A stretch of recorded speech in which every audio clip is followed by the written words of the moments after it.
Now recovering at home, he explained to us off-camera what happened on that day and how he lost faith in public hospitals. He asked for his face to remain hidden, but hoped his pain would not be ignored. Joseph Muni, a local Boda Boda rider, confirms the story and says it's just one of many healthcare tragedies. For me, because I'm a rider of bike, hiyo ni mbere.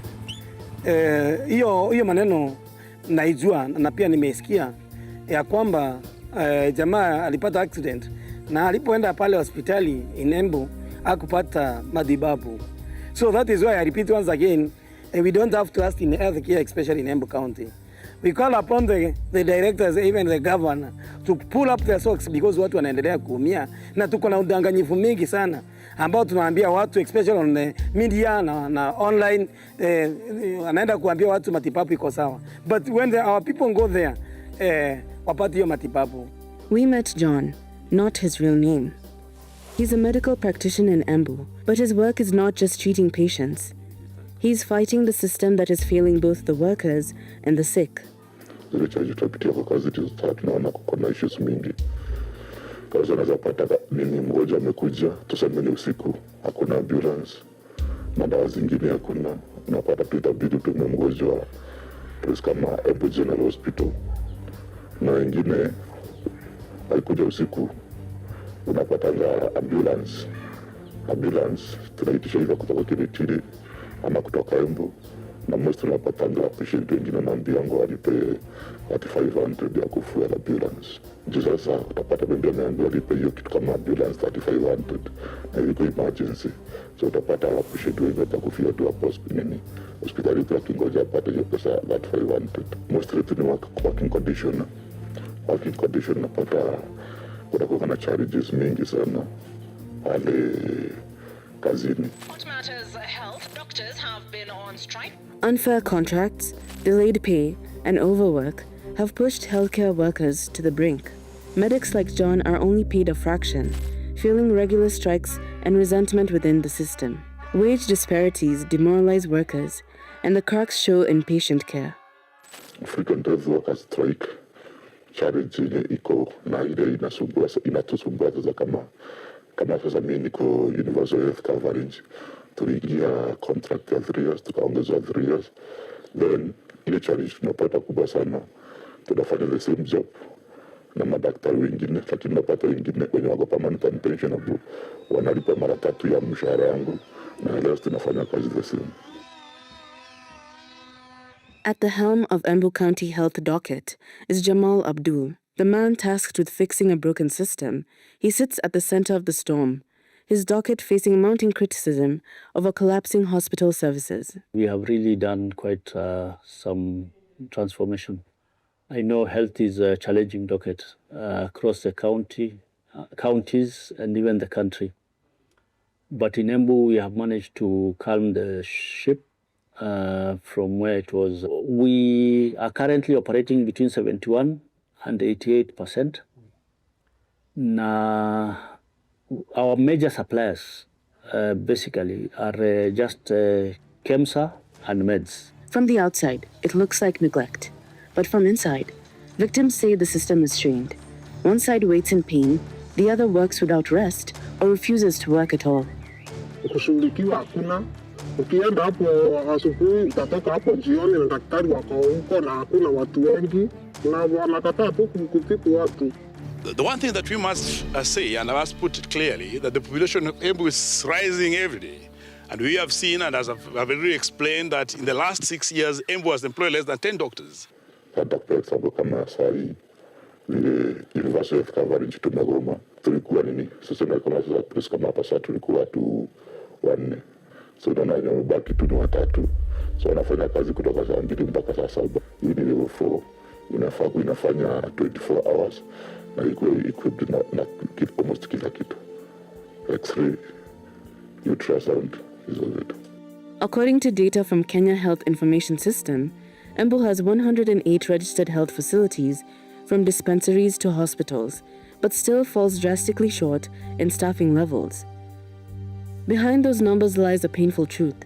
Facilities are empty, staff overwhelmed, and lives hanging by a thread. When I came to the department, there was a lot of hue and cry on staff shortages, which is still currently not yet fully alleviated. But my first order of business was to take to cabinet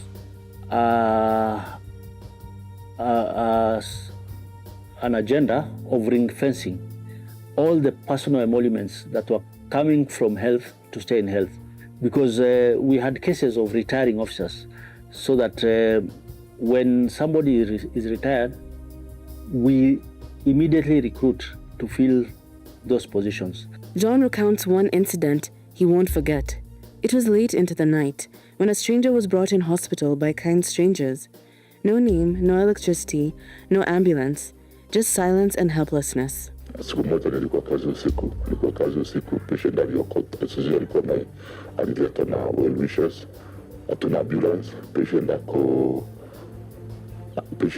in a critical condition, hawezi ongea, hana simu, hakuna stima. Ambulance tunajaribu kupiga na saa 9 usiku, tunajaribu kutafuta ambulance, unapata ili tucharge sana. From broken promises to buried hopes, these faces tell the true cost of neglect. Angeniambia juu mtoto akulia akizaliwa angepatwa na cerebral palsy. Angeniambia na miguu zake hazikuwa sawa. One tragedy after another, each life lost stands as a testament to systematic neglect. Kitu ya kwanza tuache siasa ya uongo, because when the governor was campaigning, because he has control of the health, he promised kina mama, especially mambo ya maternity levels na mambo ya uzazi ya kina mama watashughulikia. But for now, it's a different story. So for these incidents, once again, and I repeat once again, lazima county government iangalie maneno isikuje ikarudia tena, especially here in Mbeere South. Bear in your mind, the governor of Embu is hata ni mwanamke. Shida za hospitali sana vile zimekuwa za politics zile mingi zinachezwa na hospitali. So utapata hata mgonjwa huyo kwenda kuongea huku nje itakuwa ngumu sana juu haizienda kuongea juu kuna watu wengine wanajaribu kupinga. Jamal warns against turning healthcare into a political battlefield. But for many on the ground, the line between failed systems and political promises is already blurred. With feedback systems and union talks in place, the county says it's listening. But fixing a broken system takes more than just conversation. It takes commitment. Healthcare bado saizi iko na mashinda. Most of them, they prefer to go in private. So we also call upon once again tuangaliwe mambo ya hospitali in Embu County. Iko na shinda. Sisi kama community tunataka tuletewe dawa, lakini tukiletewa dawa tunapewa dawa siku 2. Ya 3 unaambiwa nenda ukanunua. Hata Panadol, hata Piriton tunaenda kununua. Kwani Panadol ni kitu ya kununua na tuko na hospitali yetu hapa.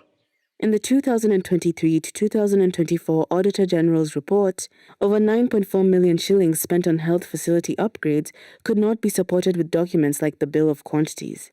Pending bills worth over 1 billion shillings were not disclosed in official records. That is money suppliers never received and services never delivered. Meanwhile, patients are told to buy their own medicine, even the most basic painkillers. Despite yearly health budgets, only a small fraction of funds reach where they are needed most. Poor budget absorption has paralyzed service delivery. The report also revealed irregular procurement practices and staffing mismatches, overstaffing in admin roles, while key medical posts remain vacant. All this while healthcare workers protest unfair contracts and overwork. Some hospitals have medics serving hundreds. Sisi kitu kile tunataka sana, daktari wao makini sana. Mgonjwa akifika kwa hospitali au akiangaliwa. Afadhali mtu akufie mikononi yao kuliko watu madaktari wakimwangalia hivyo tu. Residents are beginning to ask questions. They're demanding answers. They're demanding better. Atenda kile ndio sokere keringi.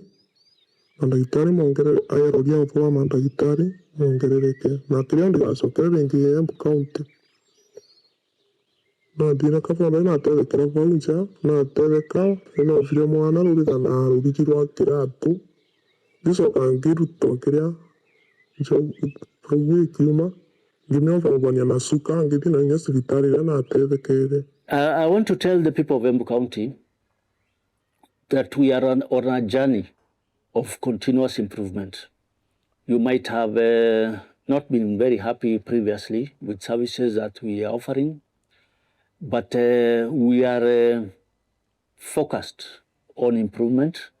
We apologize to anybody who has maybe not had the best experience. The system is trying, but without urgency from those in charge, pain will remain constant in Embu's health story. Most utapata nini counties sa hospitali na depend na governor. Kama governor kuna goodwill ya kusaidia hospitali, utapata mahospitali zitapata madawa, lakini utapata kama shughuliki na vitu zingine, mostly ya hospitali kisaulika, utapata tu wanaishi tu wataendelea tu kuumia tu.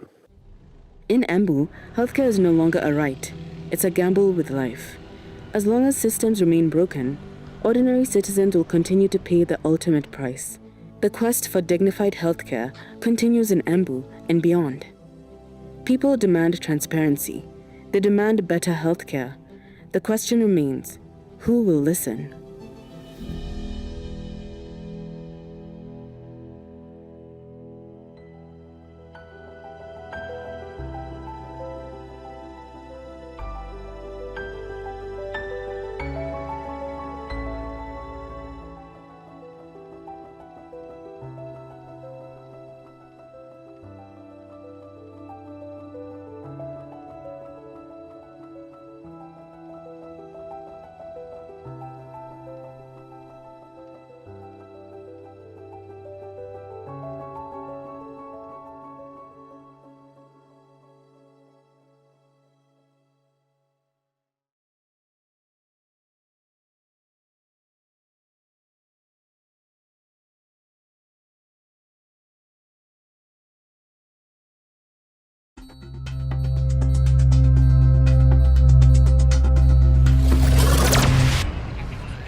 Good evening and welcome to this episode of The Big Picture. Big Picture, Big Conversations. I'm your host, Tom Mukhwana, and as usual, every week I do this with my co-host, Justine Wanda. Hey everyone.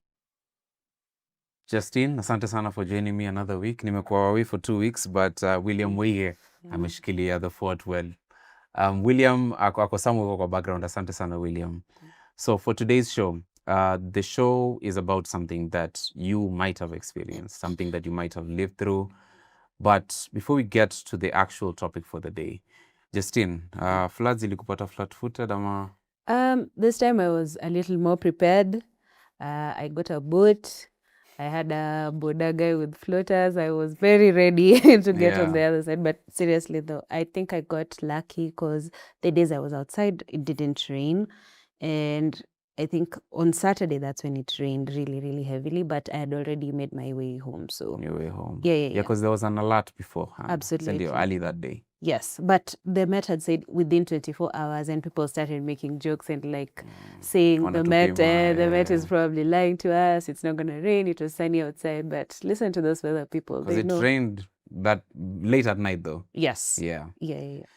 For this show, Justine and I are joined by a special guest, Daktari David Kariuki. David Kariuki is a Chief Executive Officer of the Kenya Medical Practitioners and Dentists Council. Asante sana, Daktari, for making time. Thank you. How are the floods for you? Did they catch you in a hospital somewhere doing an operation, or what was the deal? No, actually, they started while I was on the road, but fortunately, I got to some safe place. And we do empathize with everyone who has been affected by these floods so far.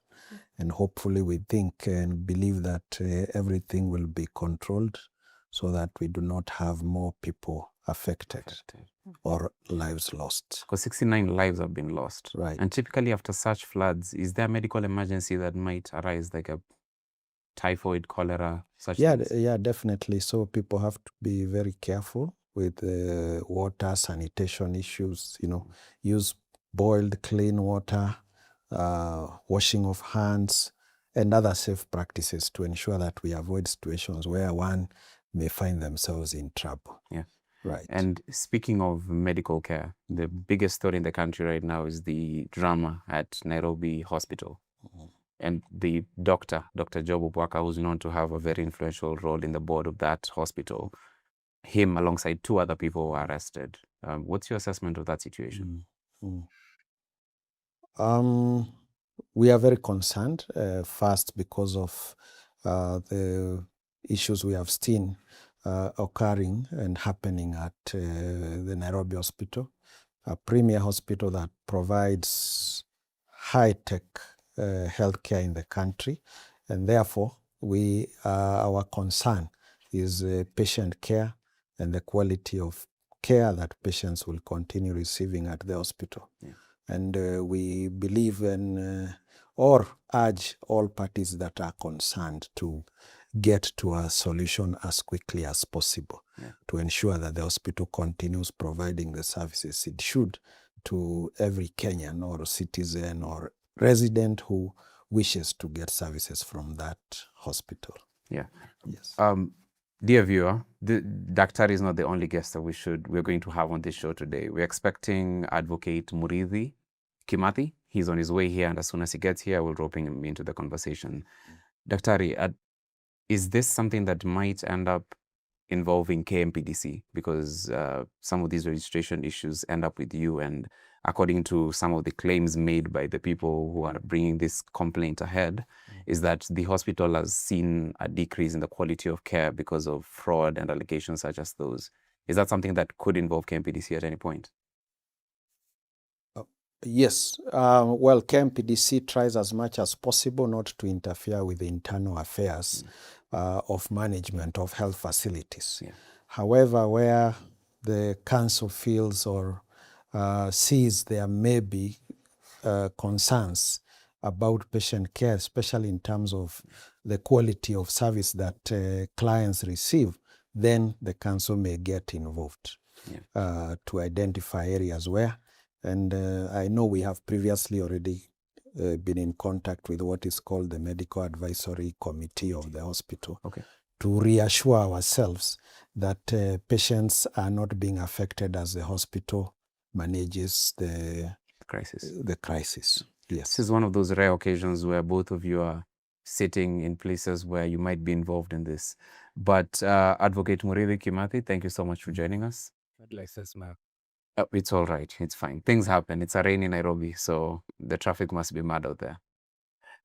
What's your assessment of the Job Obwaka situation, the Daktari Job Obwaka situation? He's been arrested alongside 2 others for claims, among them fraud. I don't intend to go into the issues. I think the only issue was that I think they had orders not to be arrested previously. They had probably anticipatory bail, and the DCI went against that. I think that was the issue, but I am not privy to the charges, if any, and what is going on, so I didn't want to comment on that. All right, brilliant. Asante, Advocate, for joining us. Daktari, I'll start with you. How would you define medical negligence as a problem in the country?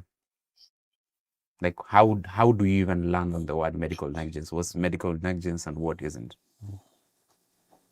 Well, negligence in itself is a situation where one acts contrary to what is expected. And so it could be a general word, even in English. So medical negligence then would be negligence where one has acted outside of their expected norm while providing medical care or medical services, right? For example, generally negligence can be if a cleaner in a place like where we are now fails to clean or mop dry the floor and we trip. That is negligence of their duty. Maybe somebody absenting themselves from work is negligence of duty, right? So medical negligence is where one would be expected to provide a certain form of treatment or diagnosis and they fail to do it. Right. So that would now be medical negligence. Yes. And how prevalent is medical negligence in the practice? Like, do we see cases so often, or are they rare and in between, and how are they being combated? you see, across the world, it's known that faults may occur while one is receiving medical care. In the country here, we see over 4 to 5 million patients per year, but the number of cases reported are not that many. However, I would just want to add that every case is already too many, because that's an individual person who gets affected. So despite them maybe not being in millions or hundreds of thousands, every single case is of a lot of concern to us as a regulator of the practice of medicine. Yes. Before we even go further into this conversation, we had 3 stories that were published over the past 3 weeks. And all 3 of them involve people, Kenyans like you, who are affected by the problem that Dr. has just spoken about, medical negligence. So we'll run the trailers for all 3 stories and let you understand the depth of the problem here in Kenya. First, we'll start with Stolen Steps, the story that was published by Tracy Bonareri, an investigation into the story of a young baby by the name Baby Angel, who ended up losing her limbs because of a negligent medical practitioner. Here's a trailer to Stolen Steps.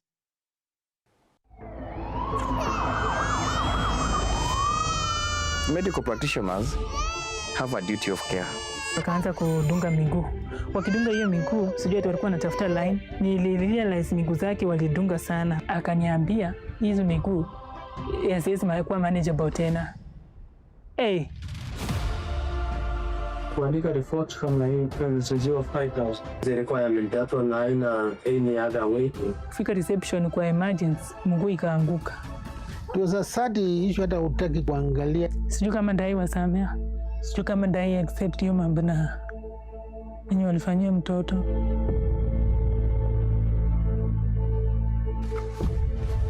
That's Stolen Steps. The next trailer is for a story titled Fatal Detour. For this story, the victim, baby Vikram, was supposed to be taken to Kenyatta National Hospital. But for some reason, the emergency medical team that attended to that case rerouted the ambulance to a different facility. Here's the trailer to Fatal Detour. Healthcare in Kenya is complex. A hospital can set aside 100,000 shillings aimed at meeting 10 ambulance providers. Nilipojifungua huyo mtoto nikaona kuna shida, walikuwa wanajua si Kenyatta wanaenda. Tulijipata isimu hospitali inaitwa Abia. Are you part of the team? Maybe. Which team? Of misleading patients? No. After 14 days ndio tunaambiwa tunafaa kulipa. Imefika 1 million. Tumaliza 1 week. Tulitoa bili ya 1.3 million. Akasema malipo iko ya aina nyingi. Tunaweza andikiana title ama tuandikiane logbook ya gari ya V8. It is the outcome of human beings. Lack of appreciation.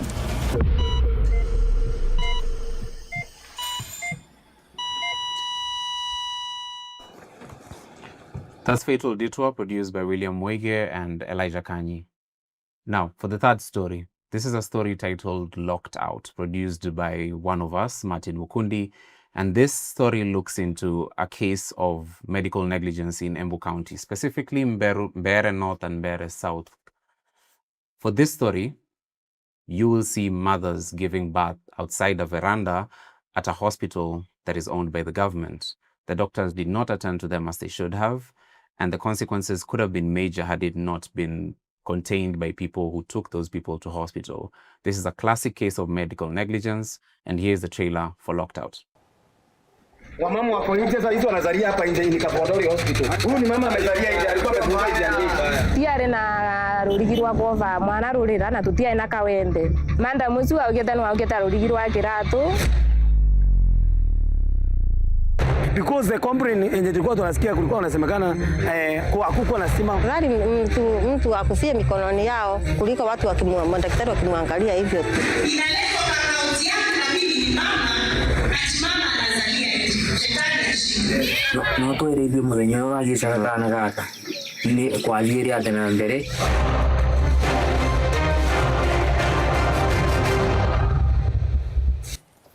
Three stories with one common problem, medical negligence. And Wakili, what does medical negligence mean legally? How does the court define medical negligence? I think for me, the word negligence relates to duty of care.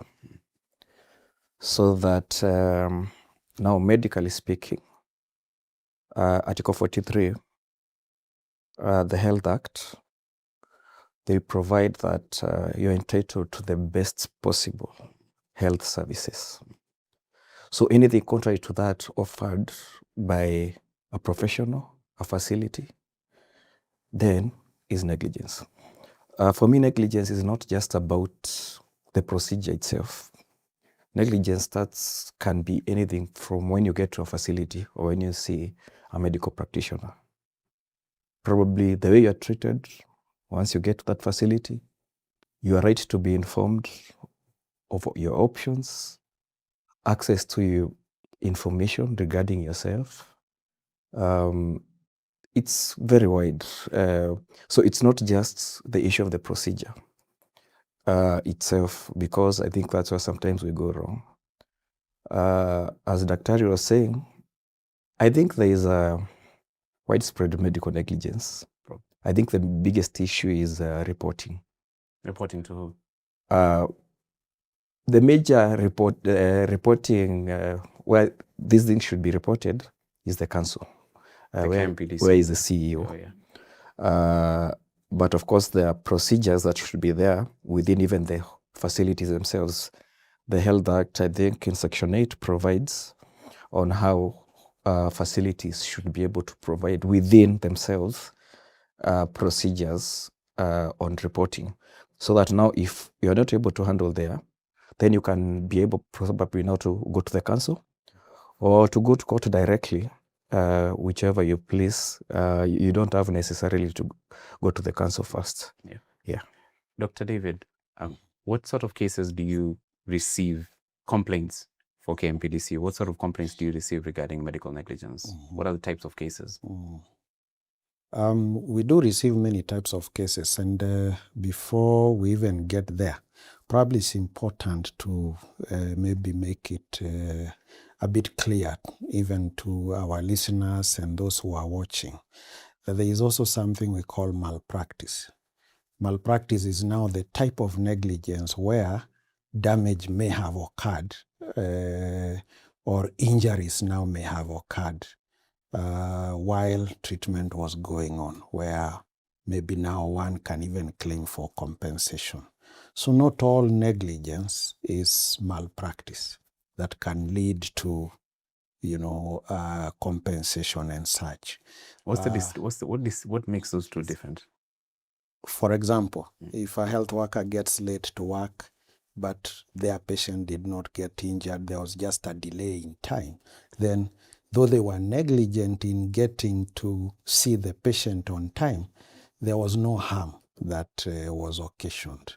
But where harm is occasioned from any reason, then now that becomes medical malpractice. So generally then I would say all medical malpractice starts with some negligence of some form. And but not all malpractice, not all negligence becomes malpractice. So and for us to be able to say that there is negligence, let's use the word negligence, which will for this purpose mean both. It could also be malpractice where harm has occurred. As Wakili has just mentioned, first is that there must be a patient doctor or patient health worker interaction or relationship.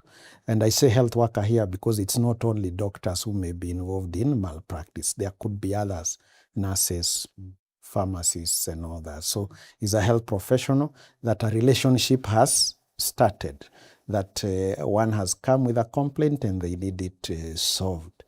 Then we must be able to show that once this relation has started, the health professional or doctor in this case had a duty. Duty of care.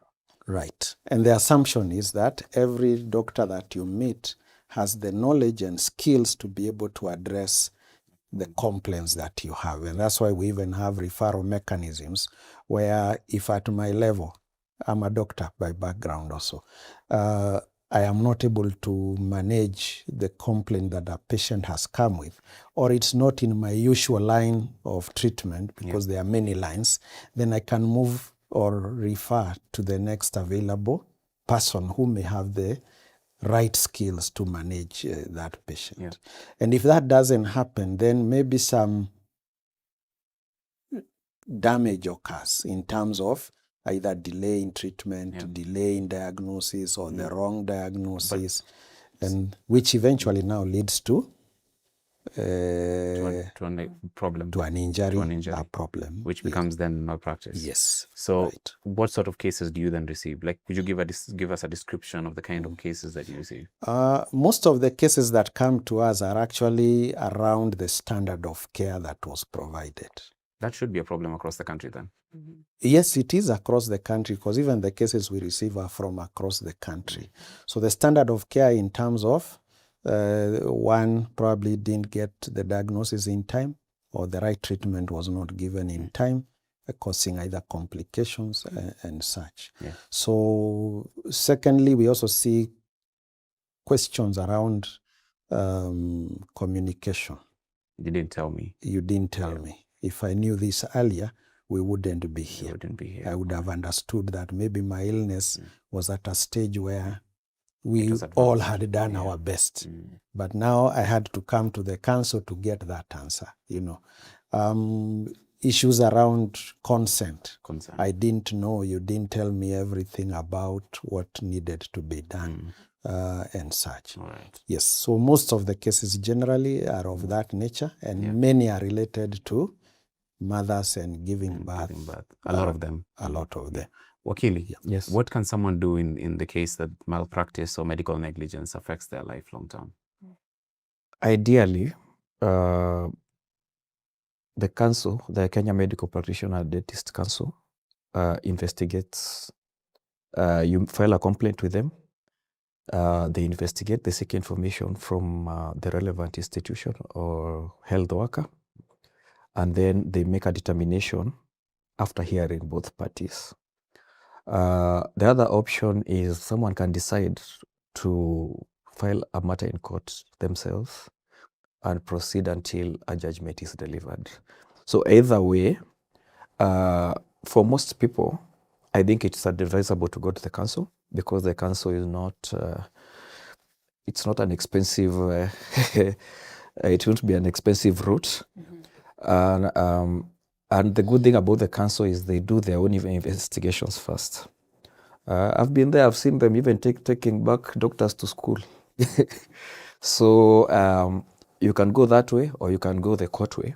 And ideally, depending on the injuries, or depending on the disability cost, or depending on whatever happened, then damages are assessed.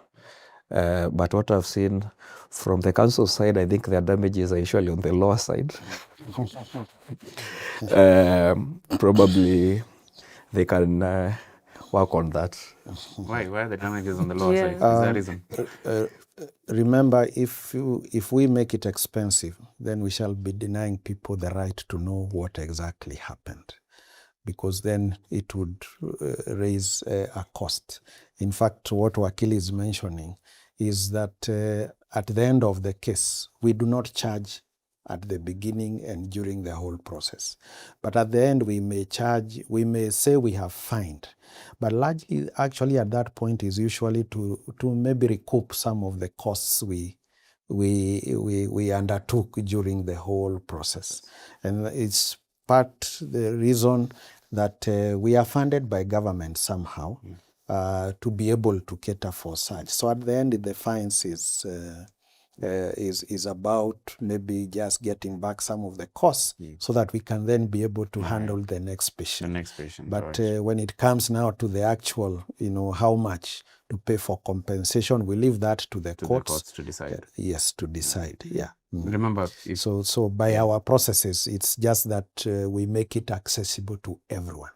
Everyone is free to come and lodge a complaint with us. Yeah.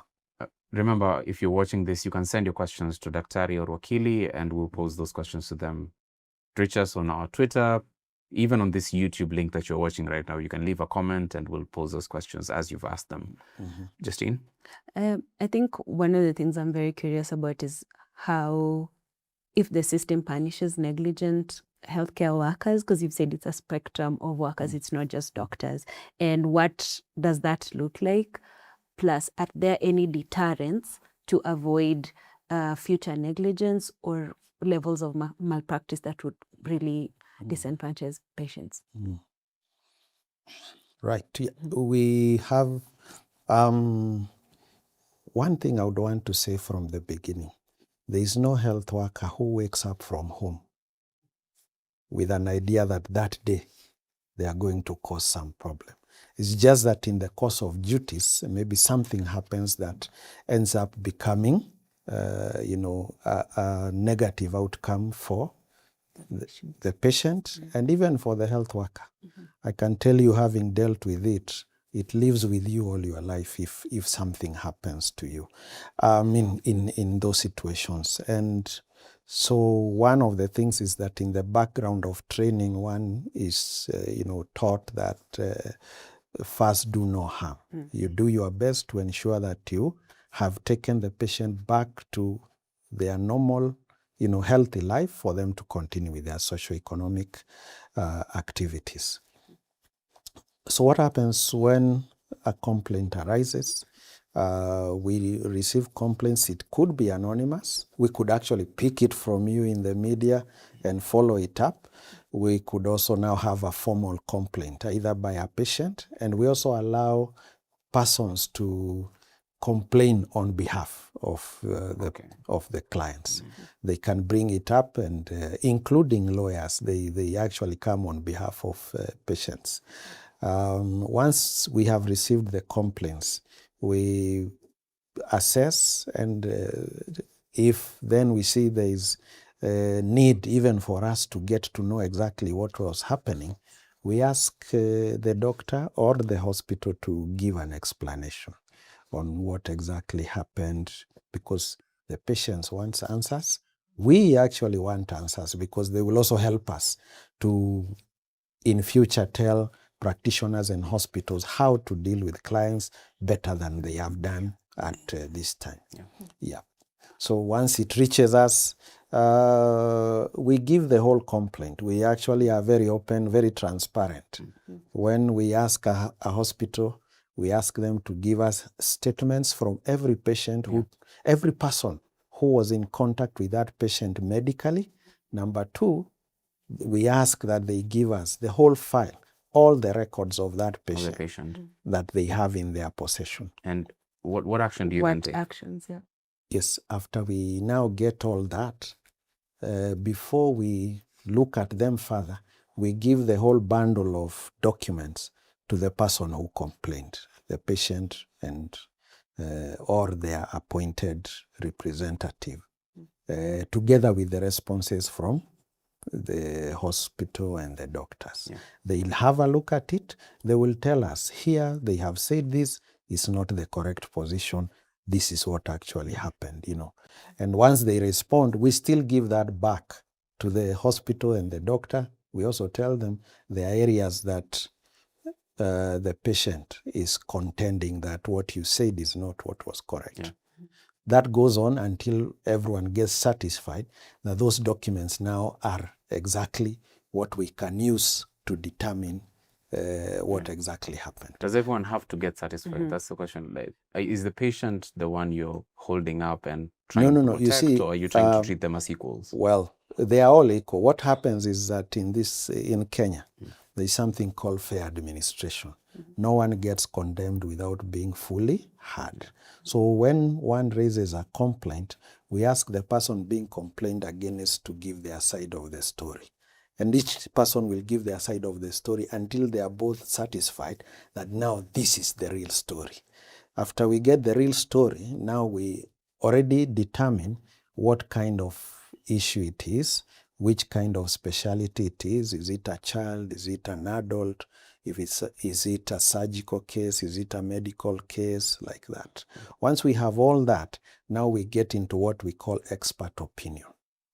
We give those documents, an independent person or two or three, depending, who are specialists in the line that we have determined it to be. And we tell them, because you possess the knowledge and skill to treat this kind of illness, has this person, from your looking at the documents, you will not speak to any of those people, just by what is documented. Was this person treated the way we know according to our standards, or was there a deviation? And if there was deviation, what could have been done better? What was the limit? Then after that, what happened? After that, do you register? Do you No. prosecute? After that, there is still another process where now what we call the Discipline and Ethics Committee, that is in the law, now sits. And one of the people to be sitting there is this expert who looked at it. The committee will actually interrogate them. They may ask them, there are areas that we are seeing you did not consider from the documents you read. What do you think about it? And then the committee at that point can make a determination on whether what they have before them is enough to make a final conclusion, or they still need more. And needing more might mean calling both the patient and the doctor and hospital to now come and have a round table kind of discussion. Of course, it's not a real round table because there are decisions to be made. And sometimes, you can even determine who is telling the truth or not just by their demeanor and the way they react. In the event someone is found to have committed a malpractice, what happens then? Several things can happen. There could be a sanction in terms of, if it is minor, it could be a warning or a reprimand that you acted slightly out of what we expected and you need to get back. It could even just be saying sorry to the patient, because now the patient, something you could have said those days, they had to bring you to us. Number two, it could be that maybe the skill was a problem, and we can ask that you go back to one of our training schools to do that. It could be worse enough to get you a suspension. If it's a specialist, sometimes we may say they also go back to work, like a probation under other specialists. And during that period, we actually lower their specialist status to the next lower level until they satisfy that now they are okay. Can you de-license? Yes, suspension of license actually means you don't have a license to practice. Ever? We can give, is for a duration can be determined. Because it also depends on the severity. So but then there is also deregistration. Deregistration means that it was so gross that we wouldn't want you continuing to practice. Yes. If it's a hospital, we can actually close it. Close the hospital. Such, Both the cases, two of the three cases that we've just highlighted here involve a hospital, and the other one involves a medical practitioner. Two involve medical practitioners. Wakili, in the case of Baby Angel, was this process, was that case taken to this entire process by KMPDC? She had made a complaint, but I think it was not followed through. By KMPDC? No. I think, because she told me she made I think she went there orally. The mother? Yes. Yeah. A proper complaint has now been filed through help of an advocate. And I think there was also an issue with access to information. And the hospital, I think a petition has already been filed on that issue at the Eldoret High Court. So I think the two processes are ongoing. I think the council will do its bit, and then the rest will proceed. Yeah. Is that a case that's brought to your attention, Daktari? The case involving Baby Angel, where she had to get amputated because of a medical practitioner's perceived negligence. And as he has rightly said, no official complaint had been made, even though maybe they had appeared and they were told what to do for us to be able to to now proceed with the steps that we have mentioned. Yeah. But now that it has been done, that is something that we will follow to its end. To its end. Yeah. All right. Another issue that has been brought to our attention, we know those stories, is emergency care. Is that something that KMPDC is it within the purview of KMPDC to monitor emergency care or regulate emergency care in the country? Emergency care has largely been under the ministry, having protocols on emergency referrals and such. But from around September last year, the ministry asked us to support them with the regulation of emergency care, which would include pre-hospital management, where one gets an emergency from outside the hospital, gets an ambulance, and is taken to the nearest facility, and the people managing them within the ambulance, which is now what we have developed guidelines on how that needs to be done. And we are currently in the process of registering all the ambulances in the country and the persons working within them. Was that not done before by the ministry? They were, yes, the ministry had, but it was not now doing it in that structured manner where you can say we have 1,000 ambulances in the country. How was it done? But we just know there were ambulances mostly based and attached to hospitals. Okay. Yes, and so they would be operated under the hospitals. But now what we are saying is that even if the ambulance belongs or is sited in a hospital, it will be regulated as an entity by itself, so that we make sure people, whether in hospital or on the road, are receiving the kind of care that we expect. Yes. Right. And we can also ask questions in the event some untoward event happens while in the ambulance. Yeah. What necessitated KMPDC stepping in and trying to be the regulator in this case? Right. Of course, as I've said, we've been asked to do it on behalf of government, the Ministry of Health, that is, and it's because KMPDC is able to do its work pretty well. And so we have confidence, and we also believe that Kenyans trust us enough to help them to do the things that we do on their behalf. Yeah, but Kenyans, some of them don't trust emergency. And it happens, for emergency care, and that's why we are getting into it, is, as I've just said, is that it has largely been unregulated, even though it has been happening. What are the risks that are associated with an unregulated ENT system? One is that, people have for some time thought that all you need in an ambulance is a vehicle that can move. That is not the case. An ambulance is a medical vehicle to be used to transfer, patients from one point to another. They could be critical patients. They could be patients who just required movement because they are not mobile. So those two people will require different types of ambulances. So we have what we call a basic ambulance, and then we have an advanced ambulance. An advanced ambulance would actually be like what you have in an intensive care unit in a hospital.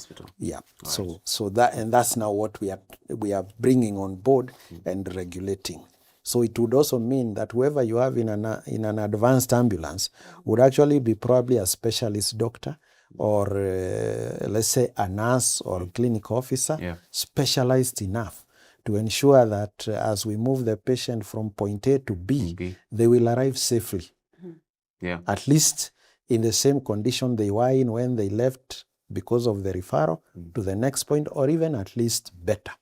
Right. Yeah. Because the story that we've just run as Africa Uncensored involves an ENT specialist who is involved in some sort of cartel and a web of ENT service companies that are profiting from this detouring system. But then, sir, we might call you back in 6 months to ask you the progress with that. And that's why we are getting into it. Because remember, again, as part of the healthcare reforms by government, if you remember, there is something called the Emergency, Critical Care and Chronic Illness Fund that the Social Health Authority will be paying for emergency services, which would include ambulance transfer. So the owner of the ambulance will not probably know where to claim if they are not known and who they are. So, and we shall be knowing that a patient is moving from point A to B. You care about truth, justice, and stories that really impact our lives. Then, the Africa Uncensored community is where you belong. What do you get when you join? Well, early access to powerful investigations and a chance to contribute by making your voice heard and the stories that matter. A space to connect with people who care about accountability just like you. Opportunities to share your thoughts, give feedback, and even tip us on stories that need to be told. Plus, events, trainings, screenings, all those things to keep you learning and engaged. This isn't just about community, it's about telling the stories that shape Africa. So, guys, join the Africa Uncensored community now and let's uncover the truth together.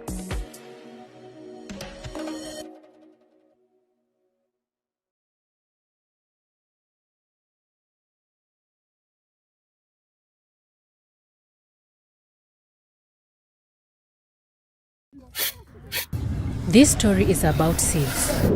Seed means life. Seed means livelihood. Seed means our culture. Naweka mbili. Kuwekea watu sheria wakati wananunua mbegu si vizuri. So when it was revised in 2012, it included certain punitive aspects. Lakini mimi mkulima niko na hizo zote na serikali imenifunga mikono. You have to borrow a loan so that you can plant maize because it's very expensive because of inputs. Kupata hii mbegu ni shida kwangu. If an old grandmother from Mashinani wants to access these services, like the Kenya seeds, you would imagine a shosho would not really access where these stores are. Kilimo mimi nafanya kwa sababu ya chakula. Siwezi kumbuka kama tulinunua mbegu kwa watu. I mean kwa any shop. You see from regulations down to the bills and then to the regulation, the threats. It's nonsense. In light of now what these reports are saying, do you have any regrets? Yes, I do. This story is about seeds. Seed means life. Seed means livelihood. Seed means our culture. When a young girl is getting married, they give them seeds to signify the continuation of the lineage. So it's rooted in culture. Siku ya harusi tunachaga mtama, ile mingi tunapika ugali. But it's different from what's been told before. This is an investigation. If you hear me saying that I'm going to eat jahe somewhere, there's a child who has been born somewhere. A report by Greenpeace International says 80% of Kenya's agriculture is supported by the informal seed sector. Lakini mimi mkulima niko na hizo zote na serikali imenifunga mikono. But this is rapidly changing thanks to a law that was quietly and hastily passed by the 10th Parliament prioritizing profits over seed sovereignty. That's why you have hybrids, that's why you have all these new genetically modified things that are coming in. You have to borrow a loan so that you can plant maize because it's very expensive because of inputs. In this story, we investigate Kenya's controversial seed law, uncovering the powerful interests behind it and the hidden motives driving its enforcement. From the 9th Parliament, they started showing signs that they were interested in the seeds. So when it was revised in 2012, it included certain punitive aspects to punish anybody who is found trading seed and is not registered as a seed merchant. We expose how corporate interests have reshaped the seed industry through legislative means at the expense of small-scale farmers.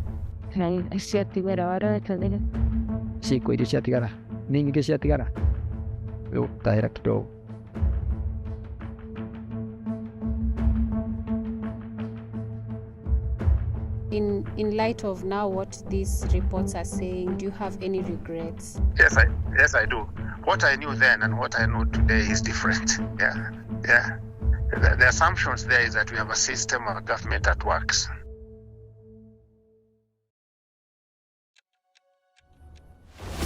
My name is Cynthia Gishiri. For almost a year, I have traversed hundreds of kilometers from Machakos to the highlands of Mount Narok and the plains of Turkana. I've spoken to tens of farmers. I have been looking into the interconnectedness of corporate interests and political power in agriculture, and my focus is on seeds. A seed, so small yet so important. It's an apt metaphor for growth and continuity. It's no wonder that many religious texts use seeds as a powerful symbol of new beginnings and the tenacity and promise of life. But what happens when this natural resource is commodified and access is restricted because of commercial interests? This story begins at the High Court in Machakos.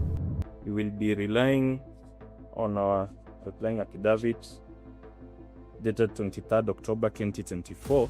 A group of small-scale farmers are keenly following the proceedings of a matter dear to them.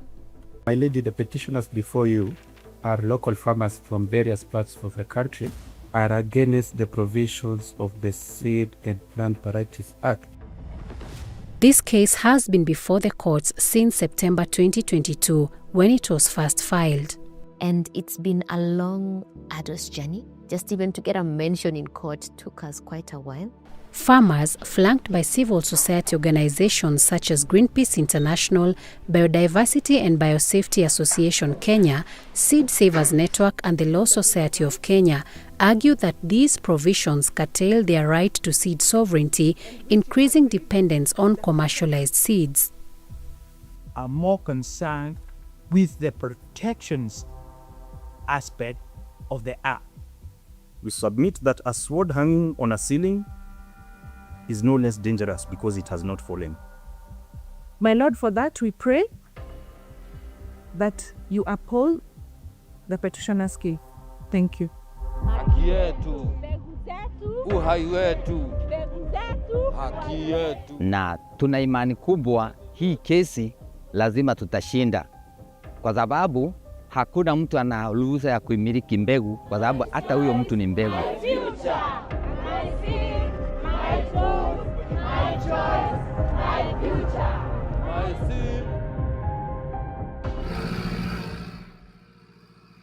Journalism ulikata.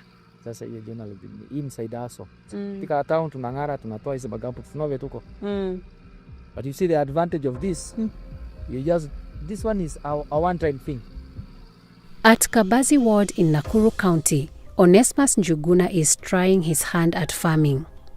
It's early April 2025 and the planting season has already begun. Njuguna plans to plant maize and must race against time to ensure this least piece of land becomes productive. This year, the rain came earlier with around 2 weeks. Because we received the first rain, early March. So it got us off guard, but it's not still late. Already around this season, we are already in April. It took time before I got this land, so the plowing could not be done because of the soil is already heavy. The best thing to do is just creating the trenches, we plant. Now after what we've done today, the next thing is the seeds. From here I'm headed to Kenya Seeds. I will be doing 6213. It's one of the best breeds.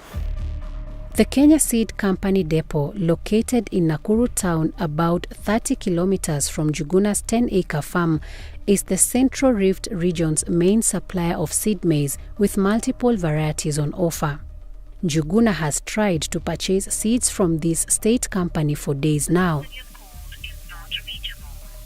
I'm trying to get in touch with the guys in charge of seeds. I need to purchase mbegu za mahindi. So the guys in Teja, I needed to know whether I can get the amount I want for planting. Now that the land is ready, I really need these seeds. As early as yesterday. Each acre requires 1 bag of seed at a cost of 2,500 Kenya shillings, about $20 per bag. It's a busy day at the depot, with workers loading and offloading hundreds of bags of seeds. Njuguna has to queue alongside hundreds of farmers, and it takes him 2 days to get the seeds. Yes, there's a big difference between the prices between last year and this year. Reasons being, we had a shortage of seeds last year. And you see when there's that shortage, that tells you the guys who are selling the seeds, even from the agrovetes, they would tend to increase the price. This year is slightly affordable.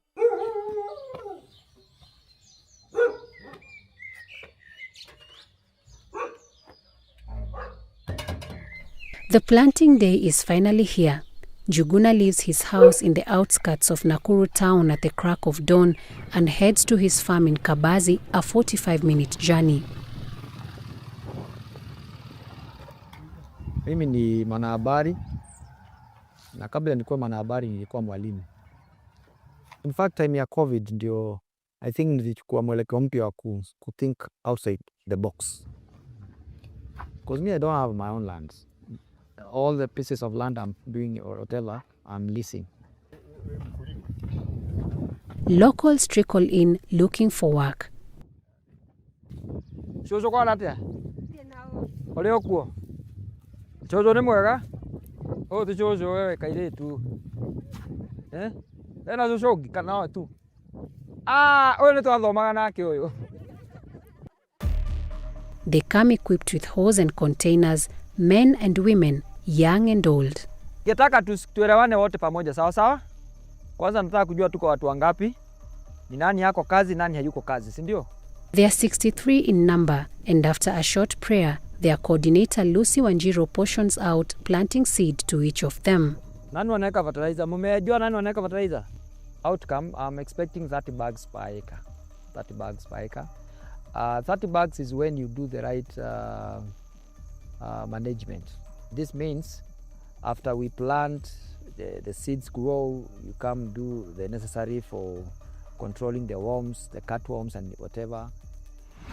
Most of these laborers are also farmers, but at a much smaller scale than Njuguna. A few hours later, the work is done and it's time to collect their dues. As is the custom here, Lucy says another prayer, this time a thanksgiving for the work and their employer. They earn 300 shillings, about $2.30 each, for a day's work.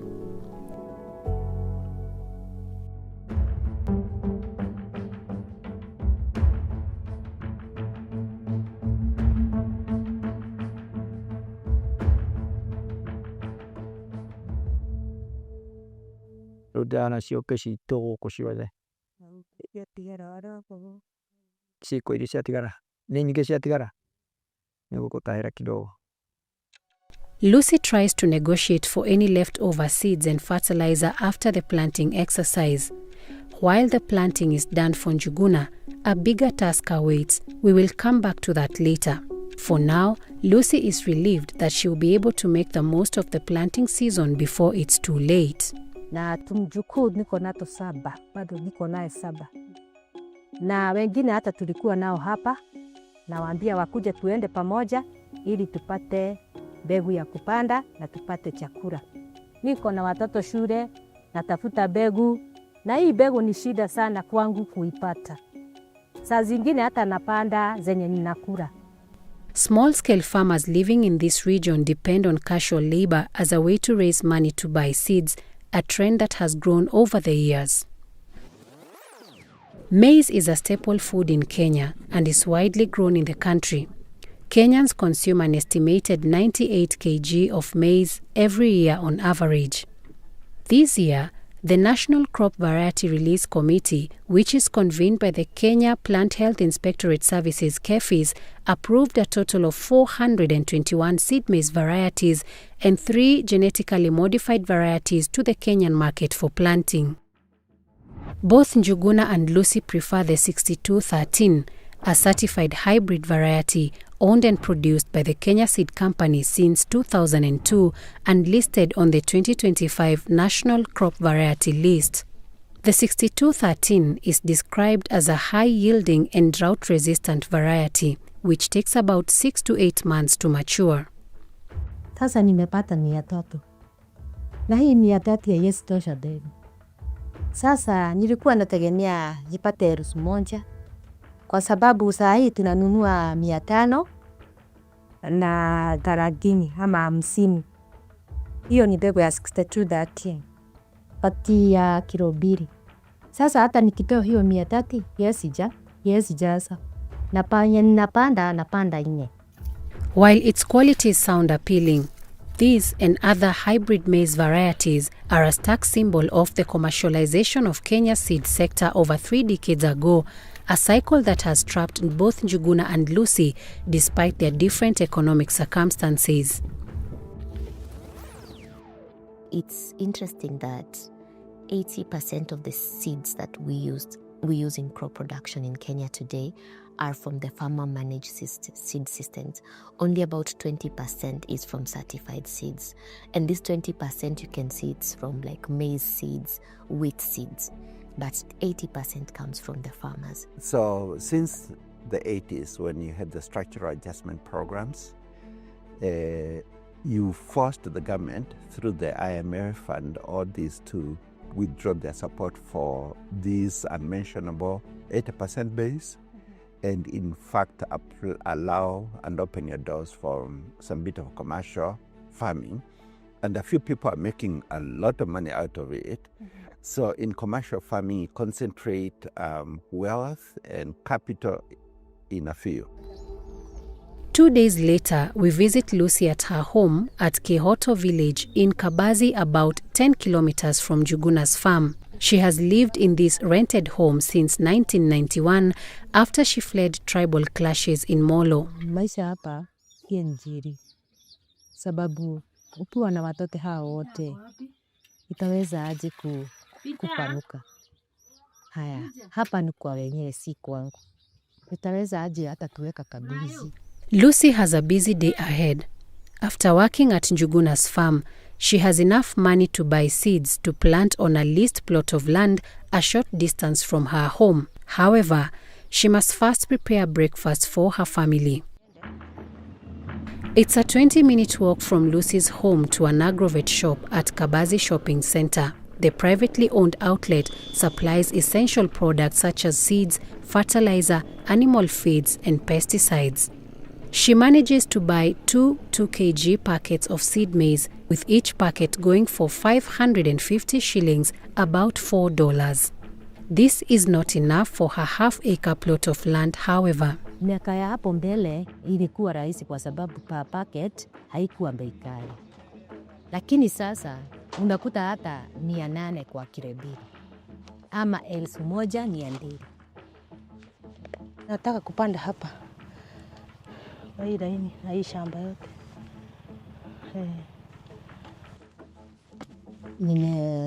Nimekondesa miaka sasa, hii ni mwaka wa 4. Na kukondesa hiyo shamba ni 10,000, ni nusu. Hiyo ni nusu. Kilimo mimi nafanya kwa sababu ya chakula. Although she has managed to buy seeds and plant them, Lucy has one more concern. Fertilizer sina borea, kupanda napanda nyuma wakati mvua imeenda chini. Sasa siwezi nikapata mafuno.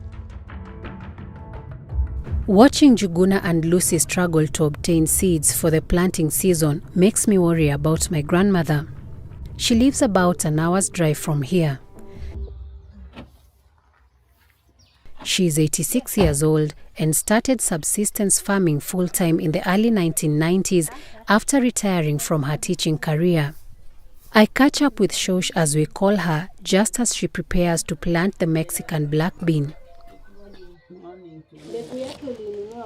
Tulinunua Nairobi na familia nyingine iko hapa. We are only 2 families that have this kind of bean.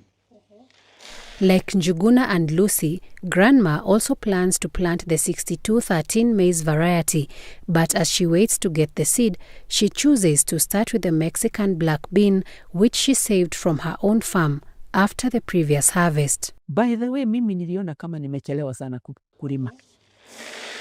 Na nilikuwa nimechelewa. Mimi huwa kila wakati ninalima kabla ya mvua. Agriculture, according to her, has become overly complicated, and she recalls when seed could easily be obtained from other farmers. Siwezi kumbuka kama tulinunua mbegu kwa watu, kwa any shop, kama Kefue vile tunanunua siku hizi. Walikuwa watu wana mbegu. Wengine walikuwa na maharagwe ile nyekundu, ile nyingine iko na madoadoa. Tuliendelea vizuri, hatukukosa chakula. Oyatu. Hii ni ya kupima. In fact, growing up in this village in the 90s and the early 2000s, I watched my grandmother exchange and sometimes sell different seed varieties to our neighbors.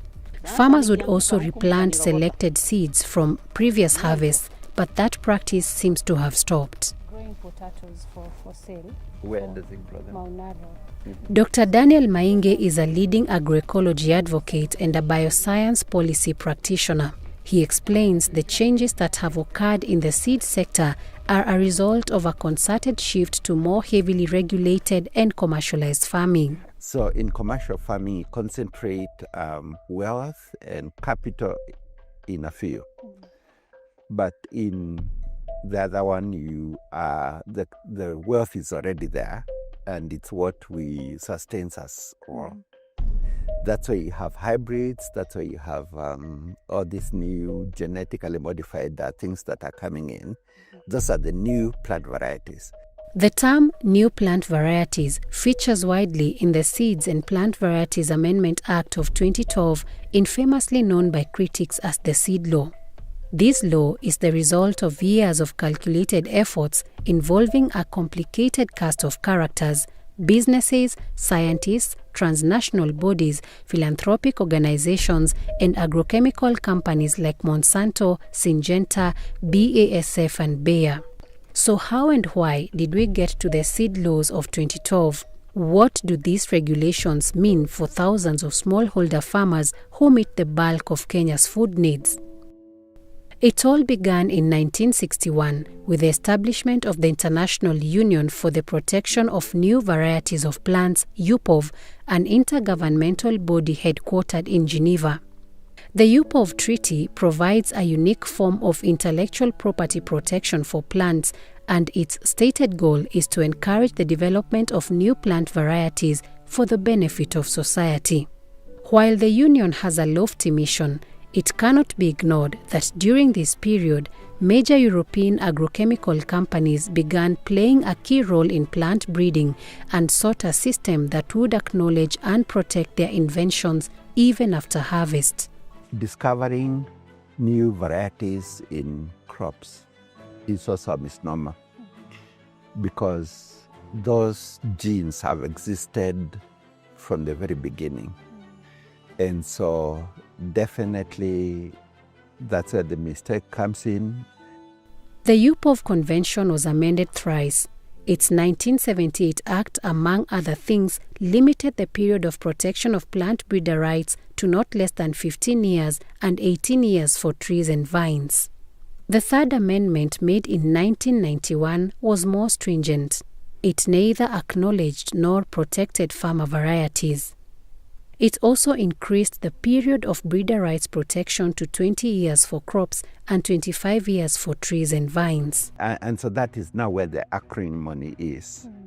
That when farmers are planting the maize that they've grown for the last tens and tens of years, they find another type of maize and they are supposed to treat that maize differently from their own. So probably there's the use of chemical pesticides, there's the use of chemical fertilizers. So all this goes down to contamination of the soil, contamination of the water bodies, the underground water bodies. But the most important thing is that the farmer is a slave. They can no longer control what they grow. In addition, the UPOV 91 Act introduced DUS criteria referring to distinct, uniform and stable characteristics of a plant variety after repeated propagation. While these characteristics form the basis of what is now sold to farmers as certified seeds, they are a major point of contention for the critics of the seed law. Kuwekea watu sheria wakati wananunua mbegu si vizuri. If an old grandmother from Mashinani wants to access these services, like the Kenya seeds. You remember when we went for seeds, you would see the guys who are lining up, the guys who are getting these seeds, you would imagine a shosho would not really access where these stores are. And again, if you'd access them from the agrovets, the prices are high. So if we have laws that protect the plant breeders' rights, then it makes it difficult for farmers to get these seeds without having to pay for them. It's never distinct. Others, if it were distinct, a maize variety coming from company A or company B would not be looking like the other maize. So what makes it distinct when it's still the same maize, and you can clearly, even a child will tell it's maize. Then in terms of uniformity, yes, it might look uniform for a while, but that's because you're using the parent of your material. You're keeping it as a business secret. If you were to allow nature to do it, in fact, it would be making new varieties every single day, telling you that distinct uniform and stability is another business term, not scientific. Kenya joined UPOV on May 13, 1999, acceding to the 1978 Act and became a party to the UPOV 91 Act more than a decade later in May 2016. Naweka mbili mbili.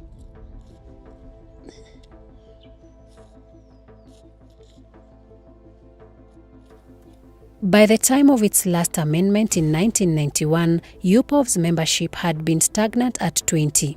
However, this number shot up to 43 in 1999, with 11 new countries joining, all of them from the developing world. A report titled UPOV on the Warpath, published by GRAIN, an international NGO that supports small-scale farmers in their fight for biodiversity-based food systems, attributes this growth to the establishment of the World Trade Organization in 1995 and its trade-related aspects for intellectual property rights TRIPS, which tightened UPOV's grip on the global seed sector. As of 2024, UPOV's membership stands at 80.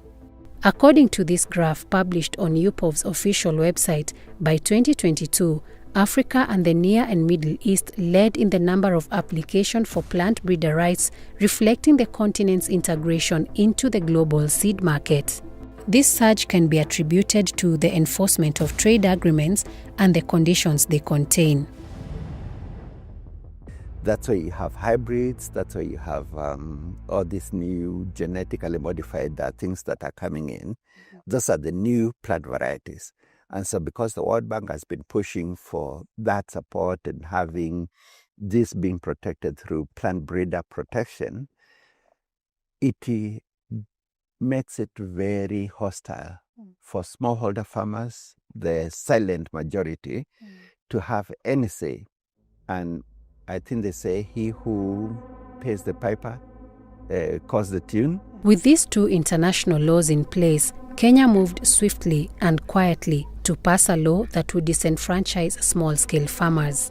This petition challenges several provisions of the Seed and Plant Varieties Act, which has been called the SPVA, and the Seed and Plant Varieties Seed Regulations of 2016.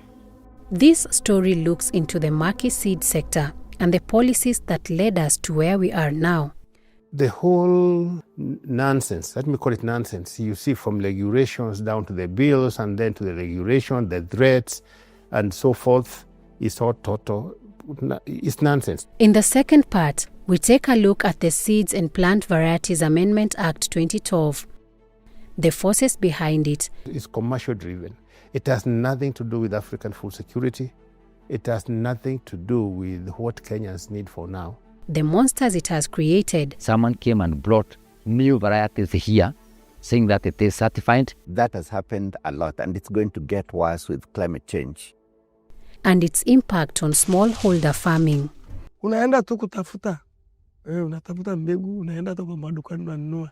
Talk of the potato seeds. Even up to now, I have registered in one of the companies so that I can access seed around August this year or September, which is not a guarantee. They told me this one is yes or no. Mbegu zilizokuzwa na wazazi wetu wa kale zilienda wapi? Mbegu zilizoliwa na zingine kuzikwa zilienda wapi? Mbegu zilizotumiwa kutaja mizimu mbalimbali zilienda wapi?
Kenya had a seed law in place even before it joined UPOV in 1999, a system that sets rules on the protection and use of new plant varieties. The Seed and Plant Varieties Act, Cap 326, was assented to in 1972, and its implementation was purely a government function through the Minister of Agriculture.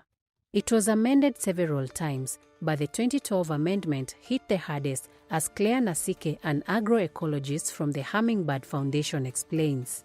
So when it was revised in 2012, it included certain punitive aspects. And it's important to state that the law came into place to sort of regulate the production, the certification, the marketing of seeds in Kenya, and also the protection of plant varieties. So this law largely protects plant breeders' rights.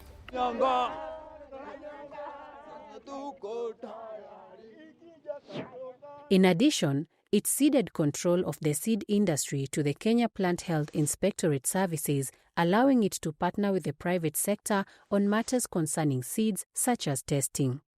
It also expanded the scope of protection to all plant genera and species. Previously, the Minister of Agriculture determined which plant varieties needed protection. The removal of Article 17, Part 4 of the Principal Law meant the minister could no longer consult with other stakeholders, including farmers, on matters related to seeds. It also criminalizes the sale of unindexed plant varieties, which in this case are farmer-managed or indigenous seed systems, an offense that attracts a fine not exceeding 1 million shillings or a jail term of not more than 2 years or both. I think the first thing that needs to be done is just to have a law that recognizes farmer-managed seed systems, because farmer-managed seed systems are diverse. They cannot undergo the uniformity that the certified seed systems go through. While the law seemed to uphold commercial interests, its timing and the support behind it raises even more questions. I had a niggling question as to why it was that seed laws were being passed and seed laws were being changed. Dr. Claire O'Grady-Walsh is an Irish author with a doctorate in politics and international relations. Her specialty is in globalization and seed sovereignty. Her extensive research, published in this book, titled Globalization and Seed Sovereignty in Sub-Saharan Africa, focuses on the seed laws in Kenya and Ethiopia. She writes that while Kenya and Ethiopia's seed laws were passed within months of each other, Ethiopia included measures to protect local farmers, while Kenya's law did not. Because the questions that I asked were, who wrote the law? What were the motivations of the people who wrote the law? Who was consulted? It's not just about the seeds themselves, it's actually about the politics, because politics determines who gets what, where, when, and how. In her book, Dr. Walsh gives a chronological account of the process that led to the Seeds and Plant Varieties Amendment Act of 2012. Two task forces were created separately by the government in 2005 and 2006.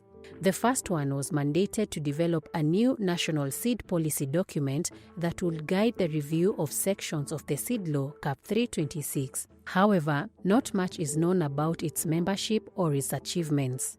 In April 2006, the Alliance for a Green Revolution in Africa, AGRA, an NGO co-founded by the Bill and Melinda Gates and Rockefeller Foundations, opened its offices in Nairobi. According to Dr. Walsh, AGRA would play a big role in the seed sector through actively participating in policy change discussions and funding seed breeding initiatives through its program for Africa's seed systems. In the same year that AGRA set shop in Nairobi, Task Force 2 was formed with a specific role to revise sections of the Seed and Plant Varieties Amendment Act of 2002. It was made up of representatives from the Ministry of Agriculture, KEFIS, Plant Breeders Association of Kenya PBAK, and Seed Trade Association of Kenya STAC. Notably, it excluded representatives of farmers and civil society organizations. It was purely transactional business. And of course, as you know, farmers are always put in their place as farmers. We are not equal with the experts. So we were not having equal grounds to discuss anything. I picked it from ninth Parliament before I came to Parliament and came to 10th. So they were very, very aggressive. They were very systematic. They knew where they were going. Just like these stories about vaccines and so forth. It is very well calculated. The Seed Trade Association of Kenya, STAC, was a key player in both task forces. During this time, according to Dr. Walsh, STAC acted on behalf of seed conglomerates including Syngenta and Monsanto and local companies such as the Kenya Seed Company. She notes that Task Force 2 met in Mombasa from 25th to 28th September 2006, where it made key proposals that were later enshrined in the Seed and Plants Varieties Amendment Act of 2012. But it went quiet as the country prepared for the 2007 general election. The disputed election that year and the violence that ensued led to the formation of a grand coalition government in 2008. William Ruto, now Kenya's 5th president, was appointed Minister of Agriculture. He reset the legislation process for the seed law in January 2009 by fast-tracking the passing of 2 subsidiary laws, namely the Seeds and Plant Varieties Regulations and the National Performance Trials Regulations, further aligning the law with the UPOV 91 Act. Of these 2 subsidiary legislations, Dr. Walsh writes, and I quote, "The state deepened the integrative process of seed certification without the rigors of a fuller parliamentary debate, yet managed to build judicial legitimacy while heading off potential political controversy and greatly reducing the possibility of judicial review in advance." End of quote. Former Naivasha Member of Parliament John Mutudho was the chairperson of the Parliamentary Committee on Agriculture during this period. I would say there's not a single minister who has worked in agriculture, including our president, who does not know the intel, who does not have the intel of what they wanted to do and what they did. And let me say and admit that I was never very popular with them, because I was not part of the cartel. And in fact, I was like a black sheep. In October 2025, President Ruto came into sharp criticism for signing 8 bills into law at a time when Kenya was mourning the death of former Prime Minister Raila Odinga. Among them is one that will see the privatization of some parastatals, such as the Kenya Seed Company.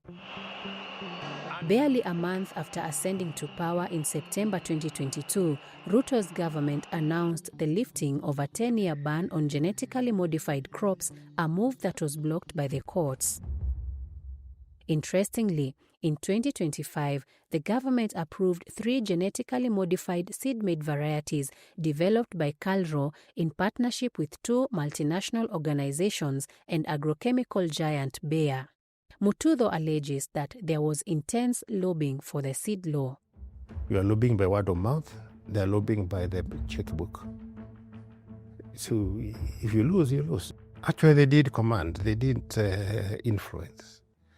They didn't command. I resisted strongly, I remember, I recall very well, I resisted strongly invites by those companies from US to have and deliver my members to their factories in Americas. I resisted strongly to anything that will annul the farmers' seeds in the current formation. There is no time when any of those multinationals came to face the committee, but there were people who would come, who have been briefed properly. And you can see they have been so well briefed. They have eaten so much that they cannot even fit in the cabin of their car. The stomach is too big. Mekula mingi. But the multinationals themselves never came head on, which we were really waiting.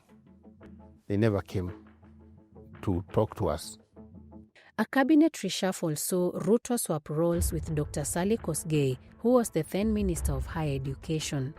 The promulgation of the new constitution in 2010 and the 2013 general election further catalyzed the passing of the seed law. So the timing was critical, that particular time. So the Nusumukate knew, what they knew is that at that point in time, nobody's concentrating. Just like what we are now heading towards that 2027 elections. I can tell you, even if you said that a week has 80 days in Kenya, people will not even notice the 8.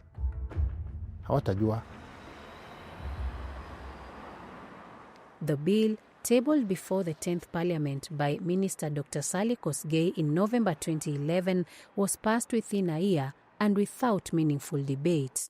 Most of the farmers were really shocked. They were really surprised, like something that they do on a daily basis was actually criminal. And what shocked them the most was that they could actually be jailed or paid a fine of 1 million shillings. Plant variety protection is big business for plant breeders worldwide. Usually it's something like 1 or 2% when they take it out or when it's given to them. Whenever the farmer pays the final price, a percentage is being given back to the company or back to the original breeder. With their long-term financial gain backed by law, farmers find themselves caught in the murky world of market dynamics subject to demand and supply. Sawa, nitawaongeleza. Bora msinilet down. Ukweli tu, madoka let down. 3 months after the planting season began, Nakuru-based farmer Onesmus Njuguna, who was looking for maize seeds in part 1, is still looking for potato seeds to plant on a 10-acre farm he leased together with a group of friends at Kukenik in Mount Narok. Even up now, I have registered in one of the companies so that I can access seed around August this year or September, which is not a guarantee. They told me this one is yes or no. Njuguna prefers a variety called Shangi. His numerous visits to registered potato seed producers in Joro, Elbagon and Mount Narok seem to bear no fruit. I accompanied him to one of the suppliers and witnessed his frustration firsthand. Na sasa akitaka kupanda August, that means a book size mbegu. Book size, lakini hiyo wasi promise ama kugarantii mtu aweza. Oh. Hiyo inapaswa 50-50. Fresh service. Kwa sababu kama ni kwa list ya wale farmers sahi, najua niko nao kwa list ni zaidi ya 20,000. So farmers wote na kuna farmer mmoja anataka 1,000 bags.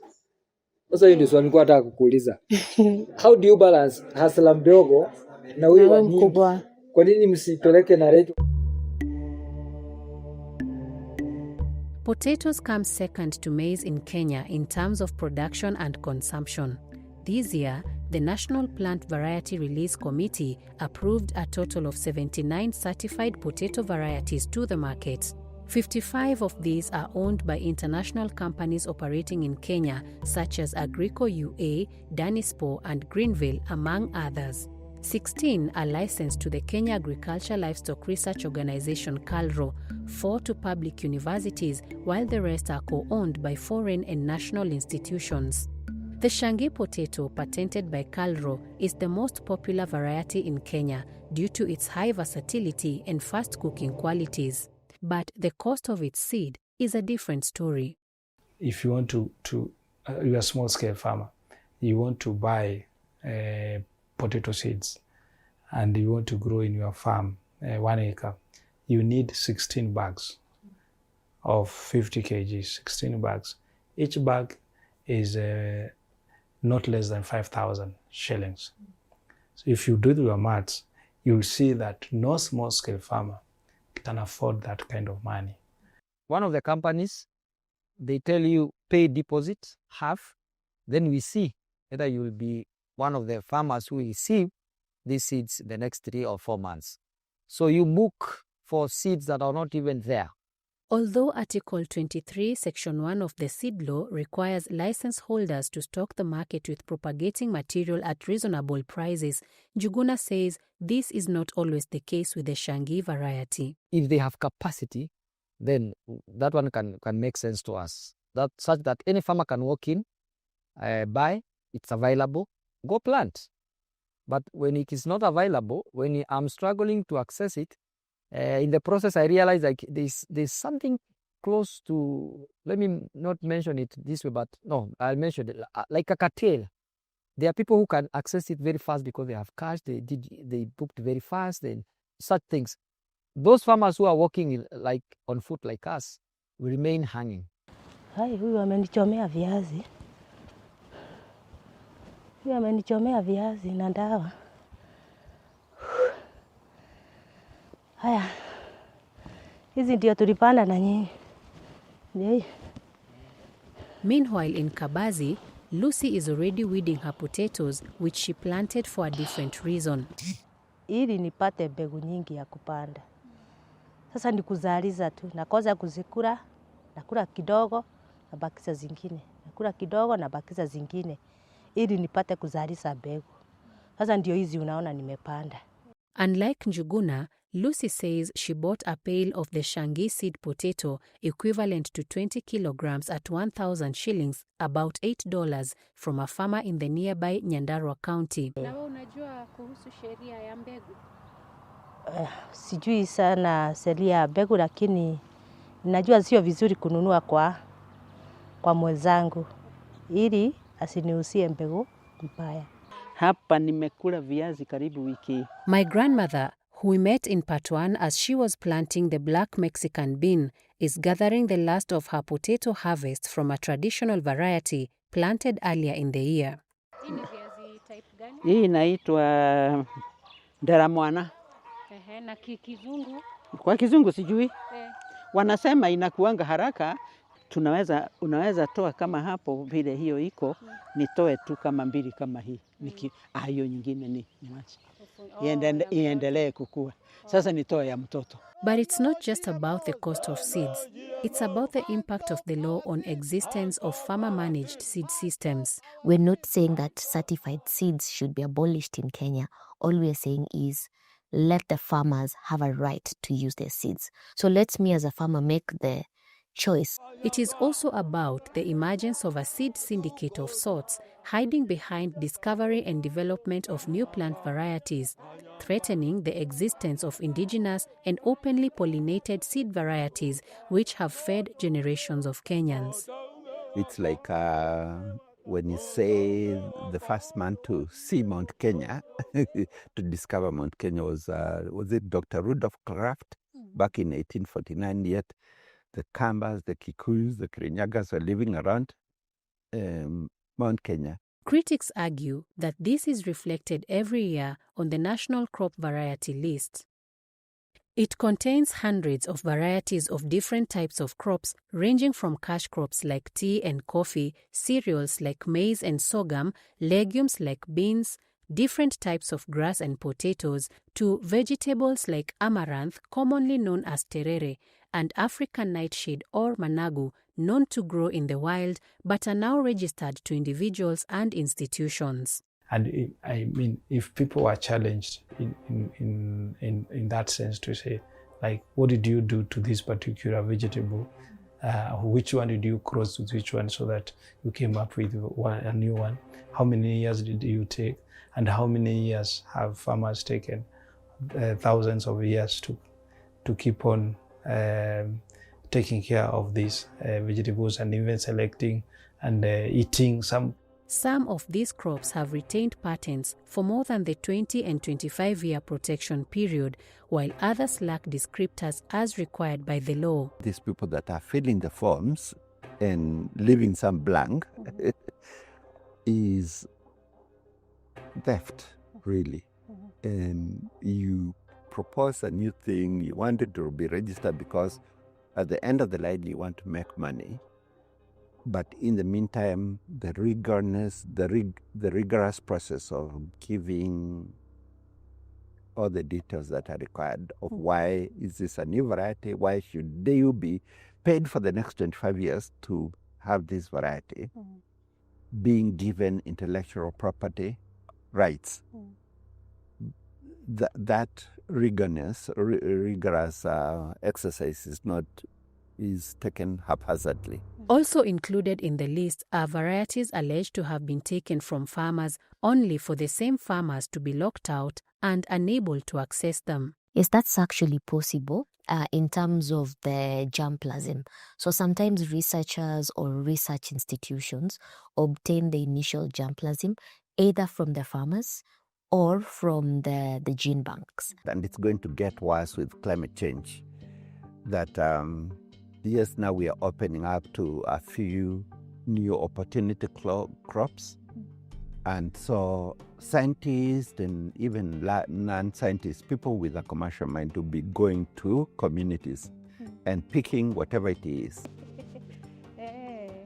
We meet Francis Ngiri at his farm in Makongo village, Elementaita ward, Nakuru County. This is not the first time he's interacting with Njuguna. Nakumbuka huyu. Naona tumeonana. Ni vile sasa sikumbuki tulionana wapi. Unlike Njuguna, Ngiri is an agroecologist and a champion for indigenous seed varieties. Together with his group of farmers, Ngiri will assess the performance of 3 potato varieties, namely Mukurino, Deramwana and Shangi. 9.8 A. Citizen science. And they are using a tool called Creep Mod. This process, we are looking for crops. Last year, for the last 3 years, from up to last year, we were doing a characterization of some crops, and we found how they are behaving. Citizen Science is an initiative by Seed Savers Network, a community-based organization headquartered in Elementaita ward, Nakuru County. The organization's mission is to conserve agricultural biodiversity through strengthening community seed systems. So we sit down with the farmers and say, for instance, there is a characteristic that says the leaf, you mark if the leaf is oval. Do you understand what oval is? If is a character that you can understand, we say yes, then we can retain character. There is the color, maybe is a shade of blue. Do you understand what shade is? They say no. So then we are not going to retain that character. According to the network's founder, Daniel Wanjama, this is the only way to retain indigenous seed varieties. Now we have over 97,000 farmers as part of our members across the country, and a network of 112 community seed banks running all the way from Turkana, which is very north, to Lamu, Makueni, Embu, a lot of seed banks in the Western Kenya region. The experiments are done without the use of synthetic inputs like fertilizer and pesticides. During this exercise, we learned that farmers in this village have had the Shangi variety with them long before it was released by Calro in 2015. We are normally not keen on those new seeds which are coming, but the seeds which has been there are the ones which we are conserving. So we don't know the difference. We have not tested those new varieties of Shangi if there is another one, but the ones we have it here is what we call Shangi because it is the one we met it growing here, and it is the one we are preserving. The government and the donor come in and say, oh, let's increase potato production. Farmers are liking Shangi, so they say, let's clean it, let's support it, let's use tissue culture and increase the certified seed for Shangi.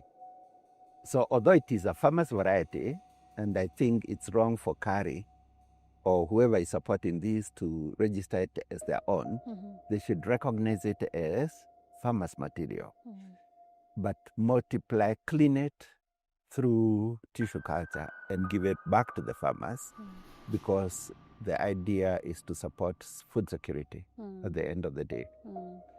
So that is what may have happened. I followed the process until now. I'm like, are they GMOs now? If what they are doing here is a real thing on ground. Because when you go to those companies that are producing the seeds, they really don't take you through the whole process, but they'll tell you this thing begins from a micro. We put the question of whether or not the Shangi potato is a farmer variety to Calro in an email and letter sent to the organization. However, we did not receive any response. Public universities have also participated in the scramble for seeds. In April 2024, Egerton University announced the commercialization of 18 out of 25 superior crop varieties in the Kenya-China Agricultural Lab project that began in 2019. These include 3 bean varieties, Chelalang, Tasha and Sianku, already commercialized also in partnership with Kilimo Trust, a non-governmental organization. However, none of their special attributes are included in the National Crop Variety List of 2025 and that of 2024 as required. Kilimo Trust agreed with us that In this video by Kilimo Trust, published on the 5th of April 2021, Professor Paul Kimurto, the head of the Egerton University Seed Unit, lauded the collaboration with local farmers. Francis Ngiri recalls a similar partnership between Egerton University and his group Makongo Farmers in 2015 before shifting to agroecology. In the contract, they had said that they'll give us Telelang varieties of beans, and then finger millets and chickpeas. But when they come to distribute, they told us that Siankui beans is the best suited in our area. It is more resilient in dry areas. So they gave us Siankui variety, and we planted. This document shows the group harvested slightly over 2,000 kilograms of the Sianku variety, attracting a payment of 236,768 shillings, approximately $2,000. So it was the highest at that time. Even now, 115 beans is very high. But then, according to Francis, a particular detail caught their attention. To us farmers, we cannot say that it is a new variety because it looked like the one we knew before called Kifamu. It also grew like Kifamu. It also tasted like Kifamu. So it must be Kifamu, which was named again as Siankui. Okay, it has land and white strips. And that's how that Siankui bean looked like. If I put some Kefam beans inside Siankui, you cannot differentiate unless some very funny laboratory tests can review maybe or DNA if the beans have DNA. But as our naked eyes, we found it was only Kefam. I think it's a matter of funding, that when they receive funding, maybe they are not, whoever support them with this funding is not funding them so that they can support farmers in such ways. It is only like to register these varieties, commercialize them. Maybe they have commercial interest. However, in a response to Africa Uncensored via email, Professor Paul Kimurto, head of Egerton University's Agroscience Park and Seed Unit, says the Sianku bean is not a traditional variety but Egerton's seed bred using parents obtained from the Pan-African Bean Research Alliance (PABRA). The fear of losing indigenous seed varieties goes beyond Nakuru County. In 2016, pastoralist communities in Baringo County were embroiled in a battle with Robert Murray, a rancher who has lived in the region since 1982, over his attempt to patent the African foxtail grass, commonly known as the buffel grass. To solve the matter, KEFIS held a meeting with Murray, the community, Calro, and Kerio Valley Development Authority (KVDA). Curiously, in 2021, it approved two buffel grass varieties known as MGD1 and TVT3, registered to Calro. But now there is a breeder's rights. So we don't know the variety that Calro has breeder's rights. How different is it from the one that the local pastoralists have been using? The fear is now palpable in Turkana, Kenya's second largest county. Despite being arid and prone to drought, for many years, Turkana has been home for some superior varieties of sorghum. On a hot afternoon at Narusebo village in Turkana Central, Mary Ekwam prepares a meal of the Aleku Ekal sorghum variety for her family. Si mtama tu ni chakula ya kawaida kama ile chakula ingine.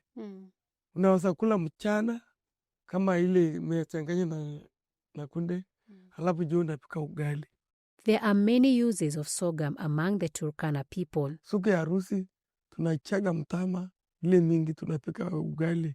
Tunakula saa ya nini ya harusi. Ile ingine hiyo tunachemsha tunakula. Some varieties are also used as an alternative to sugarcane. Kwa sababu kukula hiyo miwa unateremsha hiyo nini hiyo mtama.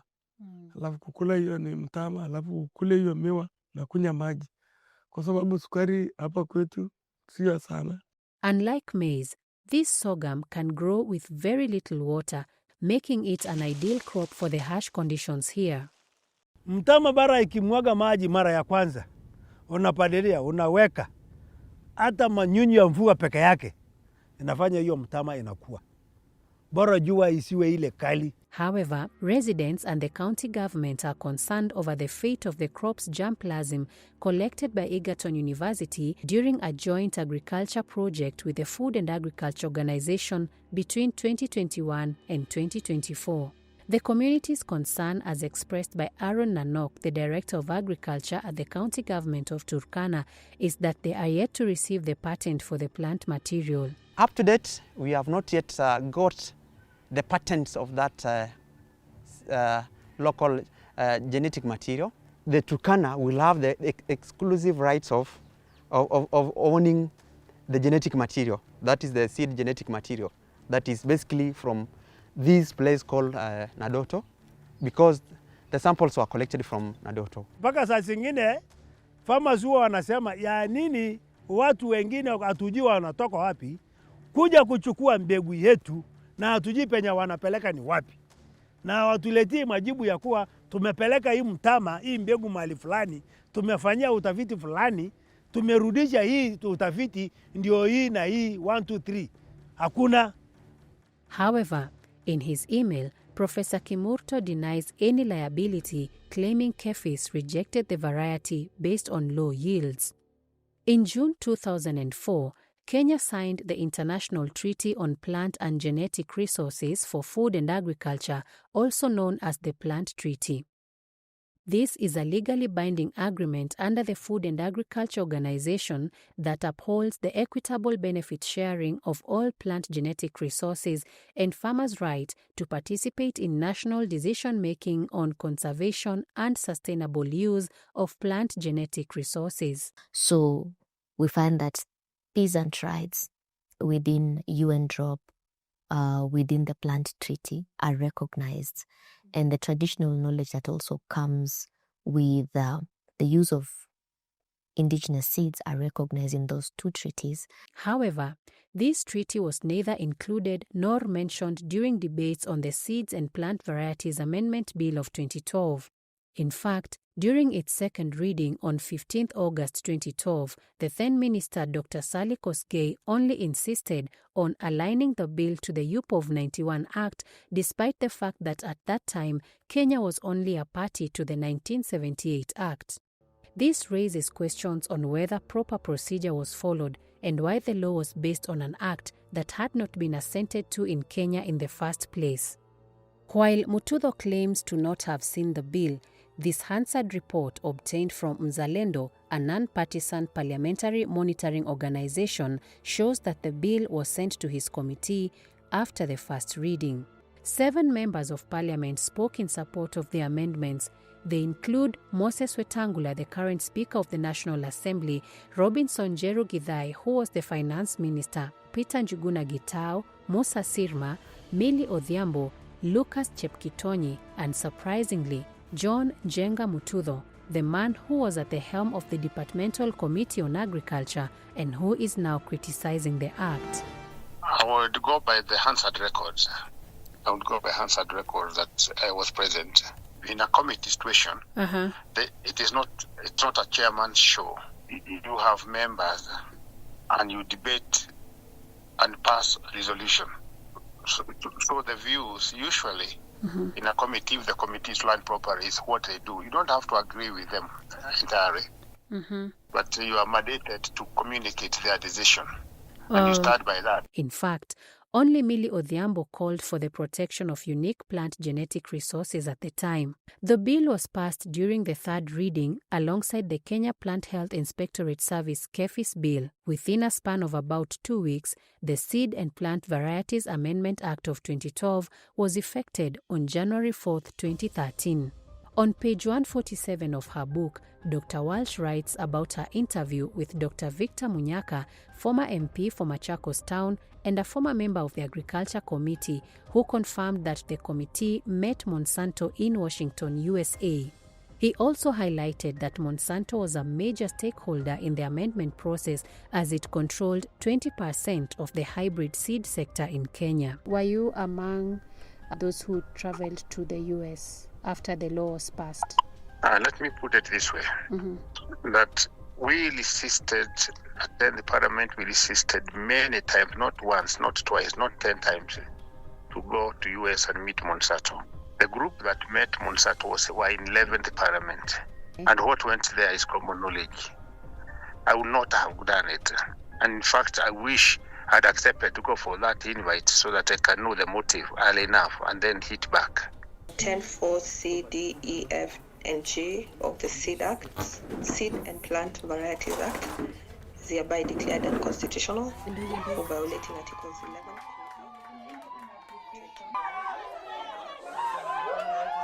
Been vindicated by the court. And this goes to show that our country, we have leaders who have legislated policies that do not serve the interests of Kenyans. But the real rhythm of this dance will be felt here on this half-acre plot in Kabazi, where Lucy Wanjiru, a casual laborer, struggles every year against all odds to grow food in a highly commercialized world. Hii mahindi haikuweka vizuri vile nilipanda mbegu ya 6213. Na hii mbegu ya 6213 hii naipenda kwa sababu saa zingine inafanya vizuri. Lakini sasa hii haikufanya vizuri. Yaani mvua imekuwa mingi zaidi. Or Njuguna, another small-scale farmer still learning to wallow in the murky dynamics of seed demand and supply. This is Shangi, that the few bags I got from fresh crop, trying our best to see whether tutapata kitu from within this piece of land. In a few months' time, these two farmers will find themselves at the beginning of another planting cycle. After a 3-year fight, at last, farmers' voices shook the courtroom walls, and they can now share or sell their own seeds. Yet, even as the fields breathe again, a new storm gathers. The government is preparing to appeal the ruling as Senate debates new amendments to the act. So the ultimate question lingers: who truly wins the battle for seed and food sovereignty in Kenya? Do you have any regrets concerning maybe your tenure as a... Yes, I do. What I knew then and what I know today is different. Yeah. The assumptions there is that we have a system or a government that works. Mm-hmm. The reality today is that nothing works. So it would have, the way we make laws, just like we did the Mutudo law, is to make it smooth for those ones who would object to be protected by the judiciary. But you cannot give a free, an open check to government officials. No, you cannot. All agencies. Mm-hmm. Is that only a fool doesn't change his mind. I'm not a fool. And you can take that one to the bank.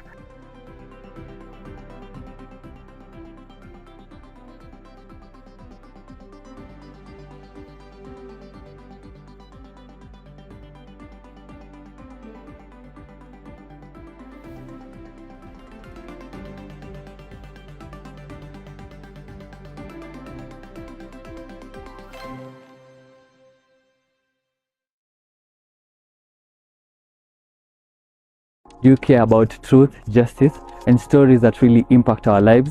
Then, the Africa Uncensored community is where you belong. What do you get when you join?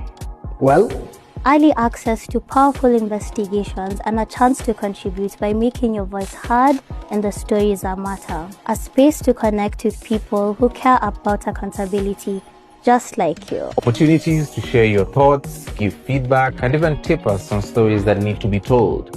Plus, events, trainings, screenings, all those things to keep you learning and engaged. This isn't just about community, it's about telling the stories that shape Africa. So, guys, join the Africa Uncensored community now and let's uncover the truth together.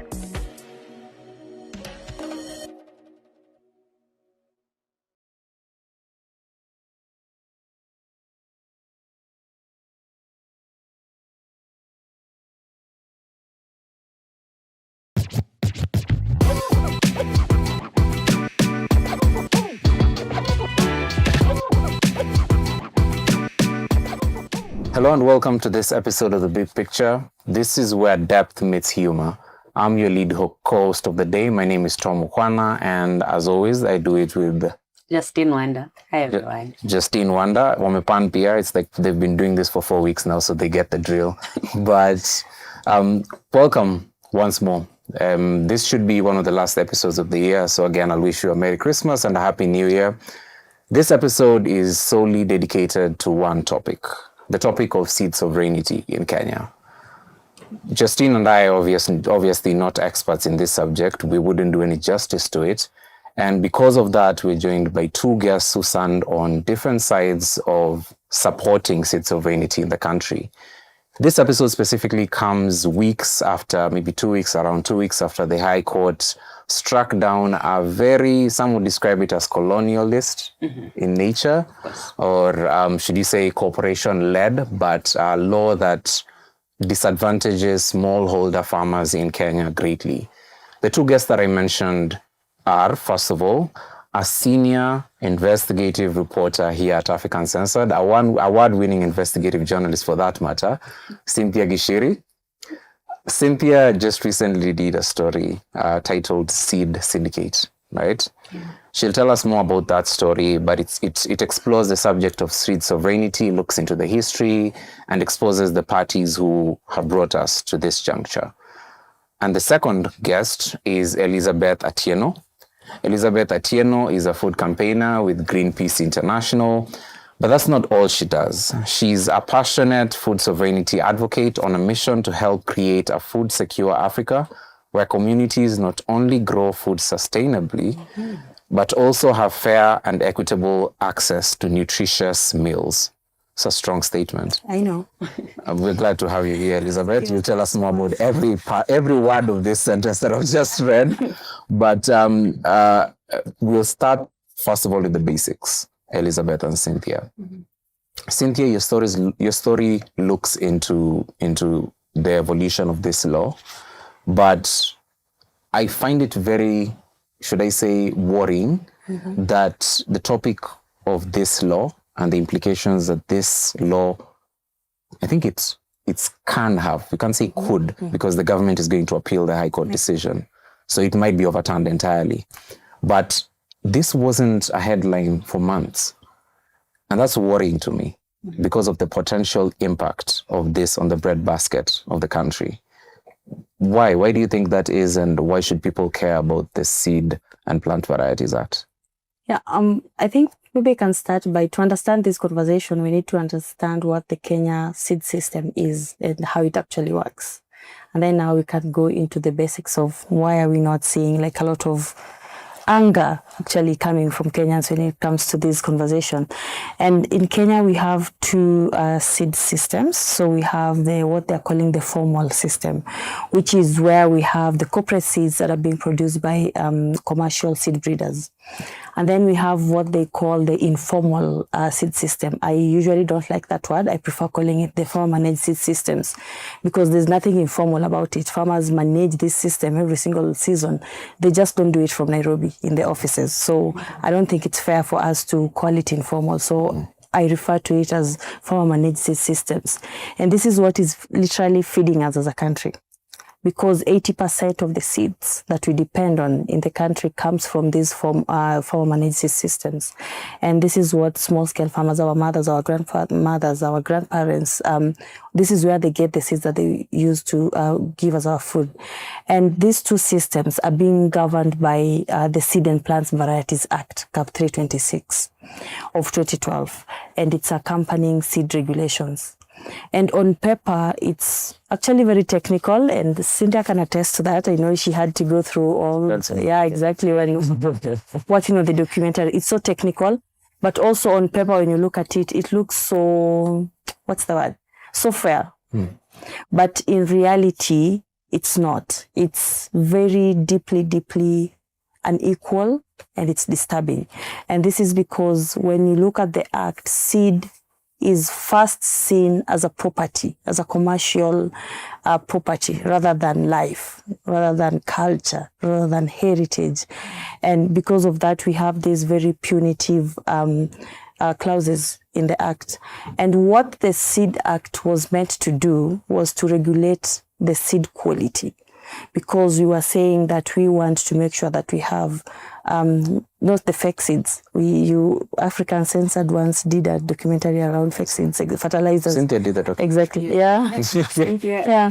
So they were saying that the reason why we need to have this act in place is because we are looking at the issue of seed quality. And another thing too was to support breeding and innovation and see how do we regulate that, how do we make sure that, we look at the issue of seed quality when it comes to that. So basically the act is supposed to govern and more like give peace, kinda. And when it comes to the seed sector, to help regulate that.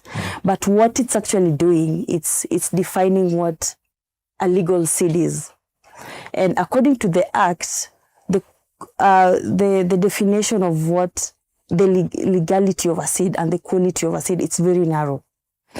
Because it just look at seeds as what it's supposed to go through the commercial testing processes, and that's it. It doesn't look at seed from our knowledge, the knowledge that was passed through our grandparents, the knowledge that farmers have kept on alive all this time. I think we all know there are seasons when you'll hear someone say, I want, right now it's season, mangoes from Kambani. There's this specific fruit that comes from this region. And we usually just say that and make fun of it, but it's really important because these seeds are actually acclimatized to these local environments. So you find that, for example, that specific variety of mango cannot grow maybe in the Rift Valley because maybe it's the weather there cannot do well. What is growing in Rift Valley cannot do well in Machakos and all that. So there is a lot of knowledge that goes into this, and there is a lot of work that our farmers have already put in. So when we talk about the seed sector, I think the big question is, who was this system designed for, and who is profiting from it? Which was actually my next question, and Cynthia, this will go to you. Who asked for this law?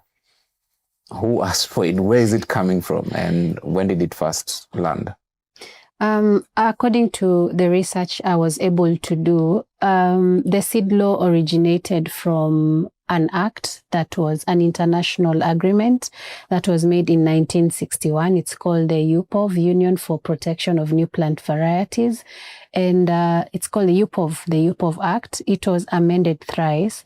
And in 1978, it gave some guidelines about what to do in terms of developing new crop varieties, even in terms of durations for plant breeder rights. And then it was amended in 1991, whereby now it brought along more stringent measures and stringent laws. For example, it increased the period of plant protection to 20 to 25 years for crops and trees and vines respectively.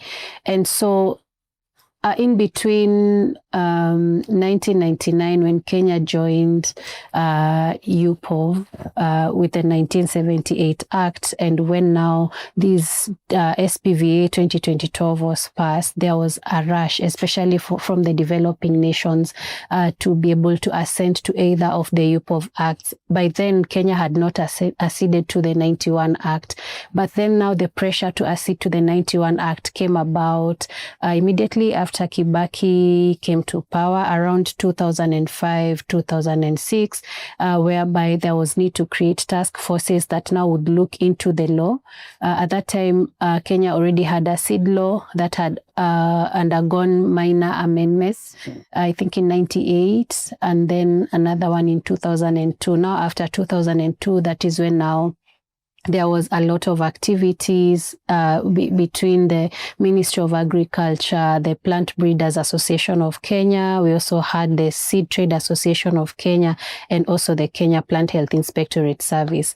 So there has been a lot of activity, but now, according to what I was able to find out in my research, remember I was also quoting Dr. Claire O'Grady Walsh. Also, I even noticed that her work was also used in the litigation against the law, is that the main pushers of these, or the main people who are advocating for these changes, were actually big agrochemical companies like Syngenta, Monsanto, and also the Kenya Seed Company. So the push was to align the Kenyan laws with the 1991 UPOV 91 Act. Even if at that time in 2012, Kenya had not acceded to the UPOV 91 Act, which it did later in 2016.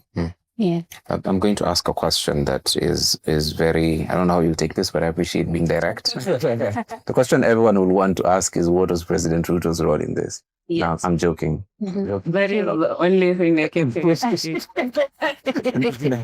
No, but seriously, Justine, Cynthia, in your story, you mentioned that at the time he was Minister for Agriculture, he played a role in this act landing in Parliament. But further away from him, a lot of committees were also involved. Yeah. What is the political influence or interference with this law? I got an opportunity to interview the former MP for Naivasha, John Mutudho. At that time, especially in the 10th Parliament, that was from 2007, he sat in the Committee of Agriculture as the chair. And so during this time, also Dr. Claire O'Grady writes that is when Task Force 2, the recommendations that were put forward by Task Force 2, that is when now they began pushing them, especially to the members of Parliament. So one way in which these lawmakers were involved is they attended meetings that were meant to kind of lobby for the passage of this law. And there's one particular meeting that Dr. Walsh notes in her book that was it was on 25th, 28th of September in 2006. And then after that, now, when Ruto got into government as the Minister of Agriculture in 2008, he was able to fast track 2 subsidiary laws. I think I was able to jot them down. So the first one was the Seeds and Plant Varieties Regulations of 2009. And the second one was the Seeds and Plant Varieties, the regulations about the National Performance Trials in 2009. So Dr. Walsh notes that these 2 laws were fast-tracked. By fast-track, she means that they were passed without there being a rigorous parliamentary debate. Nobody questioned. And that is one of the things that in a phone interview, which I did as a follow-up interview with Honorable Mutudho, that is one of the things that I noted. And he even said that at that time, nobody had told them about the impact or the nitty-gritties of these laws. They were just selling things like certified seeds are drought resistant, high yielding. Yeah, those and early maturing. So those are even when you look at how the varieties are listed on the national crop variety list, those are the qualities that are given. So Mutudho says that, and that is on record. We have a record of that interview, is that at that time they were not informed. Nobody came to inform them about the nitty-gritties of the law. But also, picture this, at that time also, CSOs were not represented in the task forces. Farmers were also not represented in the task forces. So who would then have told the MPs that whatever you're passing is going to eventually harm our agriculture? I think I do have a question, but this question is I think one of the things that's really throwing me off is, first of all, we're just seeing a commitment to zero public participation. Like you can just, it's just like an inbred thing that the person leading this administration keeps doing. It's like, why do you want to know? Can't you trust us? And I'm like, no. First of all, if you're already a minister, and there are channels between all these different systems that make sure that there's some kind of research, some kind of accountability. Exactly. And these offices already have these structures in place. So my question is to you, when there's a disconnect in the lawmakers and the people who this is going to affect, and they're obviously selling this as you want a drought-resistant crop. Thank you. Yeah, exactly. Tunawasaidia mbona mnakata? What's the place of, how does the parliament connect with the people on the ground, the people they're supposed to represent when it comes to very critical laws affecting them? How can they either make the connection? How can they reach out? And I know hiyo kupiga simu ilikuja juzi, but what's literally a thing that a farmer can do to reach out, especially to all these different institutional supports that they're supposed to have before a law is passed, or even after that you guys as Greenpeace don't have to come and say, hey, no, this is bad. Like, how do you make the connection before the thing happens? I think we need to start by identifying the fact that behind the government, there are really powerful lobbyists who come with a lot of money. Cynthia mentioned something around the year 2000s. This is when like the conversations around we need more fertilizers, we need more pesticides, we need breeded seeds started like really to catch up in Kenya. And the question is why at this time? It's because we had AGRA, which was pushing for a green revolution for Africa. They were coming to feed and make sure that we are nutrient secure and all that. And AGRA came to Africa with lots of funding from Bill and Melinda Gates Foundation and Rockefeller Foundation. So they came armed with money, and governments were willing to welcome them very quickly so that they can help progress things because money was exchanging hands. And that's usually the problem. It's the propaganda of how we need to commercialize our food system is just not happening within the policy space. It's also happening out here. You go to the different media stations and you find that most of these multinational companies, they pay a lot of money to make sure that they get the adverts during the prime time. That's when they're telling you about this pesticide and this seed and all that. So there's a lot of resources that is being put behind like this lobbying, and to not only brainwash, I can call it brainwashing, not only brainwash our policymakers, but also our farmers. Because when the rush for the industrialization of the food sector in general in Africa came, even our farmers started believing that I have to use the breeded seeds, I have to go for the synthetic fertilizers and these pesticides so that I can be able to get more and get more. So you find that, and it's because they were really even going to the ground. They have people on the ground who are taking farmers through trainings, who are giving loans and credits and all that. And our government is not doing that. So you find that they looked at what are some of the gaps that were there, and they came and filled those gaps. In the agricultural ministry, they were like, we have money for you guys to sit and make policies.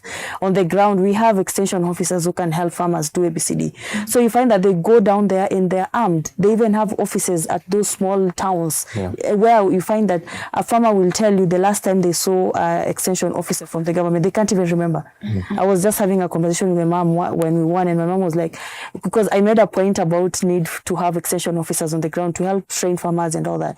And my mom was like, are they still there? Do they still exist? Because they don't even go there. If you want to get an extension officer, you have to go to the county office, you have to pay for their transport and all that.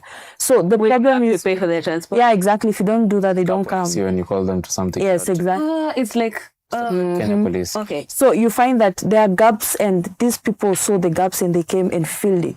And they were not filling it because they cared about us being food secure. They were filling it because of the profit that they get when it comes to this. So there is an opportunity for even small scale farmers to be involved in this process. And one of the key things when we initially came across this story and we were doing community engagements, we realized that farmers were not even aware that this was in place. Farmers like, where, how, when? So nowadays, at least there's that, there's public participation at the county level, and we keep on encouraging our farmers to make sure that they're there. When you go to the county level, one of the sectors that gets the biggest chunks of the budgets is the agricultural sector. In most counties, because they keep on using this phrase to say agriculture is the backbone of our county. Agriculture is the backbone of our county. But where does that money go? Does it go to supporting farmers? That is go to support these community seed banks that we have. Why do we have to depend on a seed that has come from the lab when we have 20 years, 30 years, 40 years of knowledge that has gone into these seeds? And there's also this conversation and this assumption that indigenous seeds are inferior to the breeded seeds. That is not true. They actually use indigenous seeds as the primary resource for their own seeds. So they go and look at the different characteristics. No, they don't. That's the thing. And that's why we had a problem with the act, because it does a very good job to protect the intellectual property rights of breeders. But when it comes to the rights of farmers and everything, it's quiet on that. There's nothing there. So the law looks at seed as something that can be owned, can be protected, can be restricted. So that's why they do a very good job to make sure that we have these intellectual property rights. It's like when you say you have copyright for music or a trademark for a name or a logo. You cannot do that with a seed. When you go to most of the communities we have in Kenya, the seeds are community property. They are not an individual property. Actually, even communities identify by specific seeds. Hii inakuanga yetu. Ukienda hivi Njahe and all that. Like, you just mentioned some seeds and people already relate it to a specific tribe or community. So why, instead of doing a very good job to make sure that we are protecting the breeders, why are we not protecting our farmers? And one of the big arguments that the government had around having this act, they were saying we are looking at the quality of the seeds, we are looking at the issue of food safety because of diseases and all that. You don't have even one fucking, I'm so sorry about that. That's fine. You don't even have 2 extension officers to help with community training, community education. And then the best you can do is to criminalize farmers. You can't do that. You don't even have a budget for community seed banks. There are community protocols. Our neighbors, for example, in Uganda, they're doing a very good job when it comes to community training and community protocols to do, they're calling it, Francis used that word in your community citizen science. Exactly. Those are the opportunities. Those are the places where we're supposed to take our money. We have gold and we are giving away our gold to get something that is not working. And I don't know if, Cynthia, you can also attest to this. When you talk to most of these farmers, they tell you that it's a really bad cycle of debt. You have to buy these seeds, you have to buy the pesticides, because they tell you, even when you go to the agrovet, they tell you, hii seed ukichukwanga inaendanga na hii pesticide or na hii fertilizer. So they have to get all this, and then why are we not seeing food insecurity go down in the country? Why? Why are the food prices going up and up and up if we are really like supporting our farmers to produce more? So I think right now, the best weapon that we have, especially at the local level, are those public participation spaces. And then right now, you can call your MP and tell them right now they're going to appeal and we're not going to give up. We're still going to go with them head to head. But you're also planning to send a memorandum to Parliament to tell them, because it's actually the work of the Parliament to enact laws that favor small-scale farmers and for the good of the country. So we are going to send a memorandum to Parliament, and we'll need the support of every single Kenyan to make sure that their MP supports that and make sure that we have a new seed law in place. And please don't think that this is far away from you because you're not a small scale farmer.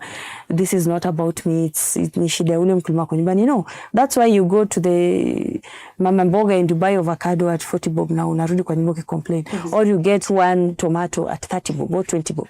It's because the farmers are really struggling to produce food. They produce 80% of the food that we eat as a country. So if we don't support them in how they're producing food, what does that mean?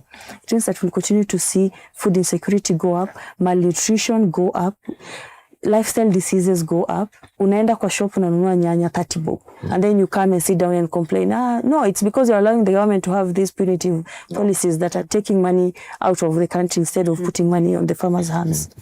Cynthia, speaking of smallholder farmers, in your story there's a character that you follow to the Kenya Seed Company to purchase seeds. And there's something he says to the guy at the counter. He tells him, can I get the seeds? And the guy tells him, there's a queue. Oh, yeah. The earliest you can get it is August. Yeah. There's a queue to get seeds to plant. So that means that farmer cannot plant those seeds at that time, even though they need it, which is mind-blowing to me. Yeah. Then he goes on to ask, to tell the counter guy goes on to tell him that actually there kuna msea kona bags kama 1,000 anangojea. Then the guy responds and asks him, so what's the place of smallholder farmers when there are people who can buy at a scale such as that? I'm thinking about the effect this could have on small-scale farmers, which are a majority of Kenyans. All of us here know someone who plants. So most of us here have shags. There's a place you go to in December. Yeah. And just you should be happy because a lot of drama comes with that. But most of us have a place you go to in December, and it's usually in the countryside where people plant. Your grandmother plants the food she eats. what could that do to a regular farmer, Cynthia? And if this law stayed, because it was enacted and stayed for a while, it was implemented for a while, what would that change about the way your grandmother farms? Okay. That problem I noticed was very major with potato seeds. One thing I noticed about in my investigation about potato seeds is that the suppliers are they are located at very distant and very rural regions, like regions that are known to produce potatoes. So, for example, for my grandmother, for her to access the potato seed, she had to either go to Elbagon or to Njoro or to Mount Narok, which are very you will need to hire a vehicle to be able to ferry the bags of potato. And then there was also another farmer called Lucy Wanjiro. She's a casual laborer. There was also that dynamic that we no longer now have just small scale farmers. I think we also have smaller scale farmers who are casual laborers who rely on small scale farmers to be able to farm and afford to buy seeds and fertilizer. And this smaller scale farmer called Lucy, she was able to struggle to get 2 kg packets of seed for her 1/4 acre plot, but she was not able to raise the money for fertilizer and CAN which she needed. And when we went to witness her harvest, it wasn't that good. And then now, because she could not afford the 5,000 shillings for a bag of potato seeds, she had to buy from another farmer. And one thing about certified seeds, and every farmer will attest, is that you cannot replant. It's not like the indigenous variety. I remember when I was growing up, when we were helping out my grandmother in the village, there were some varieties of maize and potatoes that she would save as a seed for the next planting season. So with the certified seeds, you cannot do that. You will not harvest a single thing. So it's engineered to have you come back all the time. Yeah. Also illegal. It was illegal for you to replant without permission. Yeah, actually that is in Article 23 of the law. It prohibits the use of a harvest of a protected variety as a propagating material. So that now what that does to a farmer, it subjects the farmer to a continuous cycle of debt. And if a small scale farmer does not have maybe a child working in town who can support their farming, trust me, they are not going to be able to plant. We experience that a lot with my grandmother. Sometimes the fertilizer prices are too high. Sometimes the seed is in low supply and so the prices go high. So each of us knows that in April, during the planting season, we all have to save something for grandma. Or else when you go home in December, we'll not come back to Nairobi with anything. So that is what it suggests the farmer to. And if you do not have children who can support you or an income, then most of the times you find now farmers going back to the shops to buy food, which is unfair. Which is unfair. Yeah. If farmers themselves have to buy food, what does this even mean for our agricultural future?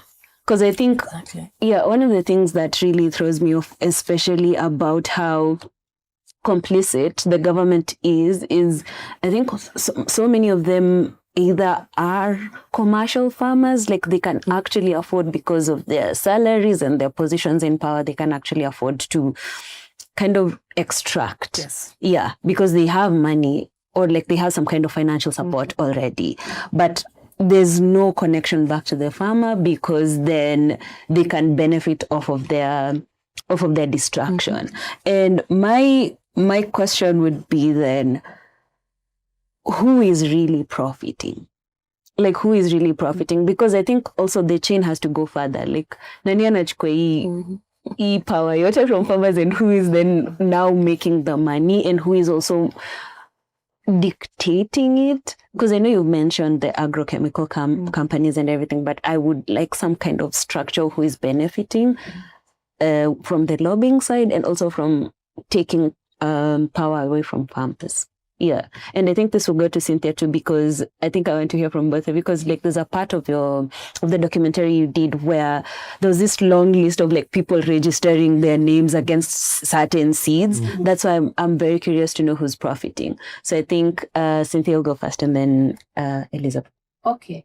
There are different types of seed breeders. I think at the top of the food chain are the seed breeders, because for every 1 kg of seed you purchase, they get a certain percentage for 20 years. Let's take an example of maize. Lucy bought a packet of the 6213 variety of maize. It's registered under Kenya Seed Company. So at 550, there's a certain percentage that Kenya Seed gets from every farmer. So you can imagine maize being a staple for Kenya, a Kenya staple food. How many kilograms of maize seed are purchased every year? So you do the math, and it's not just maize. Kenya Seed, I think, also owns a number of seed varieties.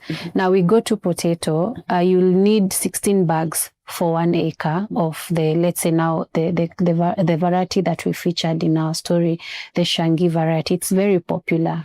And one of the things I was told by one of the characters called Juguna is that the farmers do not decide what they want to plant. It's the brokers who tell them, if you plant another variety, we will not buy. So we'll only buy this particular variety because it has desirable qualities. So 16 bags, each bag going for a minimum between 4,800 for the best quality seed and 5,000. You can imagine how much, even if it was just 5%. And you had this vendor telling us that he had a queue of 20,000 farmers. And there are farmers who are buying as many as 600 bags, 1,000 bags. How much money are they getting? So I was also able to look at the database. We have 175 certified seed merchants. Those are the ones who are controlling the seed trade in the country. 175, which include the conglomerates and also public universities also getting into the business. Wait, universities are in the business of what they say? Yeah, we do have actually. I think I saw 2. I saw Egerton University and another one, is it Chuka? I think. Universities. Yeah, it's also a seed breeder. Yeah, so they are the seed breeders who are very many. And then there are the seed merchants who are 175. Yeah, so those are the ones who are benefiting. Yeah, because now every year that's a cycle. Everyone has to go buy, and so that they can plant. They can't actually use any other seed varieties. Yes, that's exactly. very scary. It's a subscription model. Yes, exactly. Yeah, exactly. And Elizabeth, from your POV, who's also benefiting from this system? I think this is one of the areas maybe Cynthia can also help us do investigations, but I know most of the political class have a stake in the agricultural sector, either in the fertilizer business, the pesticides business, or the seed business. And that's why when they put such policies in place, they know that it's going to benefit them. And sadly, even right now, we are moving towards a situation where even the Kenya Seed Company is going to be privatized. Can you imagine what that is going to do to like our food sovereignty as a country? How can we call ourselves a sovereign country? How can we say that we are free when we don't have control over the food that we eat? Because if you don't have control over your seed, you literally don't have control over the food that you eat. I remember the last time when there was the war in, Ukraine. Russia and Ukraine, and we were being told we cannot get bread, we cannot get all that. Can you imagine what that tells us? It means that with the direction we are taking, we are going to get to a point where we will not have control of our food. So if our neighbors, not even our neighbors, if people from miles away decide to fight and close their borders, then we are not going to be able to produce food because there are not going to be seeds. And we saw the situation where farmers are literally looking for specific seeds because they've already been used to using these breeder seeds. So does it mean that tomorrow when COVID-20 or whatever happens, and then we have already sold all our seeds to especially multinational companies, does it mean that we're going to sit here and not eat? Supply chains, if they interrupted. Exactly. Does it mean that, you see, it means that we are losing something so very fundamental as a country. And it's because we are just allowing policies that we know very well that are not for us and for our people. And I think it also maybe it's not a problem too for the political class, because I don't think for them 75,000 shillings is something. When you tell a small-scale farmer, I need you to use 75,000 Kenya shillings to certify one variety of seed. When you go home, I was born in the village. If, for example, it's a bean seed, my mom has 5 of them, not one. So when you say that she needs 75,000 Kenya shillings to go through the certification process, which is already very complex. That is an amount of money that most farmers do not even make by the end of the whole season. Yes, they don't. So I feel like it's because the political class are not really involved in the small business, which is them making sure that they at least have a decent living from farming. For them, it's more of like, how can I make more money when it comes to exports? How can I make more money when I'm selling seeds, when I'm selling pesticides and fertilizers? And that's why we need to be mad as a country. We really need to say that, no, this cannot go on. You are messing with the food. Food is very essential. We cannot all even be seated here without food. So why are we letting the country, the government, just mess around with the food that we are eating the way they want? And then right now we are looking at issues of the lifestyle diseases and all that. We are being told it's because of the food that we're eating. Most of the food that we're eating, it's either it's poisoned by the pesticides or it doesn't have any nutritional value to us. So are we going to allow that to continue happening? Where like right now we hear someone is 70 and like, oh, I'm Africa 70 because it's a big deal nowadays. It's like, you're 70, we see like it's something that it's not even supposed to happen. So I think this is a conversation that needs to make us mad, because even right now when you go back home, the food that you're going to eat in one way or another, a small scale farmer has been involved for you to be able to have that food on your plate. So when you hear about someone talking about seed sovereignty, it's something that needs to get us mad. Something that needs to get us acting and saying that, no, you cannot control our food. You cannot make our food about profit. Cynthia, I'm going to ask a question that I need help understanding. So, as someone who has never farmed in their life, if I'm going to farm and I decide I want to get into farming, what does this law mean for me? Because I know not all seeds will be listed under the Varieties Act. So I'm keen to know the difference between the seeds that will be affected and those that won't be affected, and just try to understand how this will disrupt the entire seed system and how farmers work.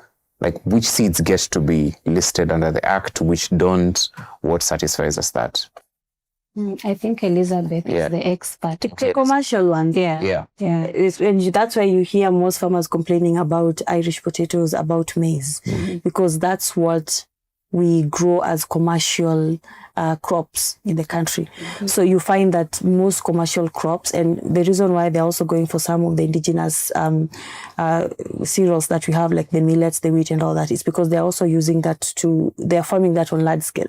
So that they can use it in alcohol production, bread, and all these things. So basically, when you look at the list of seeds that are being affected, are seeds that are essential in terms of giving them profit. So if something is bringing them profit, then how can you get control? How can we control this? But also the problem with that is, in the process of them doing that, we are losing our indigenous seeds. Because there's no support on the ground when it comes to these indigenous seeds. Right now, farmers are doing so well because when you go around the country, and that's also one thing that people don't know, most farmers right now are saving their own seeds.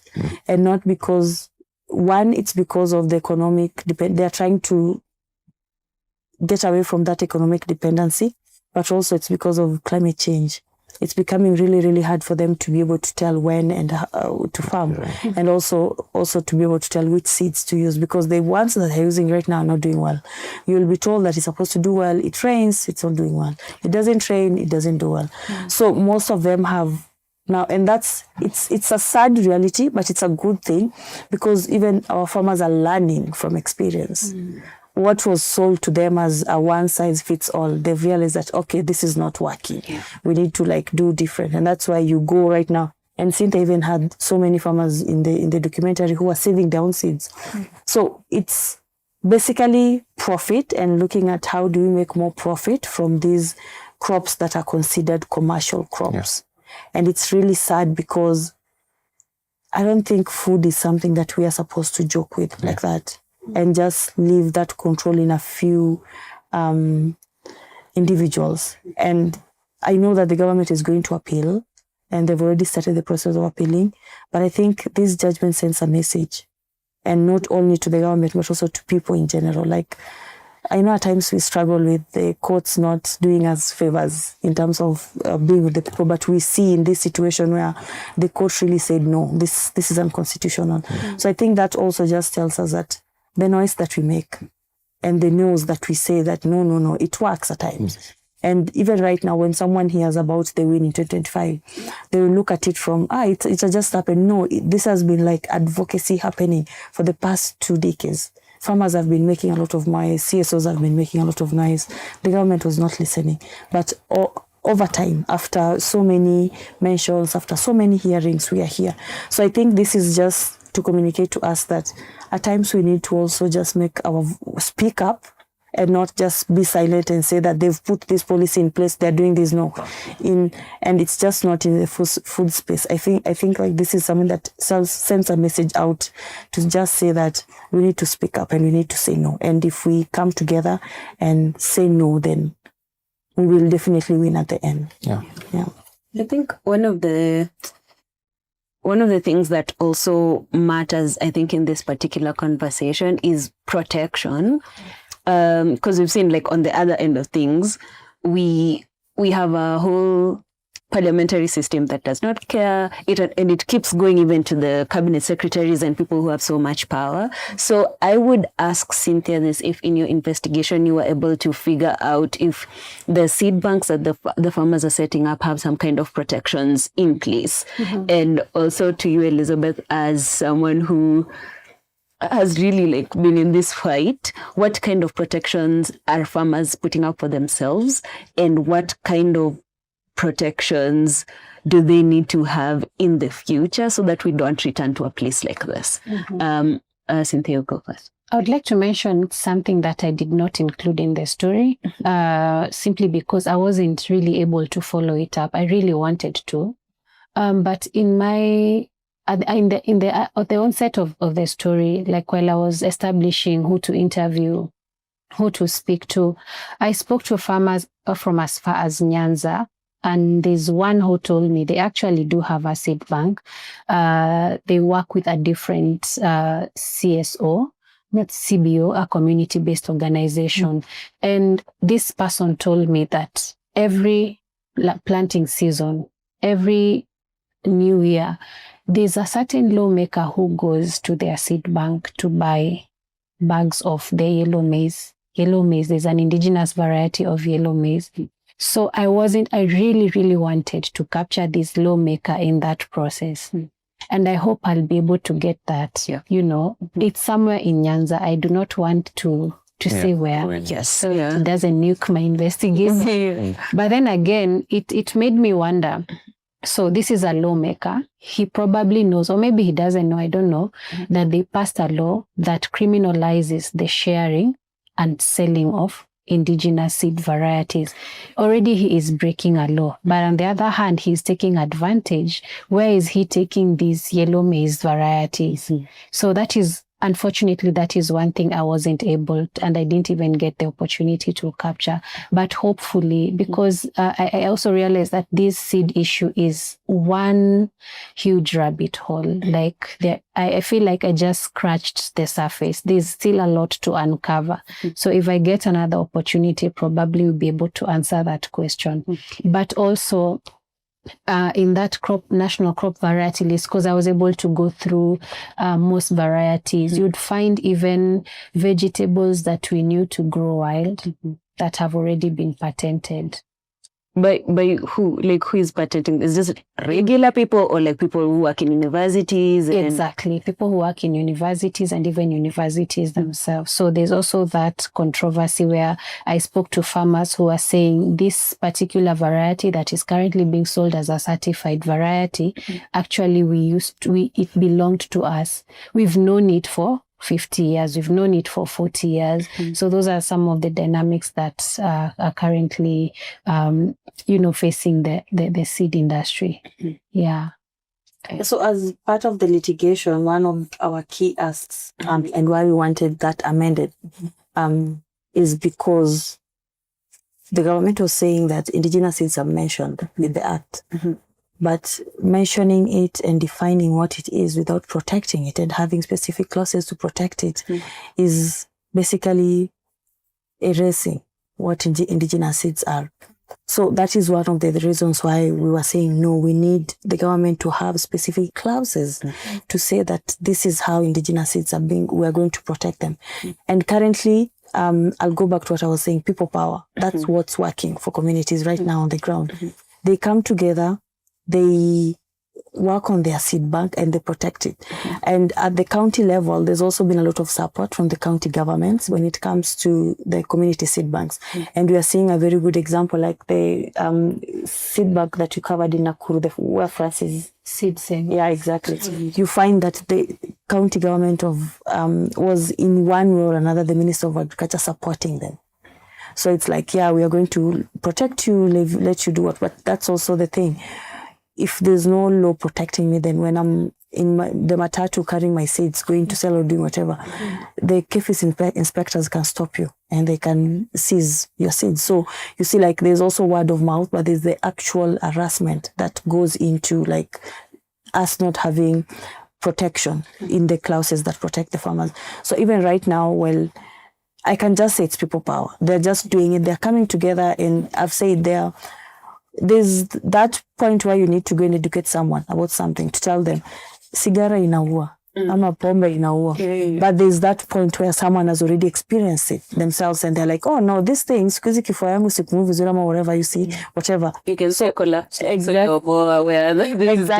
So like that's where most farmers are right now. They've gone through these seasons. They've realized it's more like me being dependent on these people and less of like me empowering myself. Because if you look at the documentary, you see even the lives of these small scale farmers, even to just afford a decent living is a problem. And these are people who wake up every single day to go to the farm. So I think I can say time has also done us justice, which is wrong. But now, because our government didn't want to, time has also done us justice, because farmers themselves are experiencing the climate change. You heard even the documentary that saying, this time mvua imekuja mapema, ama mvua ikukuja. So they're actually experiencing this on the ground. So it's less of us telling them that this is actually going to affect you like this, and you need maybe the adapted or resilient indigenous seeds. They already know because they are experiencing it. And people power is working. That's why we are saying we need this law to be in place so that we can also the farmers can call the county governments to recognize, to budget for these seed banks, to support these seed banks at the county level. There's a part of this conversation that I want us to focus on, mostly because I know we touched on it, but I really want us to get into it. Why should people care? It's something that should be the biggest news in the country that law didn't make it through. But then the government is even appealing it. Yes. That's a horrible show of, I know. of just interest in making things work. What do you think needs to be done for not only media, but then in general? What's missing in that whole chain of communication? Is it that this is such a tough thing to understand, that seeds being patented, like the regular person doesn't know what patenting is? But then what I'm failing to understand is, what can we do in this conversation right now that you think hasn't been done yet, A?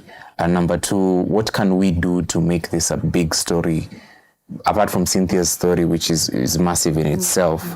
What do you think can be done, and why should people care about the Seed and Plant Varieties Act as it is right now? Because what I'm afraid of is the government appealing, because we've seen them appealing things and things being overturned. I don't know which law it was. I think even the housing levy, and all of this had to do with public participation and the missing public participation link. And also it's like, you don't have a choice, you just have to pay. So how, again, just to reference what Tom is saying, like, why should we really be out there tapping us? I was having this conversation with Sid actually in the morning, because we were just talking about how at times this topic looks so technical and hard to relay out here. But I think it's also the work of, maybe I can say, the CSOs that are working in the seed sector. We also have a lot to do in terms of trying to maybe educate and create awareness. And something happened last year during the maandamano where we just did it was a simple digital push because we were going towards a hearing, and we did some videos that we posted online, and in a week's time we had Occupy Machakos Low Courts hashtag trending, and I remember at some point we were even like, are we really going to go to Machakos Low Courts? Because what happens if people actually decide to occupy Machakos Low Courts? And I think the reason why that works so well is because we really tried to break down the conversation and just make it simple. I feel like at times it's also how we communicate. It's a lot of science, it's a lot of big jargons, and people lose, especially when you start saying seeds of vanity, someone like, Sasa, what is that? I think so. We need to do better in terms of how do we communicate this in a way that will make sense to someone who is going home right now from work. They'll listen and be like, okay, this is actually something I need to also see how I can support and all that. So I think for me, I can say, given that I've worked in this space for some time, I can say is telling this story more and more, the way Cynthia has done, just to talk to farmers, capture this and share, but also maybe for people like me who are in the advocacy space, is how do we communicate it to make sense? How do we relate it to the everyday life?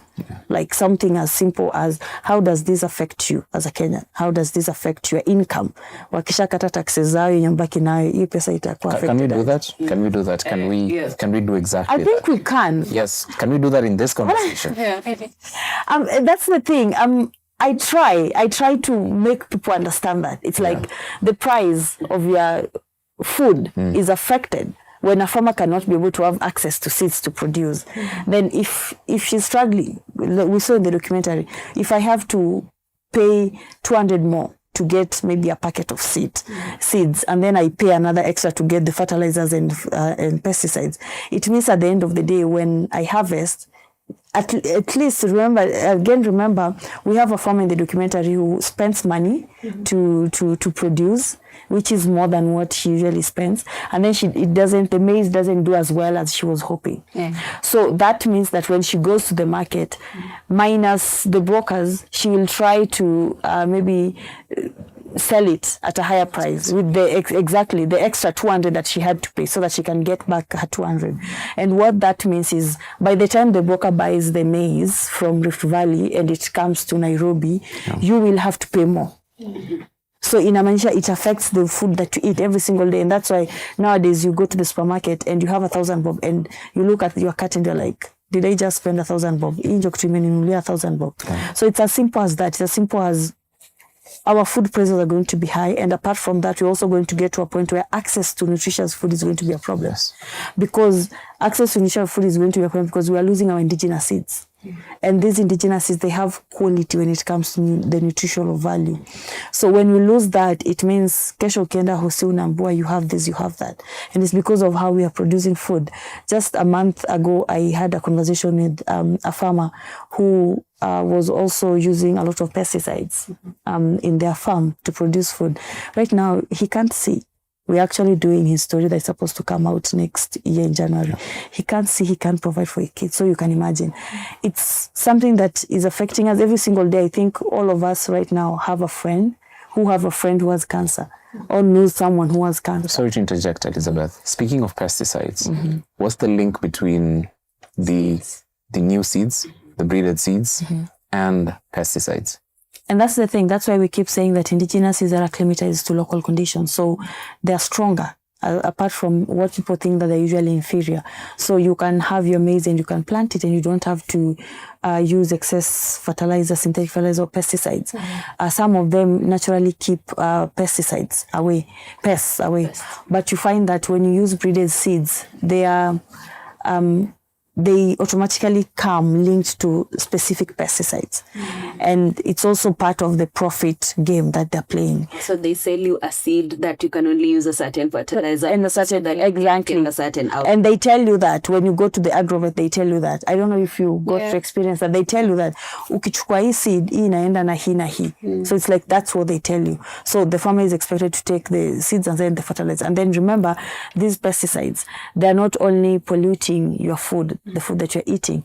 They are also polluting your environment, the water that you're drinking, the air that you're breathing. They are killing the pollinators. So it means that as we continue like this, we are going to get to a point where it's going to be really hard for us to produce food as a country because our soils will be dead. Our water are polluted. There are no pollinators because we know most of the crops that we grow also depend on pollinators like bee and butterflies and all that. There are also no pollinators. So we are moving towards a system where food is going to continuously get more expensive because we are killing the environment that is supposed to literally help produce that food. But at the same time, we're also poisoning our bodies by these toxic pesticides. It's a classic case of, sorry, Cynthia. Yeah, if I may add something that I learned, because I did this story under the Bertha Challenge 2025, and the challenge, it is a global fellowship.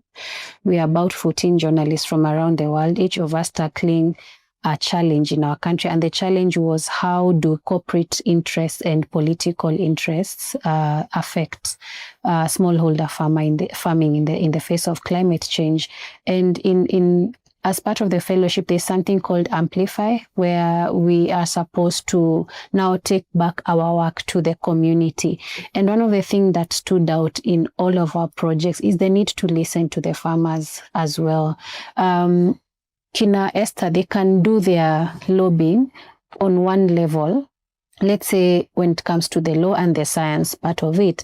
But as journalists, are we reporting also what the farmers are saying? Because I also struggled in looking for articles or news items that have been done about seed sovereignty and that fight, and even articles that support indigenous varieties. So are we listening to the farmers? Are we listening to them as they tell us this particular sorghum variety called Aleko Ekal doesn't require continuous rainfall to grow? Just needs one cycle of rain, maybe just once, and it starts germinating and it can be harvested in a short period of time. Are we listening to those farmers? Are we communicating what they're telling us? So I think we also need to listen more to the farmers because they know these things. For example, you will hear that as opposed to the hybrid maize varieties, in our community, there was a variety called Gevigo. And Gevigo, unlike the hybrid varieties where you have to harvest it really quick, if it starts raining in November beyond, the expected period, they start rotting in the farms. But with the Gevigo variety, once it matures, it kind of locks itself, and no amount of extra rainfall is going to affect that variety. And this is also a variety that you can replant. Are we communicating? Are we telling these stories? I don't think we are doing that because the kind of stories we're telling now is exalting GMOs and these interventions that are threatening the food diversity that we've been enjoying for years. I don't know how old you guys are, but you don't mind to add to what Cynthia just said, I studied Bachelor of Science in Agriculture in KU. But what I studied in school is exactly what I'm now fighting. I was being told that you have to commercialize, you have to. So you find that it's like we are locked in this system where everything is not working for us. The policy, the education system, what we're being taught is good and is supposed to be good. So we are ending up with researchers and scientists who also are exactly that. You see, it's GMO, it's the good thing. So I think it's kind of web of so many things that are set to make us fail and continue to have our food controlled by corporations. But I think having conversations like this, that is what gets us to really understand why we need to say no, why we need to change some of these things. So I think constantly telling the story and making sure there's that back and forth. We are listening, but we're also telling the story so the farmers can also hear from other farmers, hear from maybe research in terms of policy, their role at the county level, what can they do, how can we work together to help. So I think it's just making sure that we have that back and forth communication in terms of sharing information. I like what you just say right now, because then as someone who's studied this, as someone who has background knowledge on what it takes for agriculture to work, and obviously it's a learning process, and I'm realizing a lot of knowledge systems that do not care about the farmers in their say. It's like you are a farmer, you know this, but like unajua nini. It's almost like you're disregarded so someone can sell you a product. Exactly. And so my question would be like, what's a possible scenario that would make the laws that are in place work? Or like how, not just to counter them, but like from someone who has agricultural knowledge, like from the point of a farmer, from the point of someone who's studied in the formal system, like you would say, how do you make the laws that are in place work, or how do you restructure the laws so that they work? Ama sisi ni maheta to just because we don't like the system that's in place. Yeah. I think the first basic one is making our policies or our laws with the farmers present. And that's the best thing that the Constitution also asked for, public participation, as basic as that. If we are saying that we are making these policies for them, to support them, to help them, to do all that, are they in the room? Are they represented? Are we really going to the villages to listen to what they're saying? Something as basic as that. So I think that is one of the places where we need to start from, just being able to listen and make these laws with the farmers, not against them.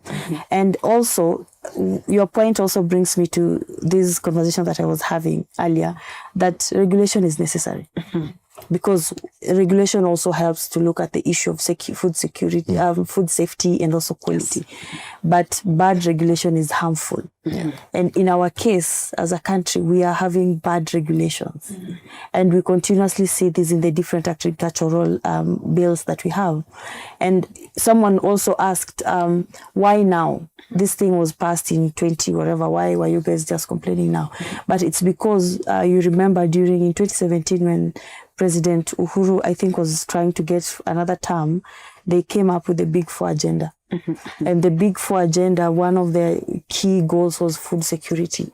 And when we look at what they listed as what they wanted to do under that was to increase production of food, to reduce imports, to support small-scale farmers with inputs and all that, and also to look at the issue of malnutrition. And when they said that, they were looking at it from a commercialized point of view. And as a result, 3 years, 4 years later, we were now seeing where government was giving subsidies to now the breeded seeds, the fertilizers and all that. That's what government was giving subsidies to, and even giving farmers and all that. And as a result of that, we got into looking at the different laws. And then we came across the Seed and Plant Variety Act. We came across the Livestock Bill, which was saying a smallholder farmer cannot be able to keep bees if they're not registered. The Irish one was if you're a trader and exporter, you're not supposed to do that if you're not registered, or you pay a fine of 5 million, and it gets worse. So I think during that time the government was so focused on looking at food from a development angle, but not also from a community well-being angle. So we were just looking at the quantity of the food. We want to have more, but is it safe? Is it quality food and all that? So I think that's where we lost it, because we were looking at just having more, because at that time we were dealing with a lot of issues of droughts. But I think what we can do right now as a country is basically just to listen to farmers. Let's make sure that when we are making policies, we are involving them. They have better judgment, because they're the ones who have been doing this. I cannot even speak for the farmers, because these are people who have been on the ground doing all this work. All this knowledge has been passed to them. So can we do something as basic as making sure that we have we are involving them in the conversations? And also us, as Kenyans, we can also it's our right to participate into these processes. So can we also just take advantage of that and participate in that? And also at the county level, let's just start holding them accountable. We need extension officers. We need infrastructure when it comes to places where our farmers can save their food, can do all these things.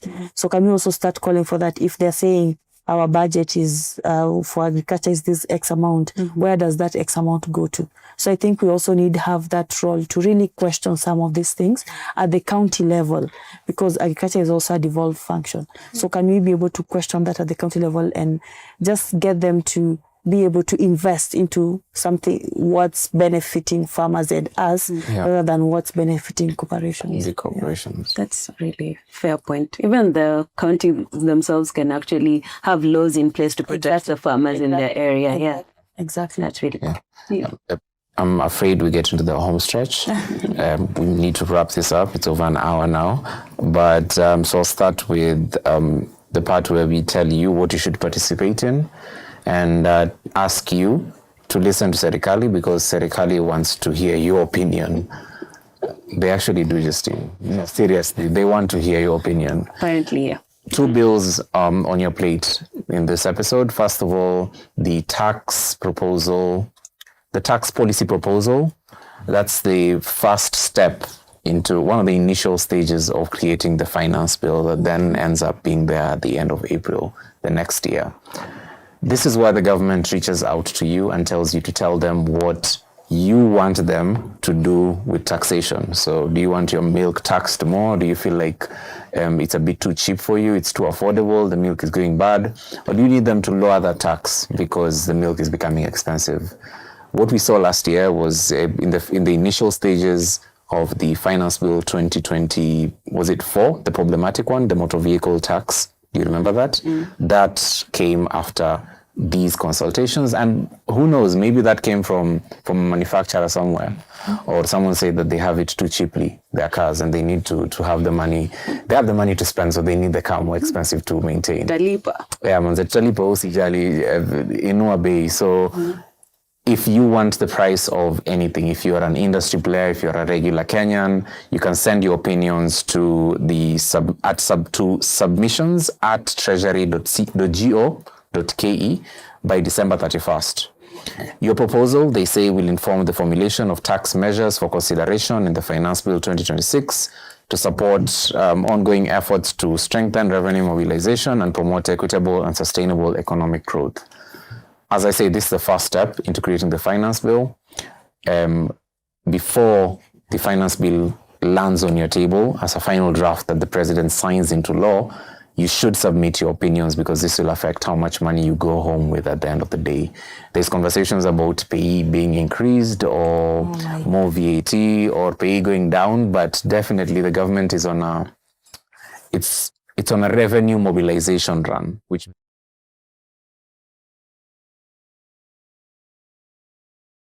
your people. So who knows, maybe the possibility of a more stringent bill landing on our tables in 2026 is possible. We had a weaker, to some degree, compared to 2024 bill in 2025. It was a lot slimmer. It targeted specific industry and also raided the income of people, because it gave KRA access to people's digital transactions. This is why you should care. It's important for you, and the 2026 finance bill will be here in maybe 7 months, and you need to participate. December 31st is a problem because they've only given people 2 weeks to send their opinions. Christmas, really?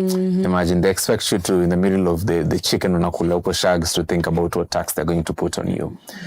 Usually you have until January 16th, 17th, maybe 20th to submit your opinions, but this time they want you to stop eating your ugali, manze. Last week we also highlighted the autism management bill. It's a Senate bill submitted and proposed into the Senate by Senator Karen Nyamu.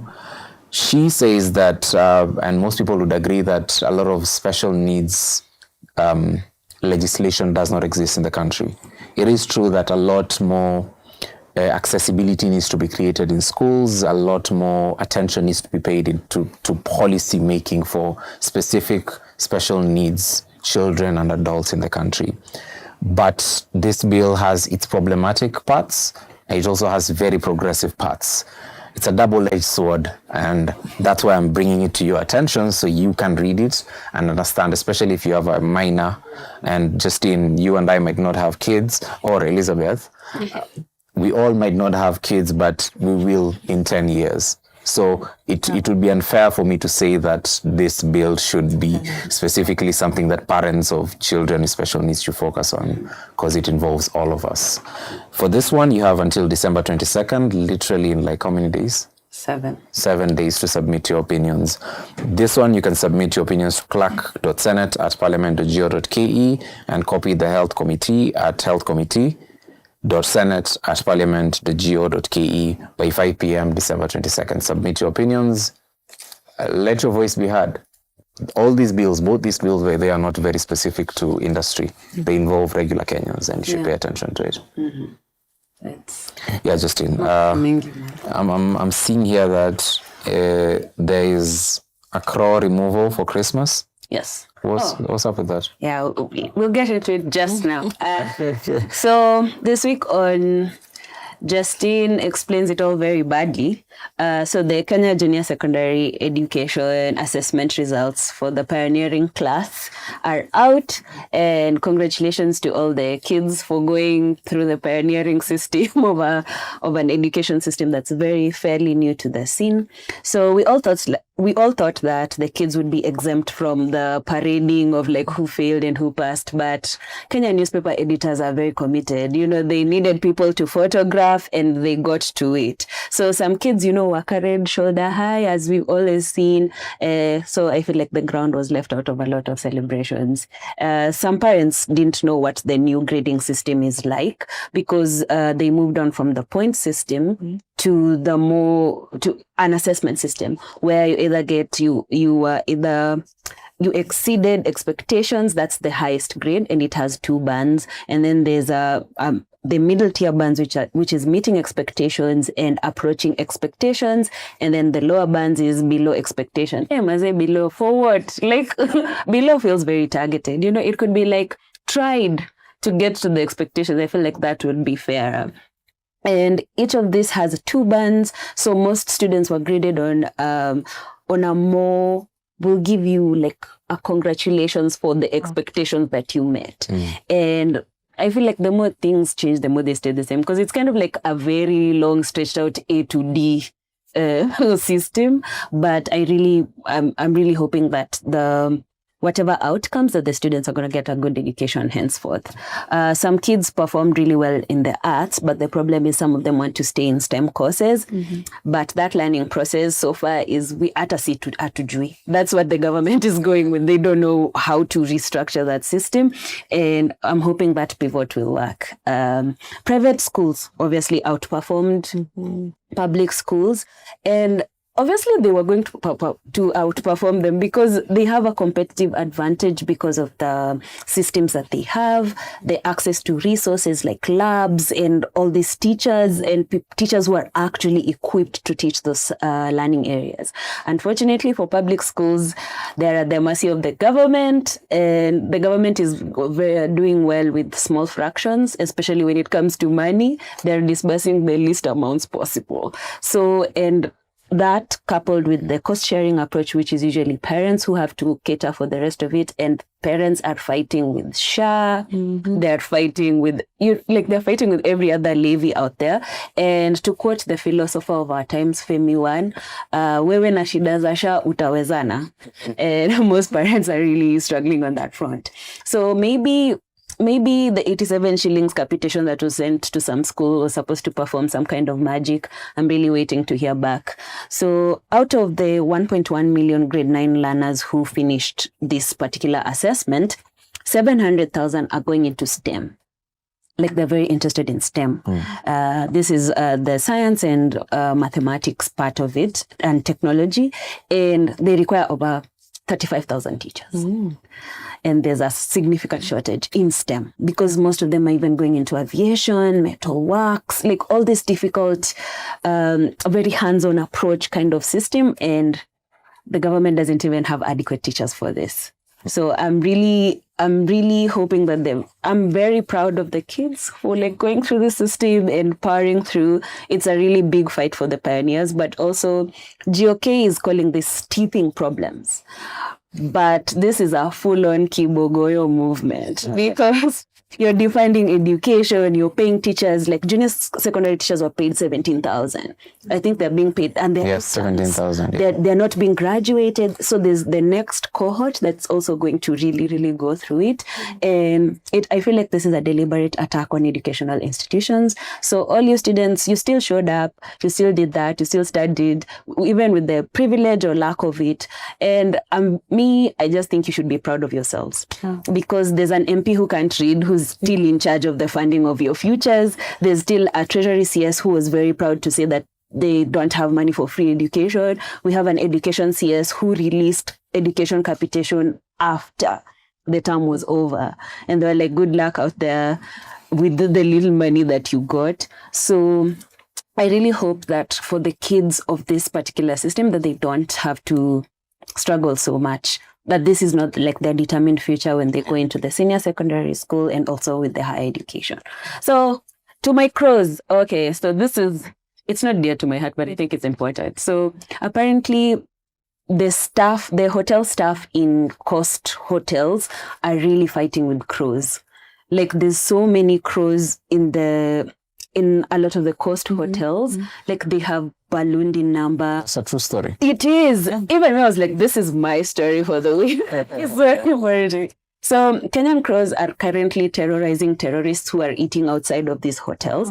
And the crows are foodies, I think. And they are very good at appreciating what the chefs have done. And they're building a feeding program for themselves, which has made them multiply in number. And they're now everywhere. And at some point, I think it was estimated that there's 90,000 crows just like around the hotels. 90,000 is a lot of crows. Yeah. But I feel like the food is already outside. I feel maybe if the crows were able to pay, maybe the hoteliers would not be so mad. But according to the hoteliers, like the crows are very much brokey freeloaders, and they cannot support them in their feeding program. So they want all of them gone, or at least their populations completely removed. So the hoteliers and KWS have a joint elimination operation program to end all these crows. And it has a title. The crows, it's called Crows No More. That's the title of the elimination project. I think they could have consulted me for a few names. I think we could have gone with, Kilbeak. That's fine. Cromia River.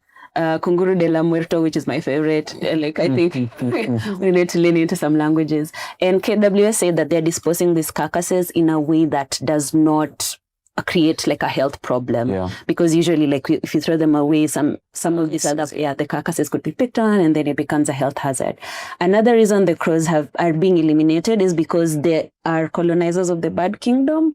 Apparently, they are very good at replacing native species, then spreading pathogens and becoming a public nuisance. So even if you add crow guilt, they don't care. They are not they don't possess it. So in case you're curious about how much this operation costs, it costs about 10 million. KWS and all these hoteliers need 10 million. They even did a fundraiser on the 13th.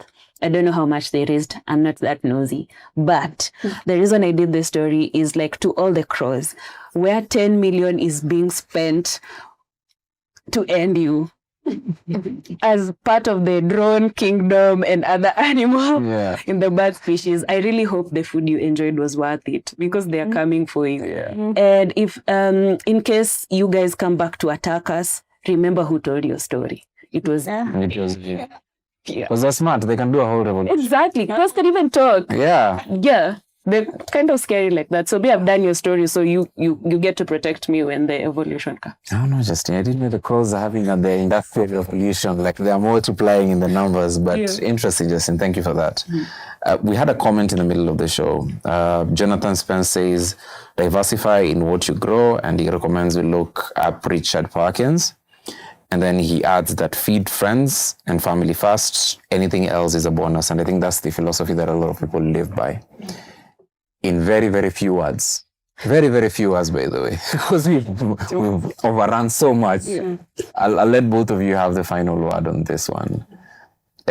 For Elizabeth, I particularly want to ask you, is there anything, because we journalists tend to pick an angle and we have specific questions and a line of questioning that we want. Is there anything that you feel was very important that might have slipped under the radar?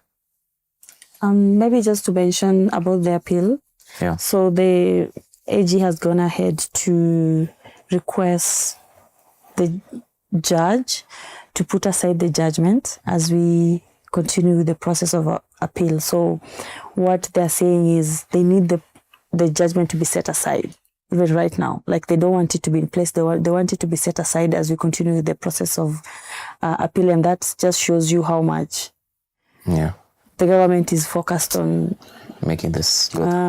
Yeah, so it's I feel like the win is already a statement, and I think it already also says that the farmers on the ground are now aware and they're not going to just allow the government to do whatever they want. So it's us to also try and support them as much as possible. The amendment is going to be another long journey, but we are not giving up and we are going to fight together, and we are hoping that we also have you to help amplify that message and support what the farmers are doing on the ground, because farmers are actually doing a really good job on the ground. Yeah. Thank you.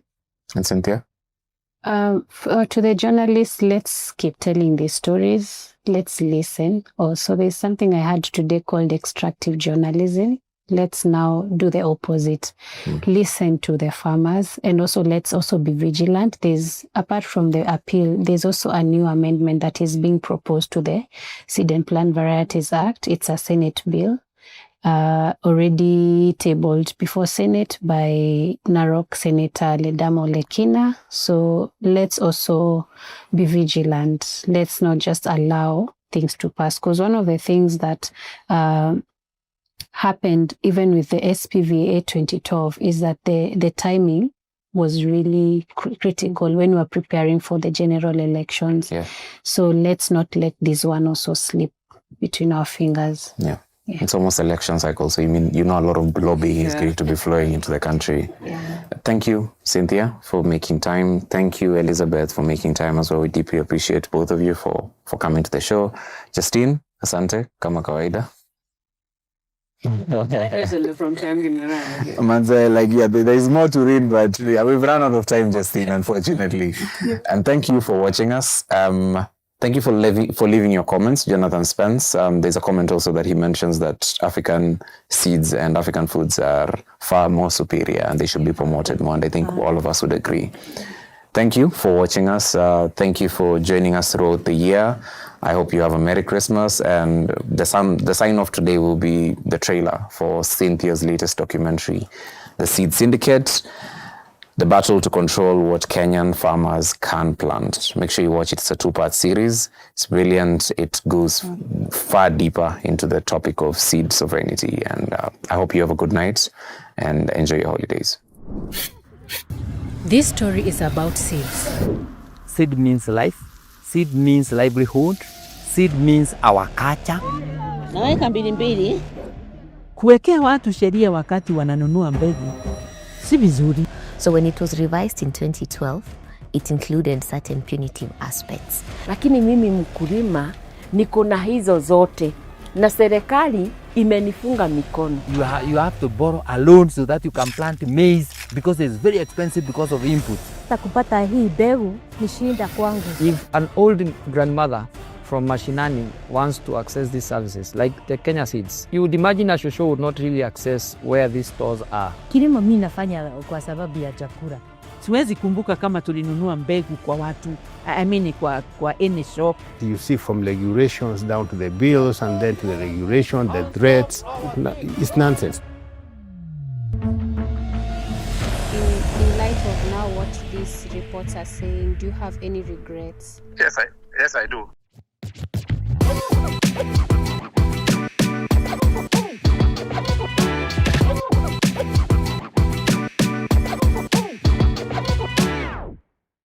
Do you care about truth, justice, and stories that really impact our lives? Then, the Africa Uncensored community is where you belong. What do you get when you join?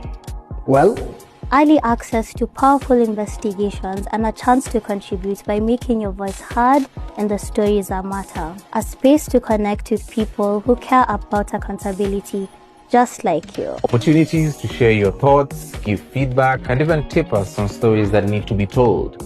Plus, events, trainings, screenings, all those things to keep you learning and engaged. This isn't just about community, it's about telling the stories that shape Africa. So, guys, join the Africa Uncensored community now and let's uncover the truth together.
It is more than what can meet the eye.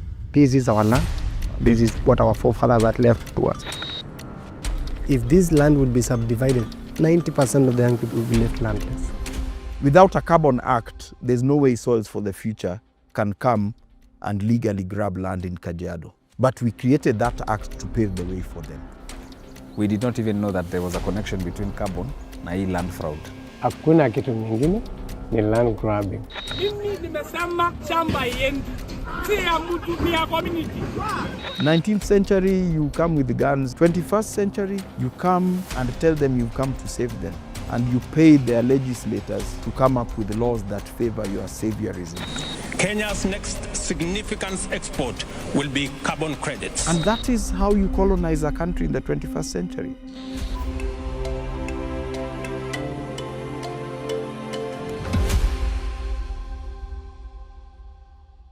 What happens when a community's desire to own their land meets corruption and global climate finance? Over the course of 6 months and several trips to Kajiado County, Africa Uncensored and the Organized Crime and Corruption Reporting Project dug deeper in search of answers on the growing fractures among Maasai communities living in Kajiado. Analyzing hundreds of documents, conducting interviews with key figures, and utilizing satellite imagery and other OSINT techniques. On the face of it, Maasai youth were opposed to a controversial carbon project. In reality, that was only the tip of the iceberg. Powerful and connected political elites in Kenya are executing a massive silent land heist, while major international organizations either knowingly or unknowingly provide cover under the guise of carbon offsetting projects. Kwa majina naitwa James Sumaili Sangaire, mkaaji wa Oldonyuke Group Ranch. Nimezaliwa hapa Oldonyuke, nimeoa, nikazaa hapa Oldonyuke. Wazazi wangu wote wanaishi hapa. Niko na bibi moja, watoto 9, kijana moja, only one son. Nimekuwa member wa Oldonyuke kuanzia tarehe 13 Disemba 1984. Nikaja 1994 tukakuwa tumedemarcate wa shamba, tukafunga register na ikawa kila kitu imekuwa closed. Oldonyuke Group Ranch, my father was a vice chairman wakati huo. Hakuwa na hitilafu yeyote. Tuliposema tu divide mashamba, no any conflict. Kwanza tumetoa green card, tukatoa ndio ikuwa na individual benefits. Juzi tu tukaja kupata some grounds ambayo haistahili kiwepo. Mimi naitwa Gideon Kanchori, mimi ni mkazi mzaliwa wa Oldonyuke Group Ranch. Nimelelewa huku, nikasoma huku. So I've gotten to have well understanding about this place and the people in this place. I have witnessed a lot of irregularities happening in this place. when I was a young boy, when I didn't have capacity to mobilize people against that. Like many years ago, like 15, 18 years ago, there was a daylight robbery where the then committee, which was being led by former chairman Sakaya and his committee, came to this place and told people to pay for their title deeds because they were ready for dispatch and stuff. At that moment, people did a lot of selling. Man, you would sell your sheep, you would sell your goat, you sell your livestock generally, so that you would acquire your title deed. And you can imagine, even widows were conned and kids without fathers were conned. There were not title deeds that were issued. There was no any refunding done. Things got out of hand, I think, in 2023, when we have been having sit-downs thinking of how we can salvage this land from land grabbing. So there was information that the current committee are misusing that mandate that they were given by the people to subdivide this land to them. Being a young person from this community, having in mind that the register was closed in 1994, so people of my age cannot be group ranch members, I mean beneficiaries, if the subdivision would go through. That automatically raised out of question that, wait, but we are many than those who have land, so where are we going to stay in? While we were having those thoughts in mind and consolidating them, bringing them together to make a larger sense, things got out of hand when the carbon credit thing was introduced to us. Several people were injured after chaos erupted in Kajiado Magadi area. Pastoralist communities in Kenya, such as the Maasai, have long lived on vast, communally owned lands, moving with their livestock based on the seasons. Some have organized themselves into group ranches, with a register of members and a local management committee. In Oldonyonyokie Group Ranch, home to more than 1,000 Maasai households, a generational divide has been brewing. Over the past few years, carbon credit projects have taken root in the larger Kajiado area. And while they were previously welcomed, these ventures are turning into flashpoints of conflict. Matters came to a head on April 30th, 2025, when hundreds of youth shut down a meeting in which the Kajiado Carbon Rangelands project by Souls for the Future Africa was set to secure its entry into the Oldonyonyokie Group Ranch. We are here today for a meeting that was supposed to be a meeting between a company that wants them to sign their land over to them for the next 40 years to lease their land for carbon credits. But instead, the young men here, I'm told it's mostly the Gen Zs, have come out in large numbers to protest this. And in fact, they have told their parents, if they sign, then there will be trouble. KRCP had already signed deals with other neighboring group ranches. On the face of it, the Maasai youth had simply rejected the entry of a controversial carbon project. However, as our investigation found, their actions had also exposed unprecedented land fraud perpetuated by powerful figures. Don't point the finger to the WhatsApp. Mimi nilikuwa mmoja wao. Nilikuwa kwa ile kampuni ya kugawa mashamba. Tukaenda mzee mmoja akaongea, and a very prominent person. Sema kujeni dhati kama mmejipanga. Mnao visu, lete rungu. Kwa maana kuna vita. Mimi kwa sababu I'm divided. Mimi ni divided. Watoto wangu wengine wako pande hii, mimi niko pande hii. So mimi sikuwa nataka vita. Nataka tupigane diplomasia. Sio violently. Gideon is among Gen Z Maasai youth who mobilized to shut down the signing ceremony. We asked questions which were assumed to be disrespect. In 2025, we again heard about Souls for Future Africa in our place. They came, convened a meeting in Sierra Leone, and then they said we are going to sign this agreement, whether these young people want it or not. They came, told the older people that these young people are being misled, they are being used by people who are working. They made a vow that they are going to sign an agreement, whether we want it or not. So while they did that, they were told to collect signatures of those who would want to sign the agreement, 600, so that they would meet the 70% expected quorum.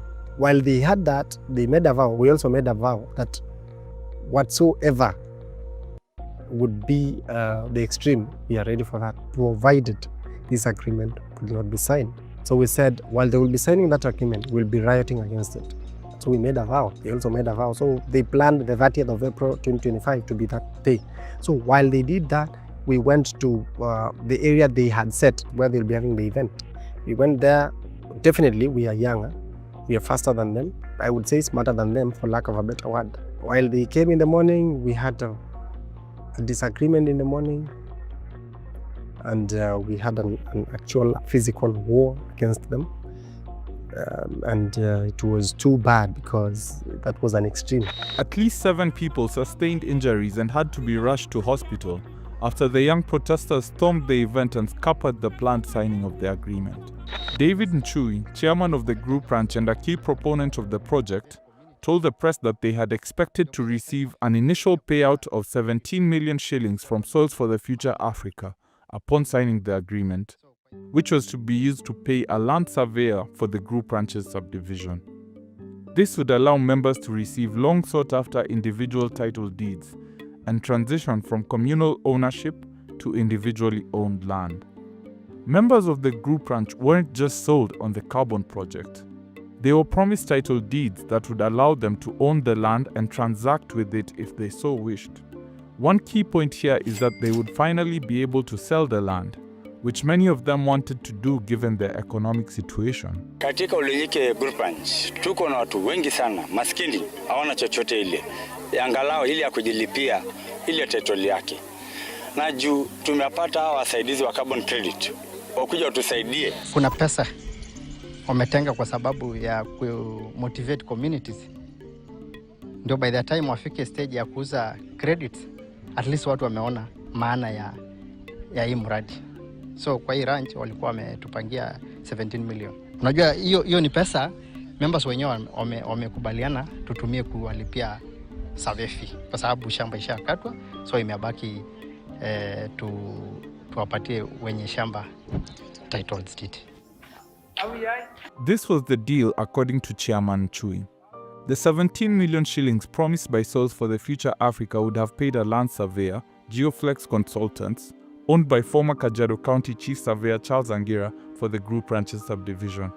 This would have enabled registered members to get title deeds and the associated benefits of owning their own land. They would be free to sell parts of it if they wanted to. In exchange, Soils for the Future would undertake soil carbon removal in the area. This involves managing grazing patterns to preserve vegetation, thereby generating carbon credits for sale. The benefits would be shared with the community. Soils for the Future was a key partner of the Northern Kenya Rangelands Carbon Project, which, according to the carbon database Offsets DB, sold credits worth tens of millions of dollars to companies including Netflix and Meta. A win-win, you might think, but you would be wrong. What had been hidden from the community was a dangerous secret that would stain the partnership and widen the generational divide.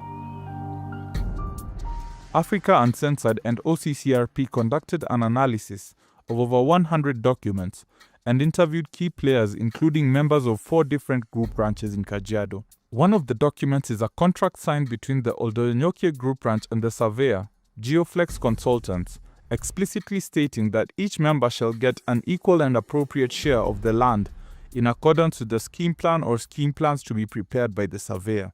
Another is an area list prepared by the surveyor and stamped by the Kajiado Lands Registry, which ultimately determines the beneficiaries of land allotments in the subdivision process. Its analysis would reveal a highly skewed process, as well as numerous connected players who stood to benefit even as many of the community's youth miss out entirely. Before the carbon project's entry, rumors of the leaked area list had sparked an uproar within the Oldonyokie community as it appeared to show that numerous non-members were set to benefit from the subdivision. The shadowy figures behind the companies and non-members remained unknown until now. Our dive into the ownership of these companies revealed connections to several prominent figures. Among them is a known proxy of the family of former President Uhuru Kenyatta, Rose Wamaitha, whose companies Midlands Limited and Pine Hub Limited were allocated a total of 360 acres in Oldonyokie. Another notable company on the list was Elnum Business Solution Limited. It is owned by Mr. Rotich Wilson Kipngeno and Miss Emily Chepkirui Kiprotich. One of the directors of Elnum Business Solutions, Emily Chepkirui Kiprotich, also co-owns a business, Edmina Agencies, with Edna Chelangat Lenku, the wife of Kajiado Governor Joseph Ole Lenku. The wife of Group Ranch Chairman Daniel Nchui, Naomi Gotiek, and another official, Gotiek Ole Meshololo, were the single largest individual land beneficiaries, with the chairman's wife allocated a total of 780 acres. Ole Meshololo was allocated 363 acres. Moses Maesia is a member of Oldonyonyoke Group Ranch who has been central in organizing against both the land subdivision and the carbon project. You ask me, walitafuta njia yenye it will be easy for them to steal the land, ensure that survey fees are paid, and ensure that people do not know. Na carbon hapo ndio ingeleta hiyo sasa. Because if you come into carbon, carbon credits they were promising to pay us 17 million if you're giving us $2 per hectare. Inaka, the best thing to do was, wacha tulete hii carbon, tuambie watu amna pesa ya kulipa shamba. Carbon itawalipia shamba. So it's like they now wanted, kwa sababu si walishindwa kuuza ile ardhi, wakakuja kwa mkutano. Hiyo mkutano nakwambia ya Naserian. We had a meeting in Naserian. Ni kama walikam waka sneak in your agenda. Responding to queries from Africa Uncensored, Soils for the Future sought to distance itself from the land governance issues in Oldonyonyoke, while admitting that its officials had taken part in community meetings where the use of funds from the project to pay for land subdivision was discussed. The organization said it was up to the community to decide on their priorities and then decide on how to use their funds. The issues that we observed pertaining land politics are the ones that prevented us from starting the project in Oldonyonyoke, Soils for the Future said. It is this very reason why we asked them to come to an agreement with themselves before entering into an agreement with Soils for the Future Africa. The surveyor, Geoflex Consultants owned by Charles Ameso Angira, was also set to receive several parcels of land. The company is privately owned by Angira, who until 2015 served as Kajiado's county surveyor. Some allotments were registered under both Geoflex and the Group Ranch, while others were solely under Geoflex. It raises the question that if the funds from the carbon project were meant to pay Geoflex, then why was the company allocated massive amounts of land? Concerns were also raised on questionable allotments for public amenities. Why do you think wanapea hizo points land mingi? Ni ndio ichukuliwe? It is only land grabbing. It's only hakuna kitu mingine, ni land grabbing. In response to queries from Africa Uncensored on the subdivision process, Geoflex Consultants owner Charles Ameso Angira said he was unable to respond since the issues raised are before a court in Kajiado.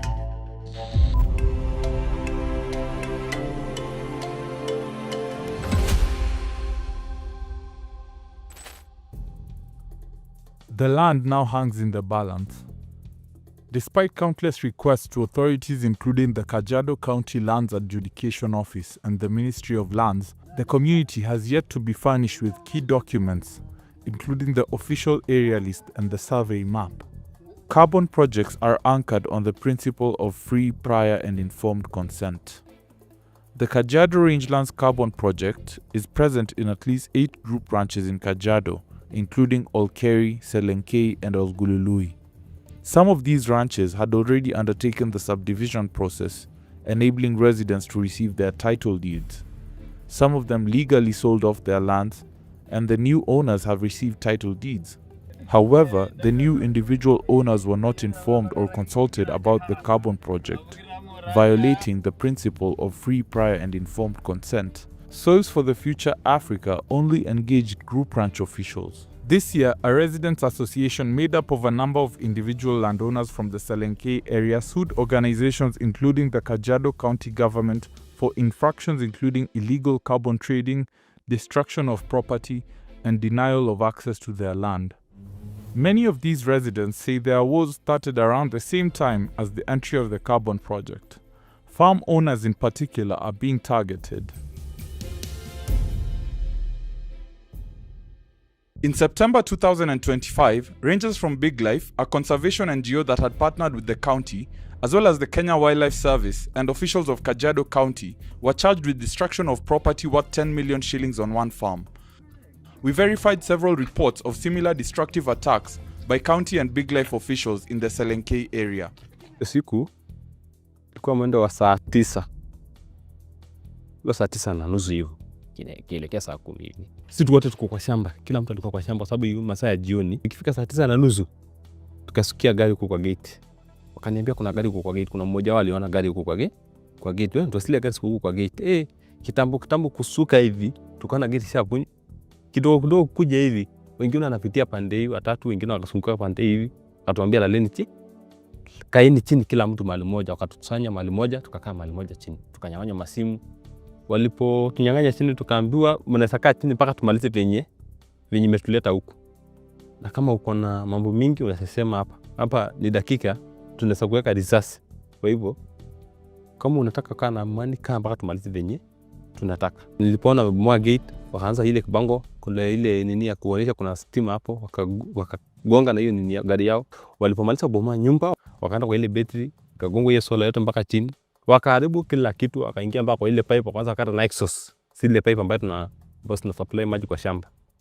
Kila kitu hapa, kuna kitu wameacha. Mahali kile imeachwa hata tanki moja pale imepasuliwa moja, ikabaki 2.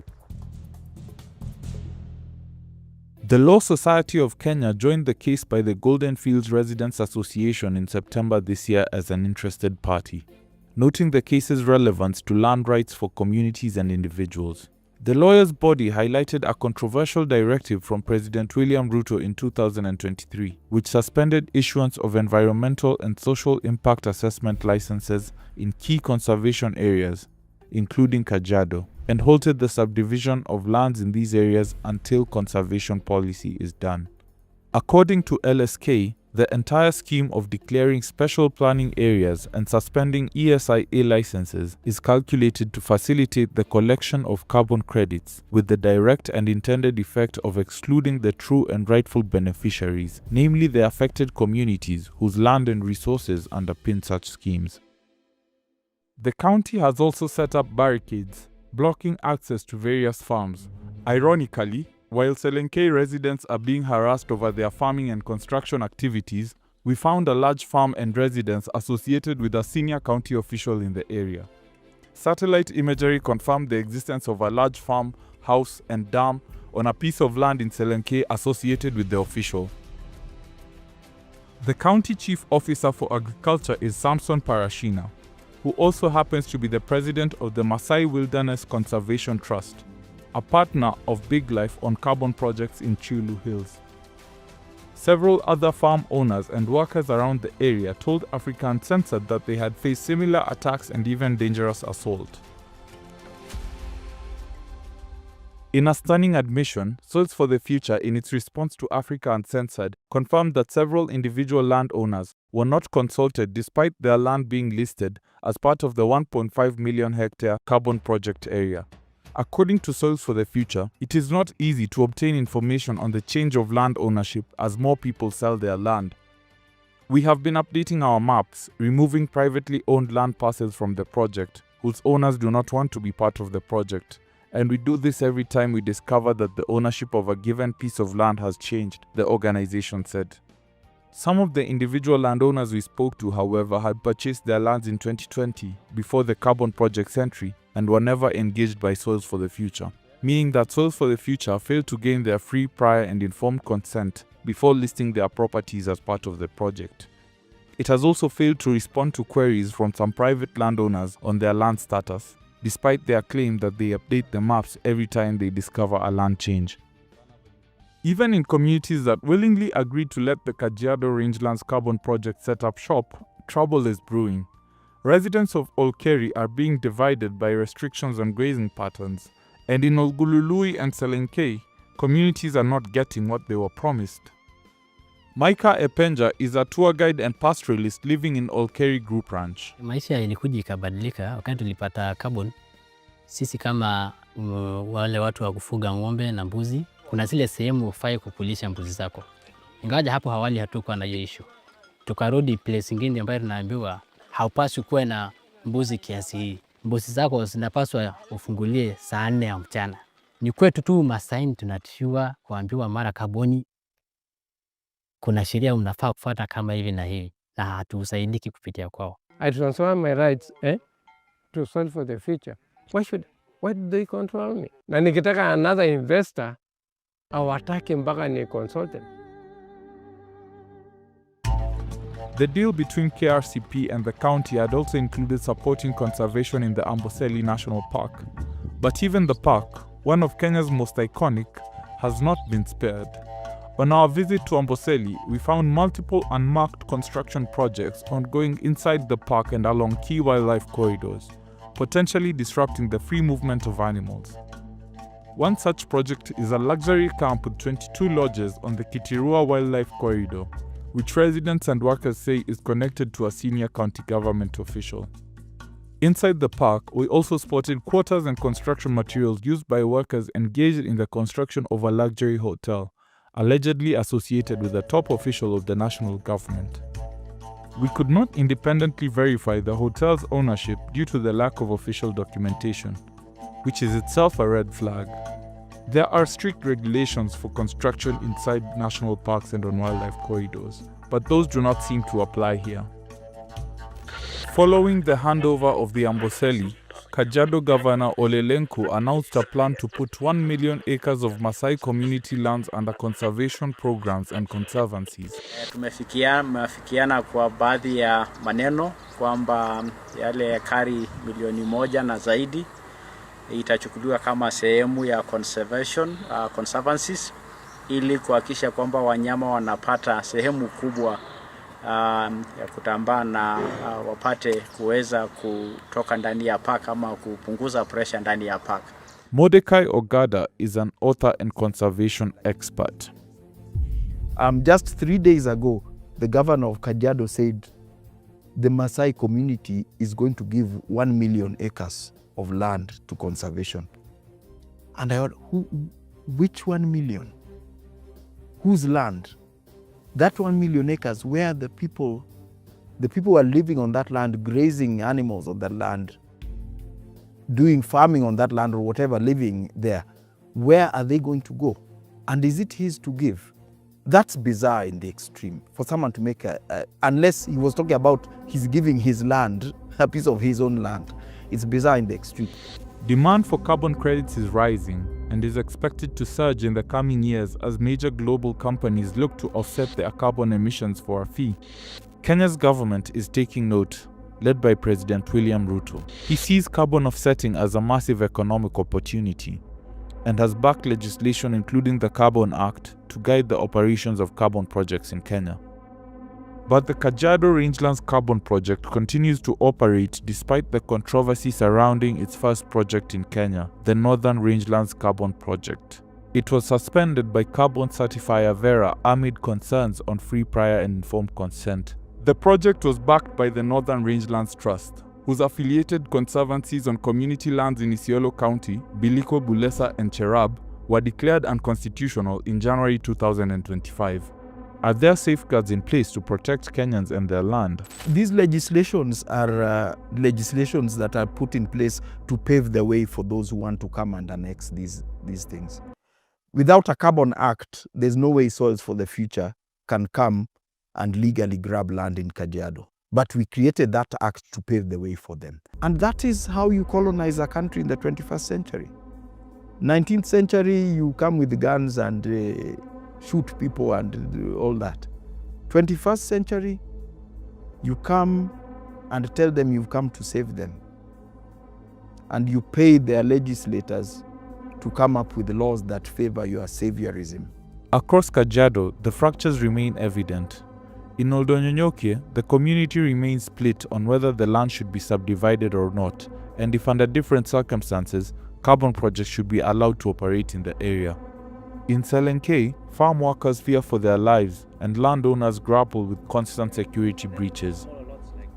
In Olkeri, family members clash over grazing restrictions. For these communities, undoing the damage is critical. Imetoka from alert to alarm. Salami. Tukae, tuseme ni nani which family is more squeezed, nani mjane, nani who is more vulnerable. Wamasai wanasema walashe koshugengeze. Ng'ombe sasa ikienda kulisha huko na njaa ilishe huko, ni ng'ombe tu itarudi kutafuta mtoto wake. So wazazi watafute watoto. We are disagreeing with them because they are telling us you must follow what we tell you because we are older than you. And then we are telling them you must follow what we tell you because we are enlightened more than you are. If this land would be subdivided, 90% of the young people would be left landless. We as the young people know that this is more than what we see. It is more than what can meet the eye. This is our land. This is what our forefathers had left to us. So we are very much afraid and very much concerned when we see things that may appear as land grabbing coming near in whatever way.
Do you care about truth, justice, and stories that really impact our lives? Then, the Africa Uncensored community is where you belong.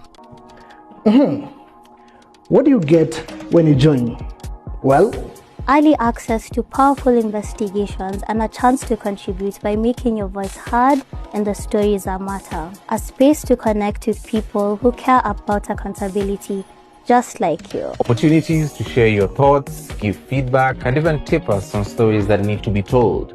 Plus, events, trainings, screenings, all those things to keep you learning and engaged. This isn't just about community, it's about telling the stories that shape Africa. So, guys, join the Africa Uncensored community now and let's uncover the truth together.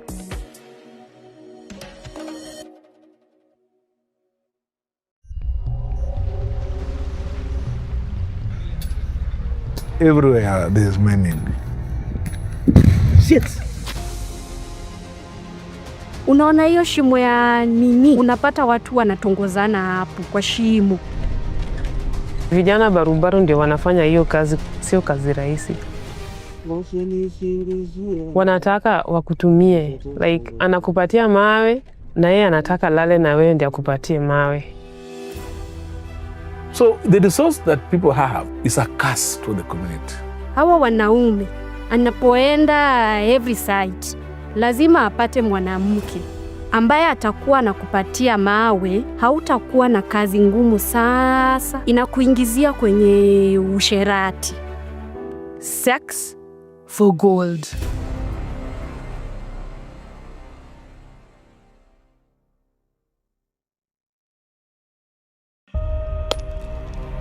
Ati mzee amechoma nyumba na kila kitu plus yeye.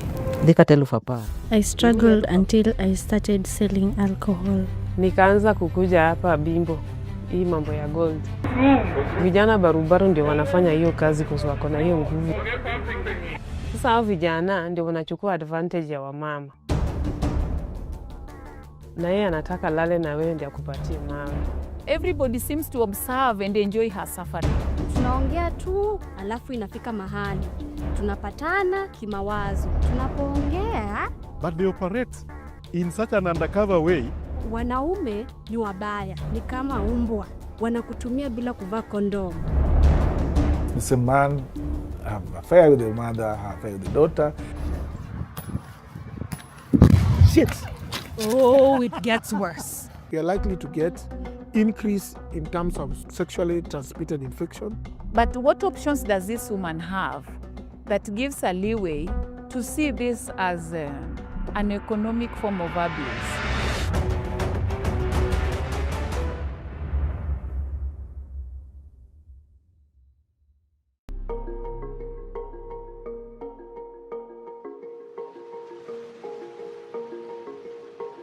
On the northern shores of Lake Victoria, fishing once sustained life in Siaya County.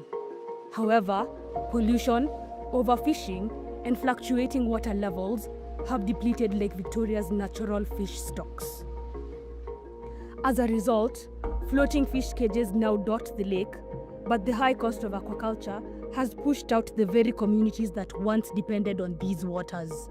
With fishing losing its appeal, something shinier is taking its place: artisanal gold mining.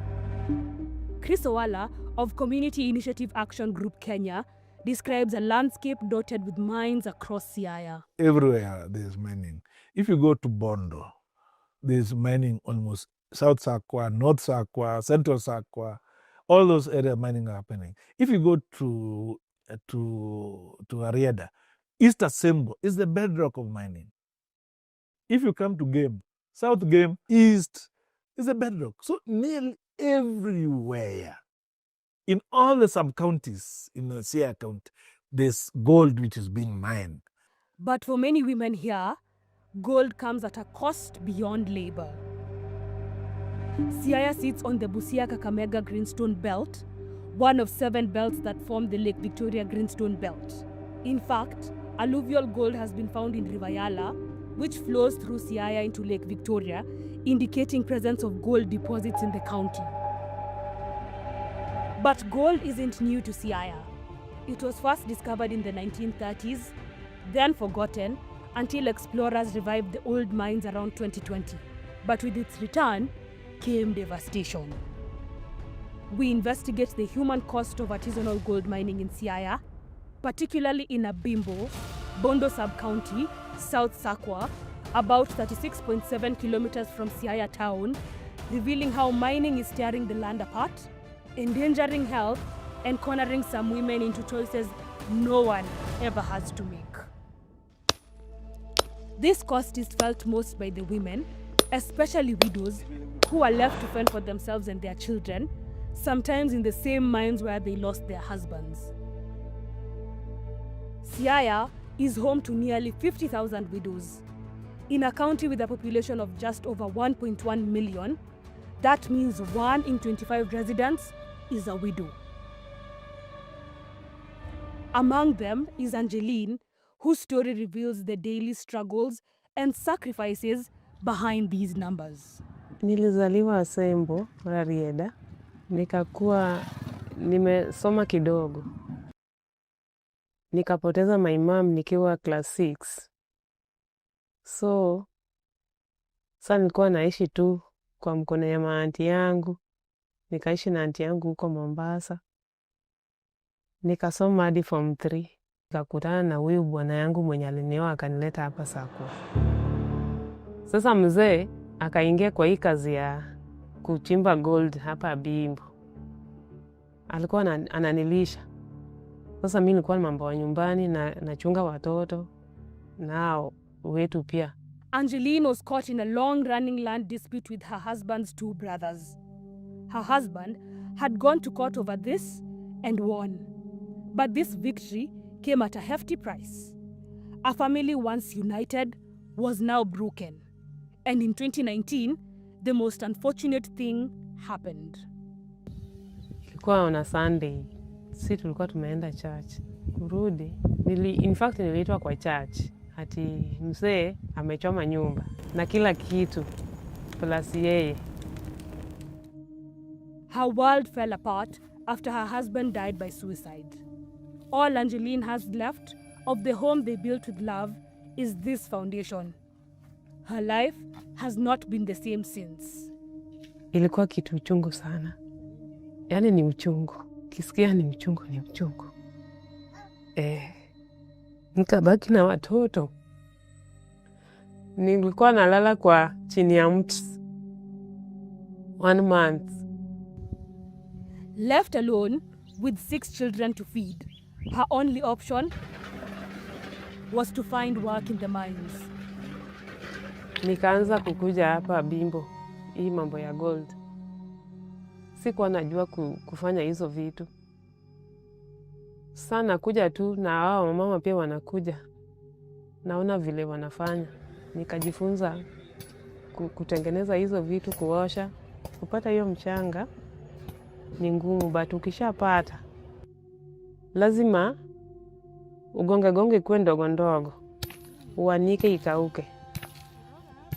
Ubebe upeleke kwa kisiagi. Ukisasiaga unalipa pesa. Ndio ukuje uoshe. Ukiosha mpaka utengeneze ikuwe hiyo gold. She endured all this for her children. But sadly, tragedy struck again. Mimi nilizaa watoto 6. Hao watoto walikufa.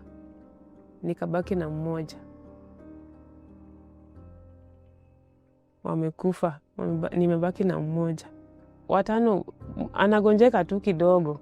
Mtoto anaanza tu kama saizi mchana. Anasema, naumwa na kichwa. Sisikii vizuri. Unasema, wacha hata nikupatia Panadol.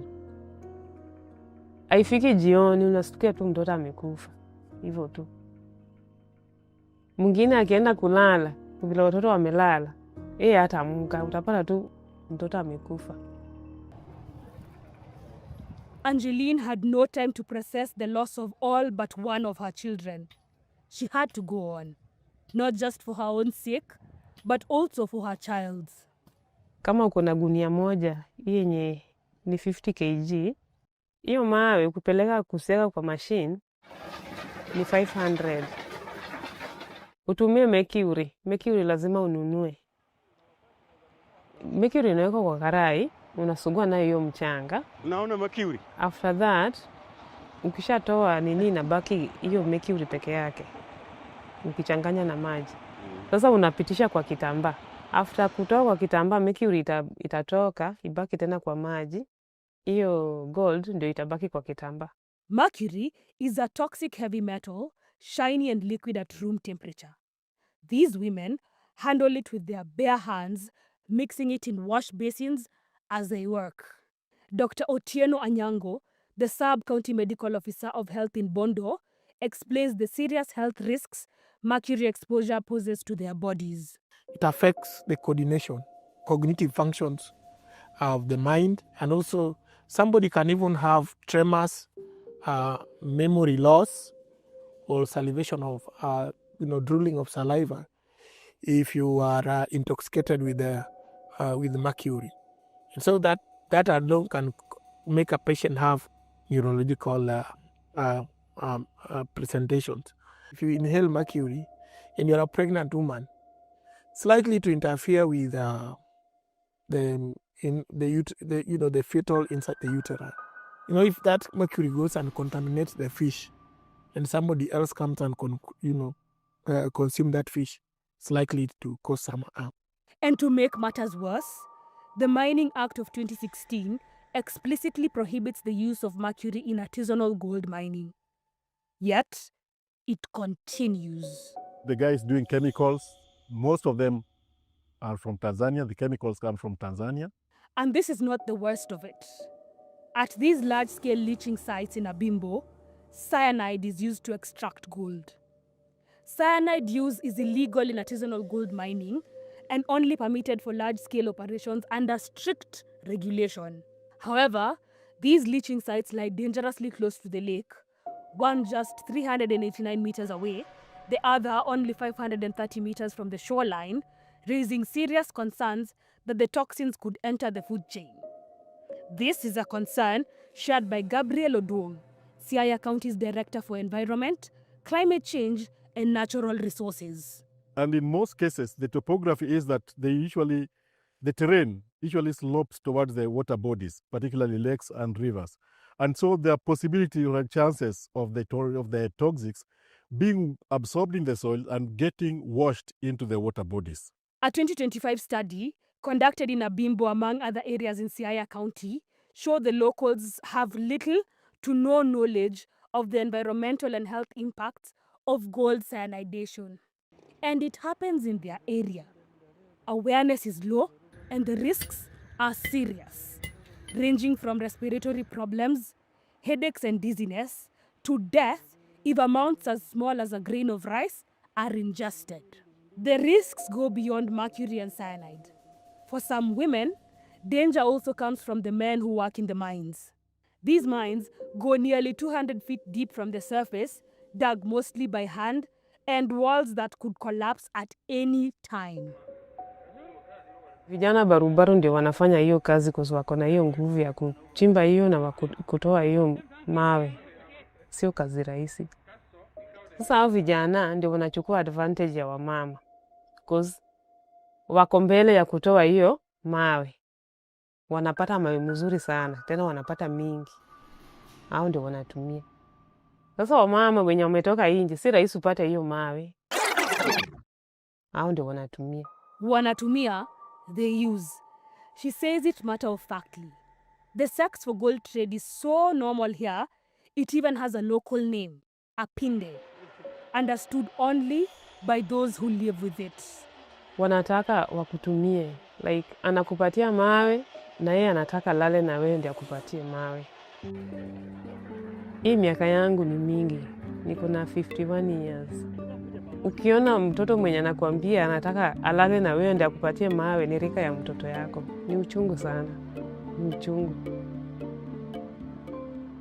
Angeline said no, but another widow, who we'll call Jane, faced a very different reality. After Jane's husband died in 2019, the little she earned from selling second-hand clothes was simply not enough to sustain her family. Nilikuwa na watoto shuleni, boarding school. Sa unajua, ukiuza mitumba, utoe shilingi 10,000, hautapata pesa ya kuenda kuchukua zingine. Hapo mwaka wa 2021, niliamua kuswitch to gold, ambapo ilinifanya vizuri mpaka nikalipa karo za shule. While working in the mines, she saw the terrible barter trade happen. Sex for gold. Jane had no other option. She became entangled in it, trapped by circumstance. She explains how it works. Tunaongea tu, alafu inafika mahali. Tunapatana kimawazo. Tunapoongea, unaweza shika mtu ambao ni kiongozi katika hiyo site. Ule ambao anagawa ile mawe. Sasa atakuwekea mingi. What pushes women to say yes to the men's offer? Unaweza taka mingi, lakini hauna uwezo. Sasa kuna tamaa ambayo inaweza ingia mtu. Upate rafiki yako hapo, labda mwenye punch, ama mtu step kama wewe, ambaye atakuwa na kupatia mawe, hautakuwa na kazi ngumu. Sasa inakuingizia kwenye usherati. What she describes is prostitution, and from the way she describes it, the practice is rampant. Wanaume ni wabaya, ni kama umbwa. Unaona hiyo shimo ya nini? Shimo ya gold. Mara nyingi unapata watu wanatongozana hapo na watu wa ponch, wale ambao wanaingia kuchimba mawe. Hawaogopi. Sasa si unajua umebaki na hao, labda ni nyinyi wawili ambao mmebaki huko nyuma. Tuseme sasa hii ni shimo, watu wamepangwa hivi na mko huko. Sasa sio hao wengine watatoka wote, mtabaki wawili. Aidha kama sio kwa shimo, kwa hizi vichaka ambazo zina surround hiyo site, ambao wengine kwa lodging. It's not just widows who are getting caught in this web. And how girl child who leaving school are lured by money by this mine. Because remember, those mines, most of the people doing mine don't come from there, and they have free money. The mines don't just offer money; they expose them to sexual exploitation disguised as survival.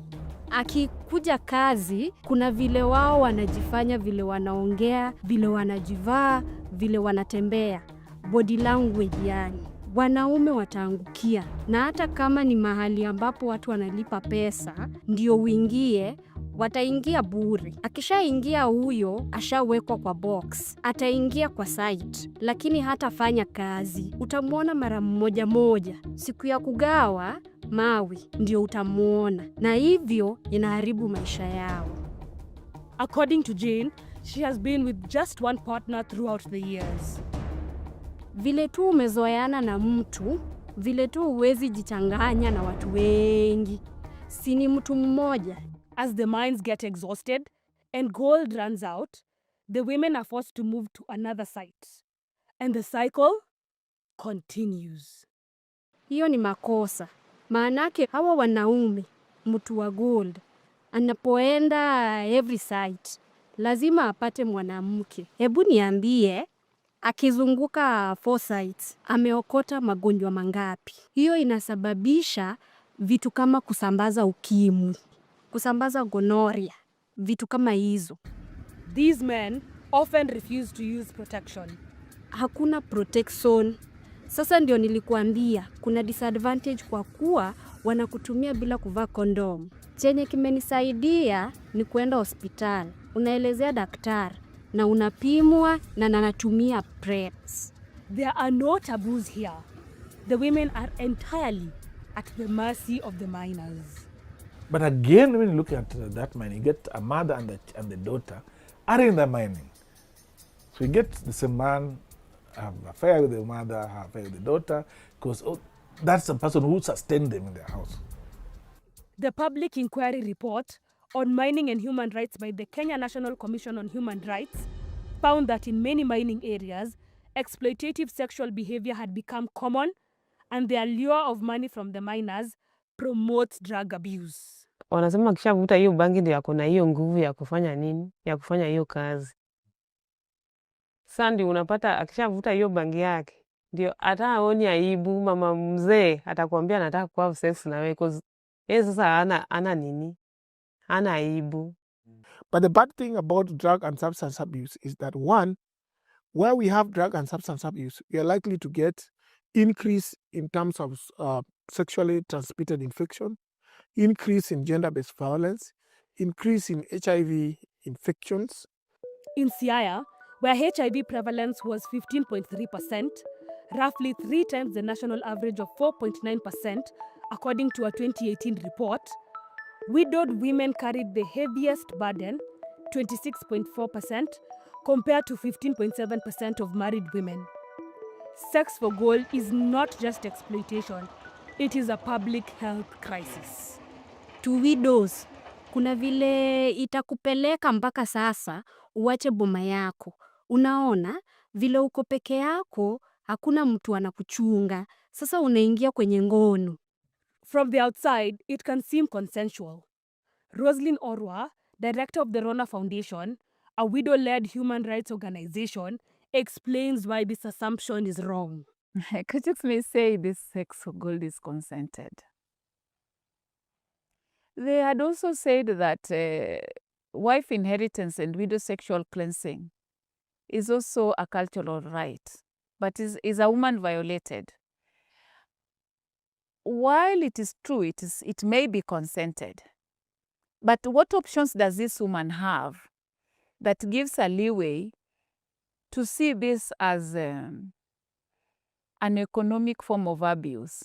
You might be curious about what the men think. It is not something they talk about, at least not to a stranger with a camera. However, this recording from the mines exposes the harsh reality of this trade. Kabidi jaboya. Na jaboya unge. Hata jaboya unge la shiri. Kodi samiani ya malo kama. Oh. Nikech. Poko ido. Dumorun si kani waro mai. Aha. Kisi nas kong ngamo na tomate. Na ko bede idap machi la des. Poken cheese. Kina korengo. Riru nyaka ywaye. Mali ne idwaro gi mbodo, en gima yudo. Kanyo ma ng'ato bende chikie gi rambe moro. Idwaro ni moro be hing'e. Mane koro mako kode boya. Biro malungi. Malumi, yani koro mi mali. Ichule pesa. Ichule pesa. Ini bimi. Mandas bichamo kayo. Yani oande en pum mali. Così toccannali che se lui è il paparga io gramma tie. Obi de caten paparga ucel dimni temo. No che ne prato che vi udegini. Però vi ho qui tuone e calegi mi nieti yeno. Oh, piccole no, calegi mi nieti. Ma iso ni ki tuone to ohala modere joko de wadi yune. Wala ne bele no ala mar hot. En wala madum. No ala madum. Profit majin mare pack. Hey.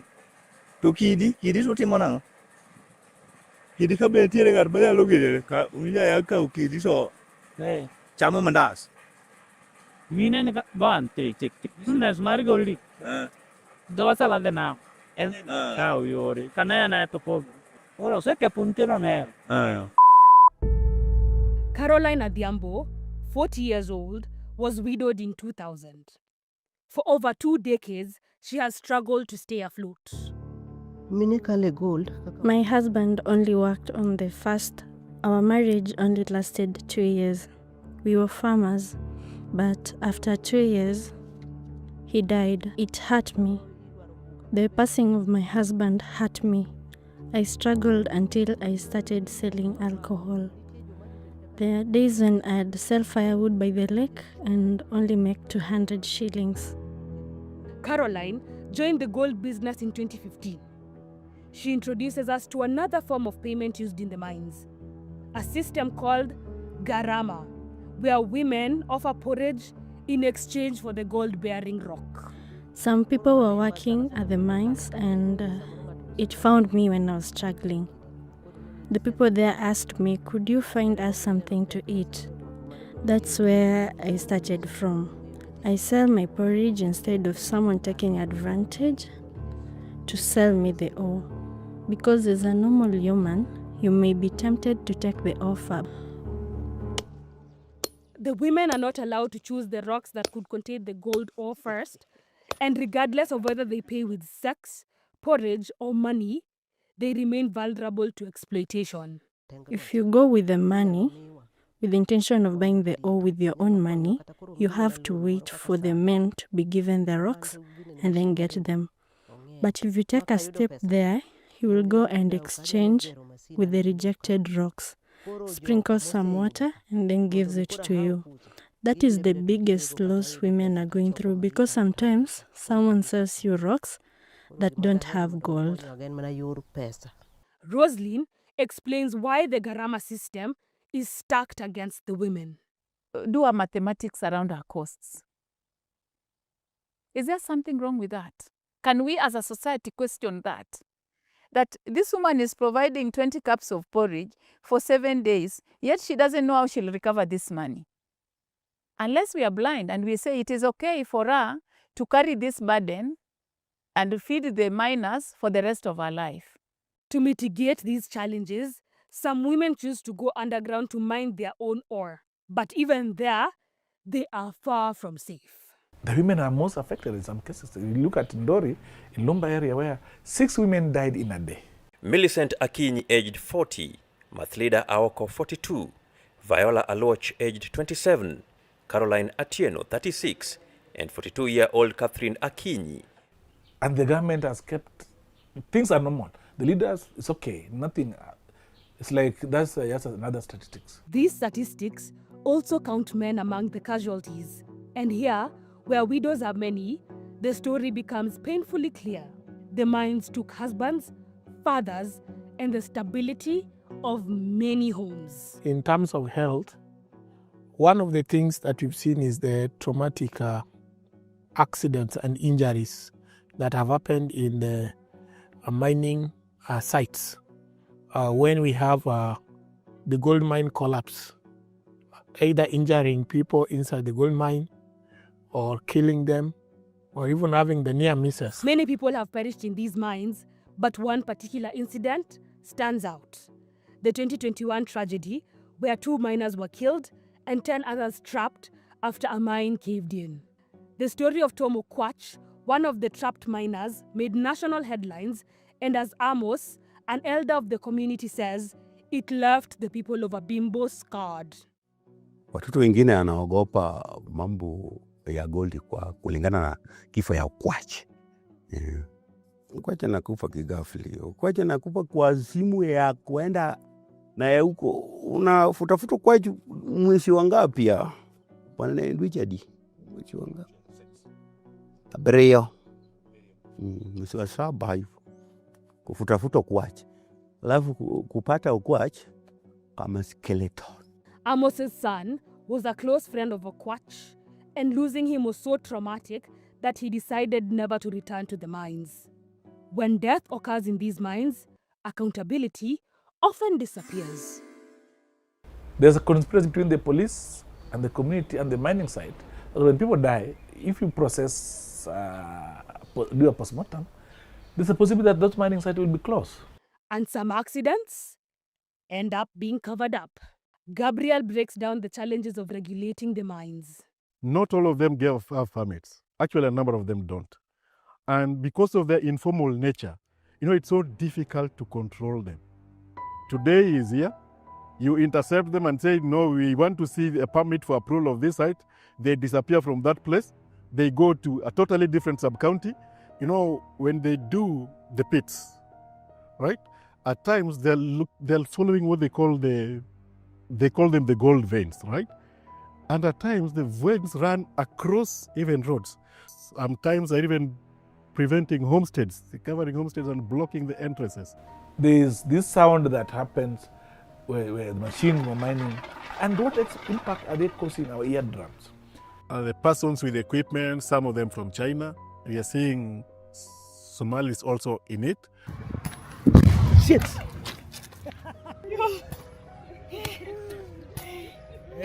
And with the use of explosives comes tremors and destruction of property.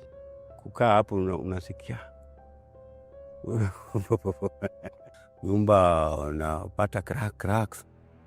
Alafu kama kujenge nyumba ya nguvu na chuma, lakini tafadhali. Lakini nyumba vivyo, mtu anapata cracks. Hapo zamani, hapa ni msituni kubwa zaidi hapo zamani. One, environmentally speaking, we'd be losing our forests. Because those guys clear trees like nobody's business. The damage is clear, but the bigger question remains. Where does all the gold go? Bondo, where we sell the gold. From Bondo? Mostly I'm told they're in Kisumu. The real landlords who do the purchases. After this, the trail goes cold. The Africa Gold Report by Swiss Aid shows most of Kenya's gold comes from artisanal and small-scale miners, a sector so informal, almost none of its production is captured by state records. A 2022 study estimated that these mines produce about 6.9 tons of gold every year. Kenya is also a major transit hub for gold smuggling from where it's exported. At today's prices, the annual 6.9 tons is worth roughly $931 million. Yet, at the bottom of this wealth chain are women, paid not in money, but in survival, traded one night at a time. Which economies of the world, which currencies of the world are actually thriving at the backs of widows?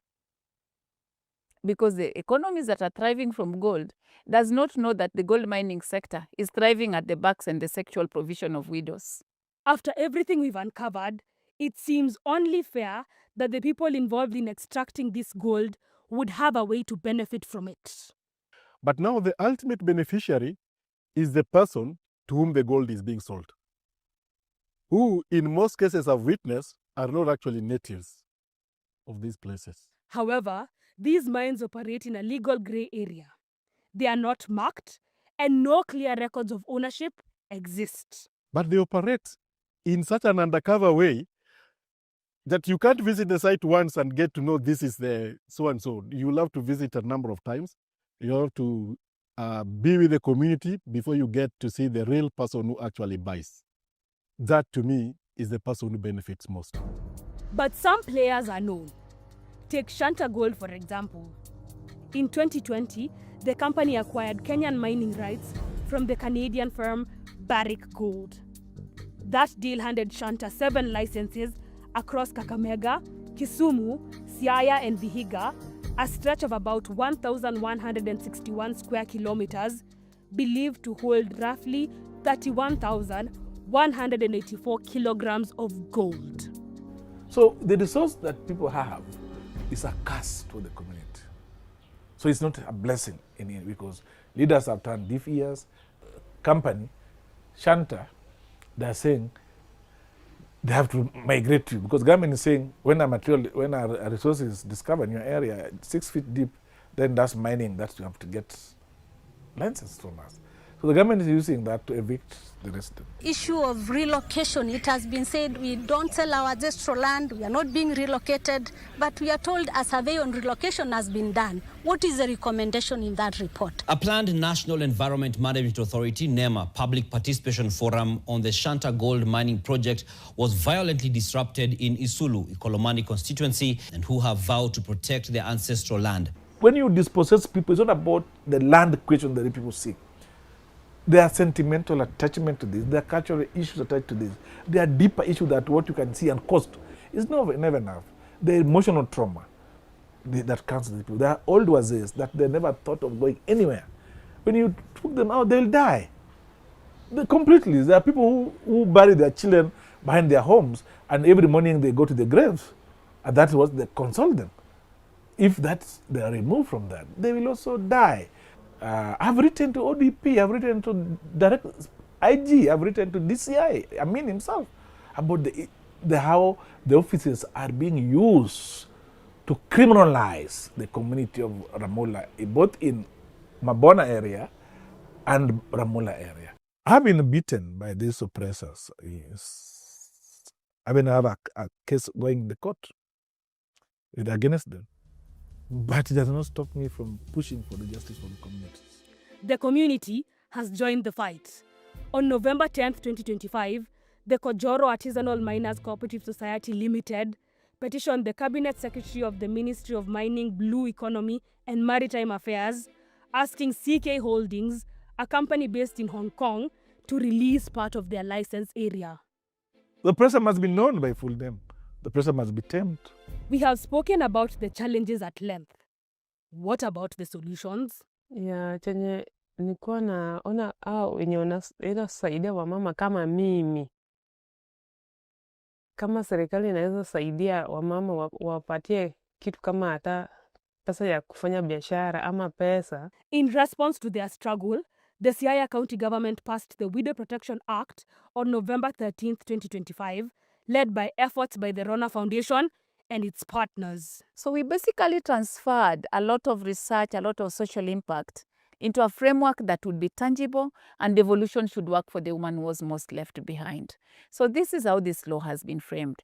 And the widows have been centered of it. And now our prayer is that Siaya County has set up a precedence, a best practice that other counties in the region should be able to look at. It is a hopeful start, but hope alone isn't enough.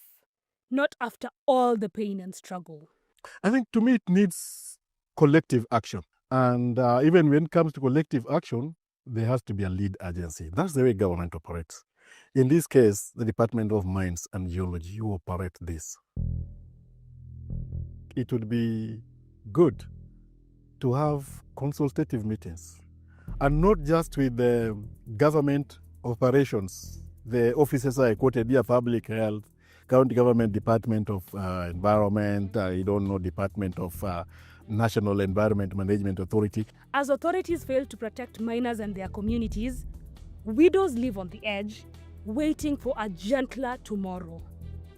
Mimi nataka nichunge hawa wenye nimebaki nao wasome malize shule.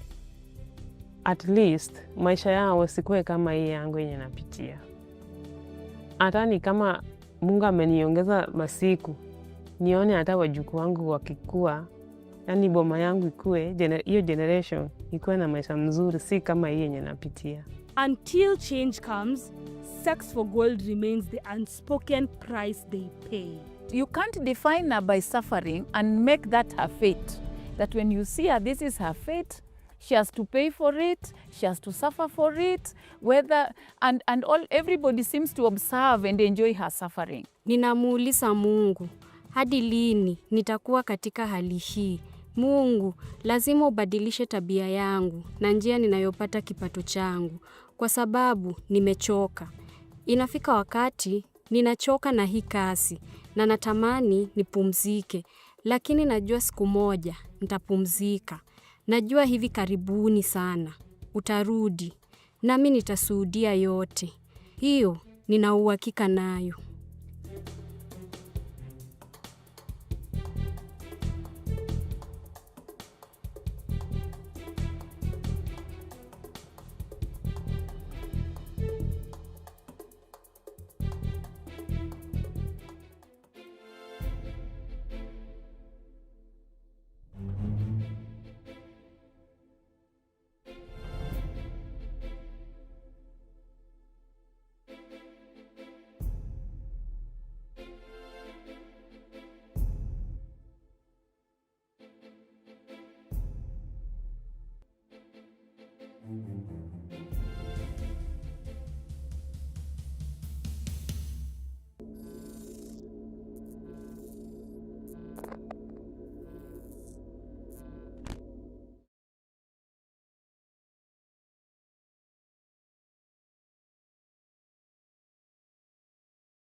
Hello and welcome to this episode of The Big Picture.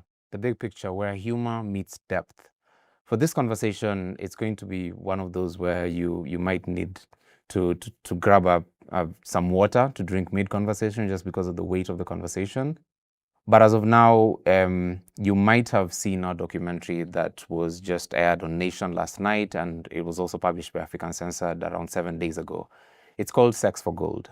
The documentary is about a gold mine in Siaya, an artisanal gold mine in Siaya, where women's bodies are being traded for gold ores.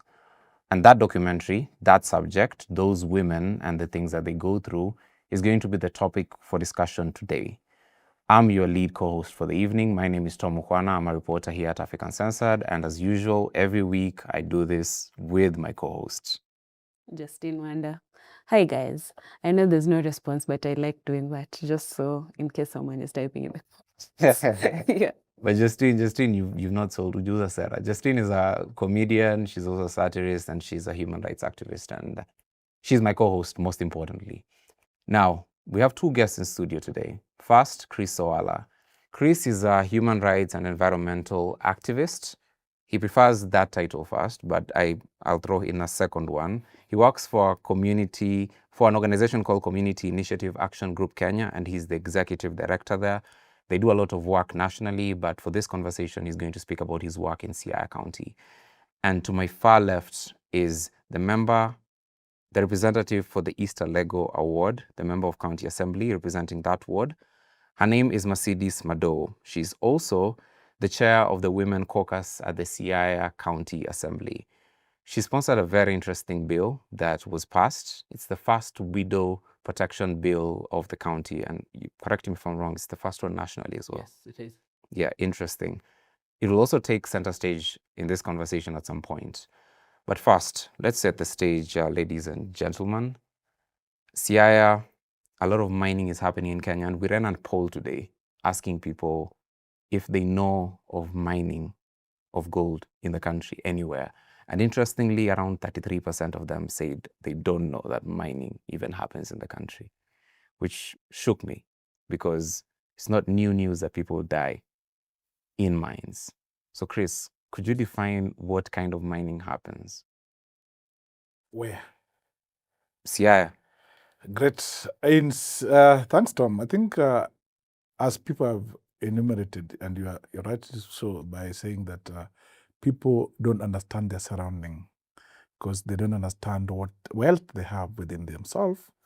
And if you look at Siaya across, if you were to narrow and Siaya, there are gold that happens, but beyond gold, there are other minerals that also accompany gold. And the one that is known widely is gold. And the gold has dotted everywhere in Siaya. Siaya has got 6 sub-counties, and nearly in each of the sub-counties, if you start with the Lego Songa, southeast Lego, where Mercedes comes from, is dotted with the gold everywhere. Children die, even school students, when the schools are closed, they go there, they die in those mining.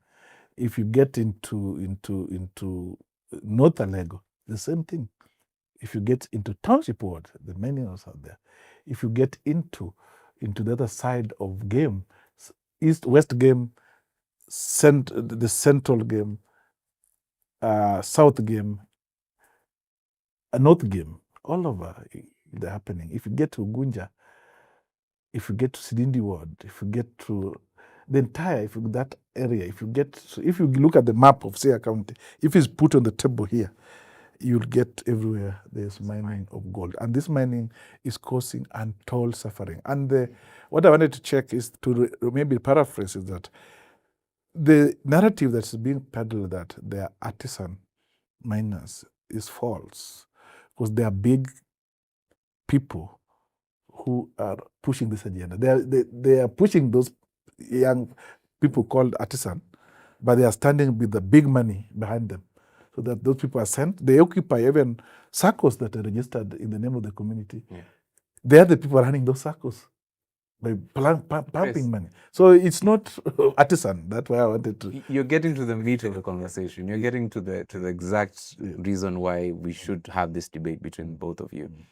I want you, Mercedes, to describe how the mining happens, because he says that it's mostly powerful people behind the artisans. How do these artisans mine the gold? Thank you very much, and I really appreciate this forum to speak about the gold mining in Siaya. As you rightly said, I represent a ward called Southeast Alego Ward. It's actually the largest ward in Siaya County. I'm a first-time legislator, and until I got to work, I didn't know the magnitude of gold mining in my own ward. And I can tell you, like you said, when I got in, I realized actually that gold mining is the highest employer of my people, of our people in Siaya. The number of people that depend on gold mining is so high. But at the same time, I was so shocked at the way mining is done. It's done in a very haphazard manner. No regulations, no safety measures. So when I just got into office, before I even got into office, when I was campaigning, a number of times I had to attend funerals of young men, young women who died in the process of gold mining. And I was concerned. I said, how do we send our people, our young people for that matter, out there to do dangerous work, to do the work that they depend on for their livelihood? So it's important to the government. It should be important to the government that this is where our people are getting their livelihood, and therefore we should make it safe. I started going back and finding out who should be responsible for their safety. And in there is a lot of opaqueness. There are a lot of hush. No one will tell you the truth. You ask who is the owner, how does it happen? You go to a homestead and people are living there, and for some reason, somehow someone discovered that there's gold in the compound. There's no regulation. The next day, people just come in there and they start digging and go underground with no safety measures, no safety equipment, no safety material when they go in there. and accidents happen. But these people who are working very hard in those mines, they end up getting very little. The work is back-breaking. Apart from the risk factor is very high. It's back-breaking, very risky. The process is long. You don't even know. It starts with digging the sand in the hole in the shaft, getting it out. It is prioritized. It is put in sacks, in bags. There are people who then crush it into finer dust. There are those who clean it. There's some manual machine that does the cleaning. There's some mercury in it. It's complex. It's a big industry. And I was surprised that the government isn't interested in this industry. And I'm surprised that there's no revenue that is collected, that there's no regulation. The problem is that mining is not devolved. It's not a devolved function in the county. So I go back to the county and say, what do we do? And they said, oh, mining is a national government activity. It is one of the project functions under the national government, and therefore regulations come and all these safety measures come from the national government. Yeah. And I did, because I was concerned about my people. I went and followed up with the national office. The national office, the regional office is in Kisumu. Chris, Called. Is it true that well, yeah, what you're saying is true. Mining is not a fully devolved function, but is it true, Chris, that the county assembly, it's, well, I understand it's that it's contained the amount of effect you guys can have, but is it true, Chris, that there isn't room for? I think what Madam is saying is running away from some truth, because if you look at the cooperative circles, the cooperative circles are registered by the counties. And all this mining, the so-called miners, are registered under Cooperative Act, which is a devolved function. 2, county government collect revenues from these spots where the mining happens. You know, when you collect a revenue from an illegal business, which means you are perpetuating an illegality. Yes. The reality, what could have happened, county government could have stopped collecting the revenues and tell them, ship up, follow the order. Because when county government come out with a receipt and the revenue people goes there to collect revenue, is authenticating an illegality, is in a way dancing on the death of those young people. Because county government, the business, say, you are our people, stop this, regulate it, because SACCOs are registered under rules and regulation. If you go out of the regulation, you will be deregistered. So county government has a duty, as much as it's a national government function, county government has a duty, first duty is to protect its citizens. True. By making sure that the business they are doing are of sound mind and the business they are doing are protecting the resident. Because when I come and collect revenue from you, I have a duty to make sure that your working condition is safe. So if the county doesn't want to do that, then the county government has failed in their duty. The national government also, we have what we call the cooperation. They are distinct. The national government and county government is distinct in their function, but they are cooperation. They are partnership. There are things they can do together. True. So when this county government realize there's something is wrong, they can pause and tell, oh, this mining is happening in our area. Can we have a round table? Yes. Can we make sure that the citizens are protected? But what is happening is that we thrive in chaos. The chaos enable, because what Mheshimiwa might not want to admit is that there are even some governors from other regions, or even former governors, that are invested in this mining in Siaya. And they are doing partnership with friends. So they don't want to be touched because they are either the political affiliation is the same or the friendship of the governor is the same. So they come and invest in Siaya, send our people to die there. But beyond this, there are Chinese investing in mining in Siaya. Where do they get the licenses? They are the county government give them trading licenses. As much as you get the permit, you get the permit, but also doing business day to day, county government takes usuru from you.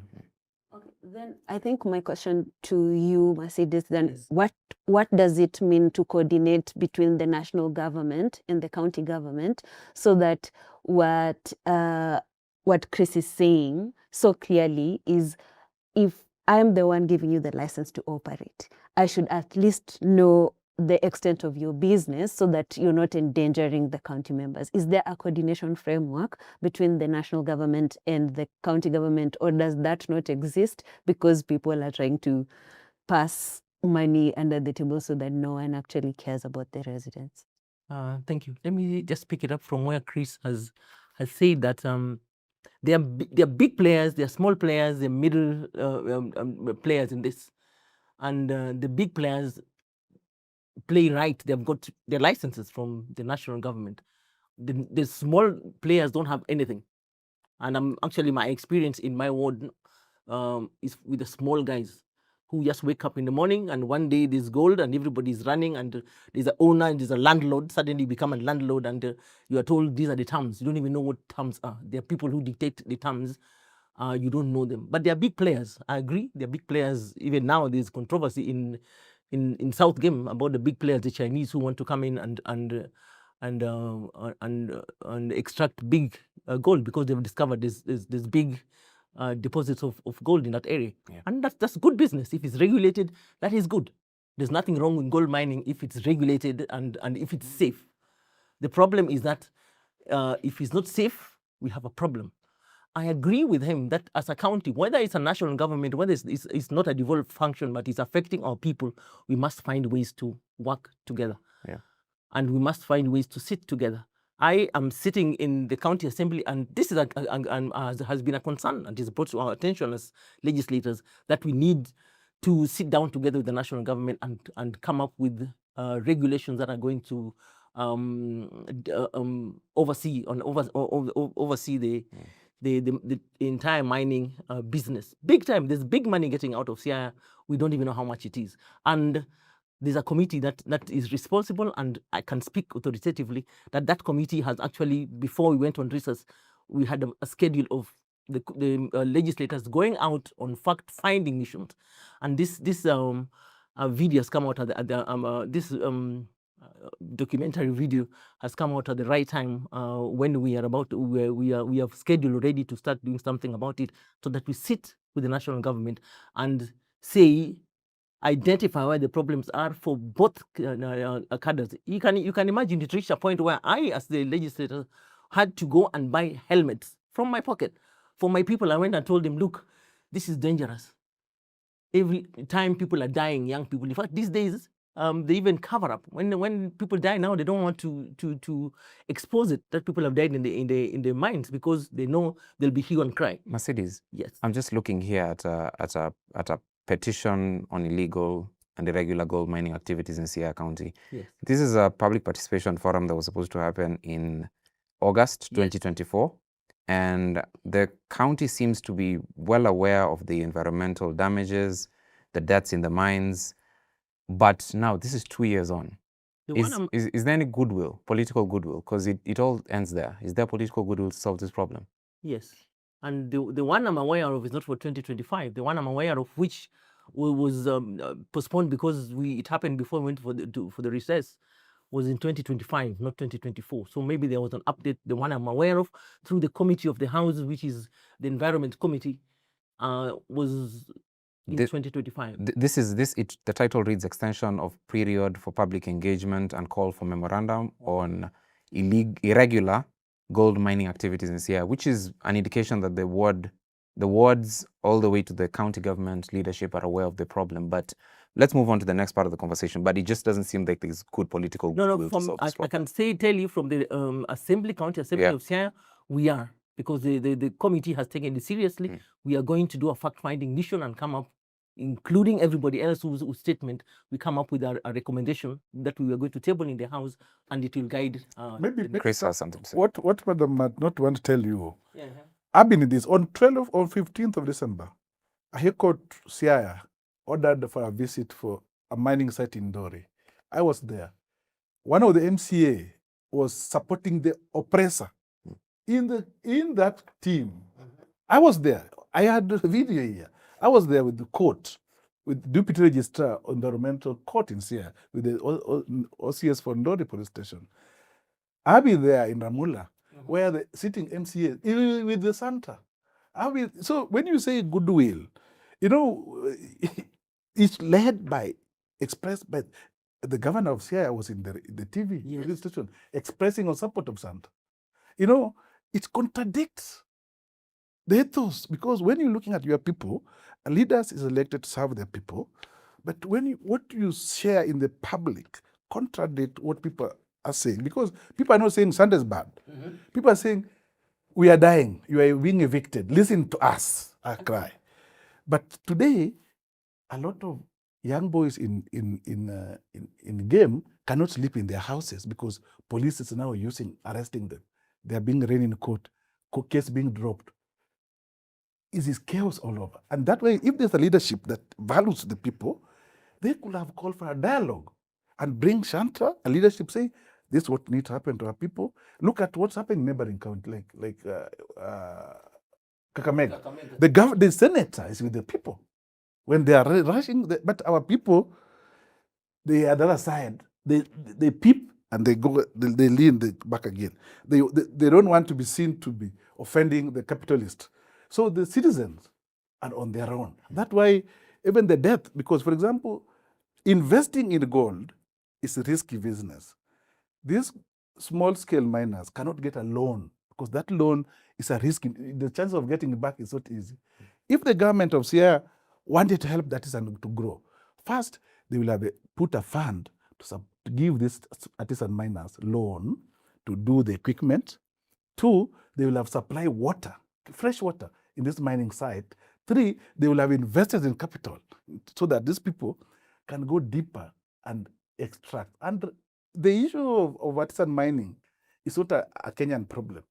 Globally, it has been accepted that we cannot do away with artisan mining. We only need to reorganize it to benefit the locals. True.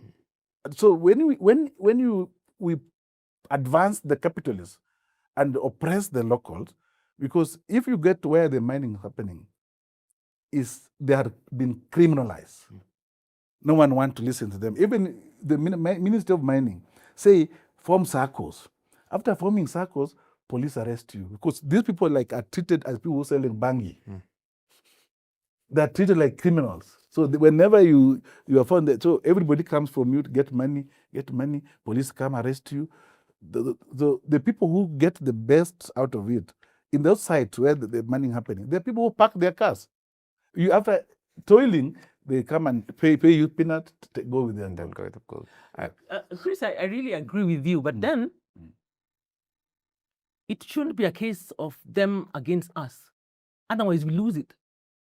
It can't be that the national government or county government is with the capitalists and therefore the oppressors.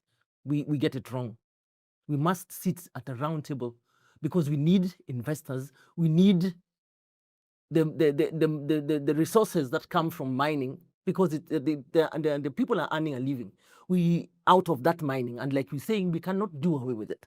How do we do it right? By sitting together and in a round table and agree without antagonizing one group against the other. That's where we go wrong in our communities, where any investor who comes, and the investor would actually come through regulations. But the moment an investor comes, the investor is, from what I see, I'm not right now speaking and saying that I'm on that side, is when an investor comes or whoever wants to regulate, including even the small scale. I have tried to go to my own small miners to try and bring order. And I'm telling you, I end up zero because nobody wants to tell me who is at the top of the ladder. I am seen as an aggressor. What do I have to do in this business? It is ours. Until we start seeing ourselves as co-investors or co-interested parties, we are not going to get this right. But each time and everywhere, including Kakamega, it is them, us against them, and people come and want to talk. The next thing, it is war. People are chasing each other. We are not going to solve the problem. As problem is solved by sitting down the table and agreeing what are the parameters. How can we work this together? How can you bring you as an what are you bringing in as an investor? What are we getting out as a community? Then we are going to move. But for now, we won't move anywhere if it's a question of us against them. Mercedes. Yes. I'm sorry, you have to move on with this conversation. Yes. Chris, in the same county, 1 in 4 women are widows. Yes. And Mercedes, you addressed this with a bill that you proposed in the assembly. True. But why is the life expectancy for a man in Siaya County so low? It's up to 10 to 15 years lower than the national expectancy. Chris, that's to you. Men are more vulnerable. If you ask me, a study was done by Livem some time back, and it established that men are more vulnerable than women. Why? In Siaya County, because the vulnerability of life hits men. You know, men, when your wife dies, there are things you cannot do. You can fend for water. There are the many things you cannot do. So if the system collapse, and the men tend to be blamed all over. If you get an old mzee and an old mama in the community, even children, when you get children, as the children grow, they grow older, they tend to move towards the mothers, and this makes men become very lonely in most of the communities, and that's why they that's why they even explain why there are more widows. And that explains that circumstances that surrounding men, people think that women are vulnerable. But the reality is that men are more vulnerable because the society look at men that you are supposed to not to cry, for example, even if things are bad. Even if you are dying of hunger, you are not supposed to ask. The women can ask and they can be given. In the context of mining, 20 men in 2025 died in those mines. Yes. And as you can imagine, the 20 that died, that means more widows in the county. Mercedes, why and how does this manifest in a community when the men are dying at a faster rate, more widows are in the community? I know Justine will have questions regarding that. How does that affect a community growing with less? And the reality is numbers, and the numbers have said that there are more widows than, in fact, probably not more than, but in Siaya, like you say, 1 in 4 women, the number is so large. In the rural area, in Siaya, I was even shocked myself. In my ward, I have more than 2,000 widows. And they are all ages. They are young, middle-aged, and the very elderly. And one is a biological reason that women are more resilient than men. I mean, women adapt to situations much faster than men, and therefore the survival rate is higher than men. But then we also cannot run away from the realities that the cultural practices in Luoland 20, 30 years ago, we were very much hit by the HIV and AIDS. And we know the fact that our men were more affected, and because of that, we lost many of our people. We cannot run away from that reality. And it left widows who are now elderly, but very resilient. So the life expectancy for women is higher for the very fact that they are resilient. We adapt very quickly as compared to men. Our cultural practices have not been encouraging. With polygamy and wife inheritance all contributed to HIV/AIDS increased cases. And coming back to the mines, this is another problem. And we've lost young men living behind very, very young widows. 18, 20, 21. I've buried a young man who left behind a young wife, 20 years. She just was expecting a second child. She had 1 child.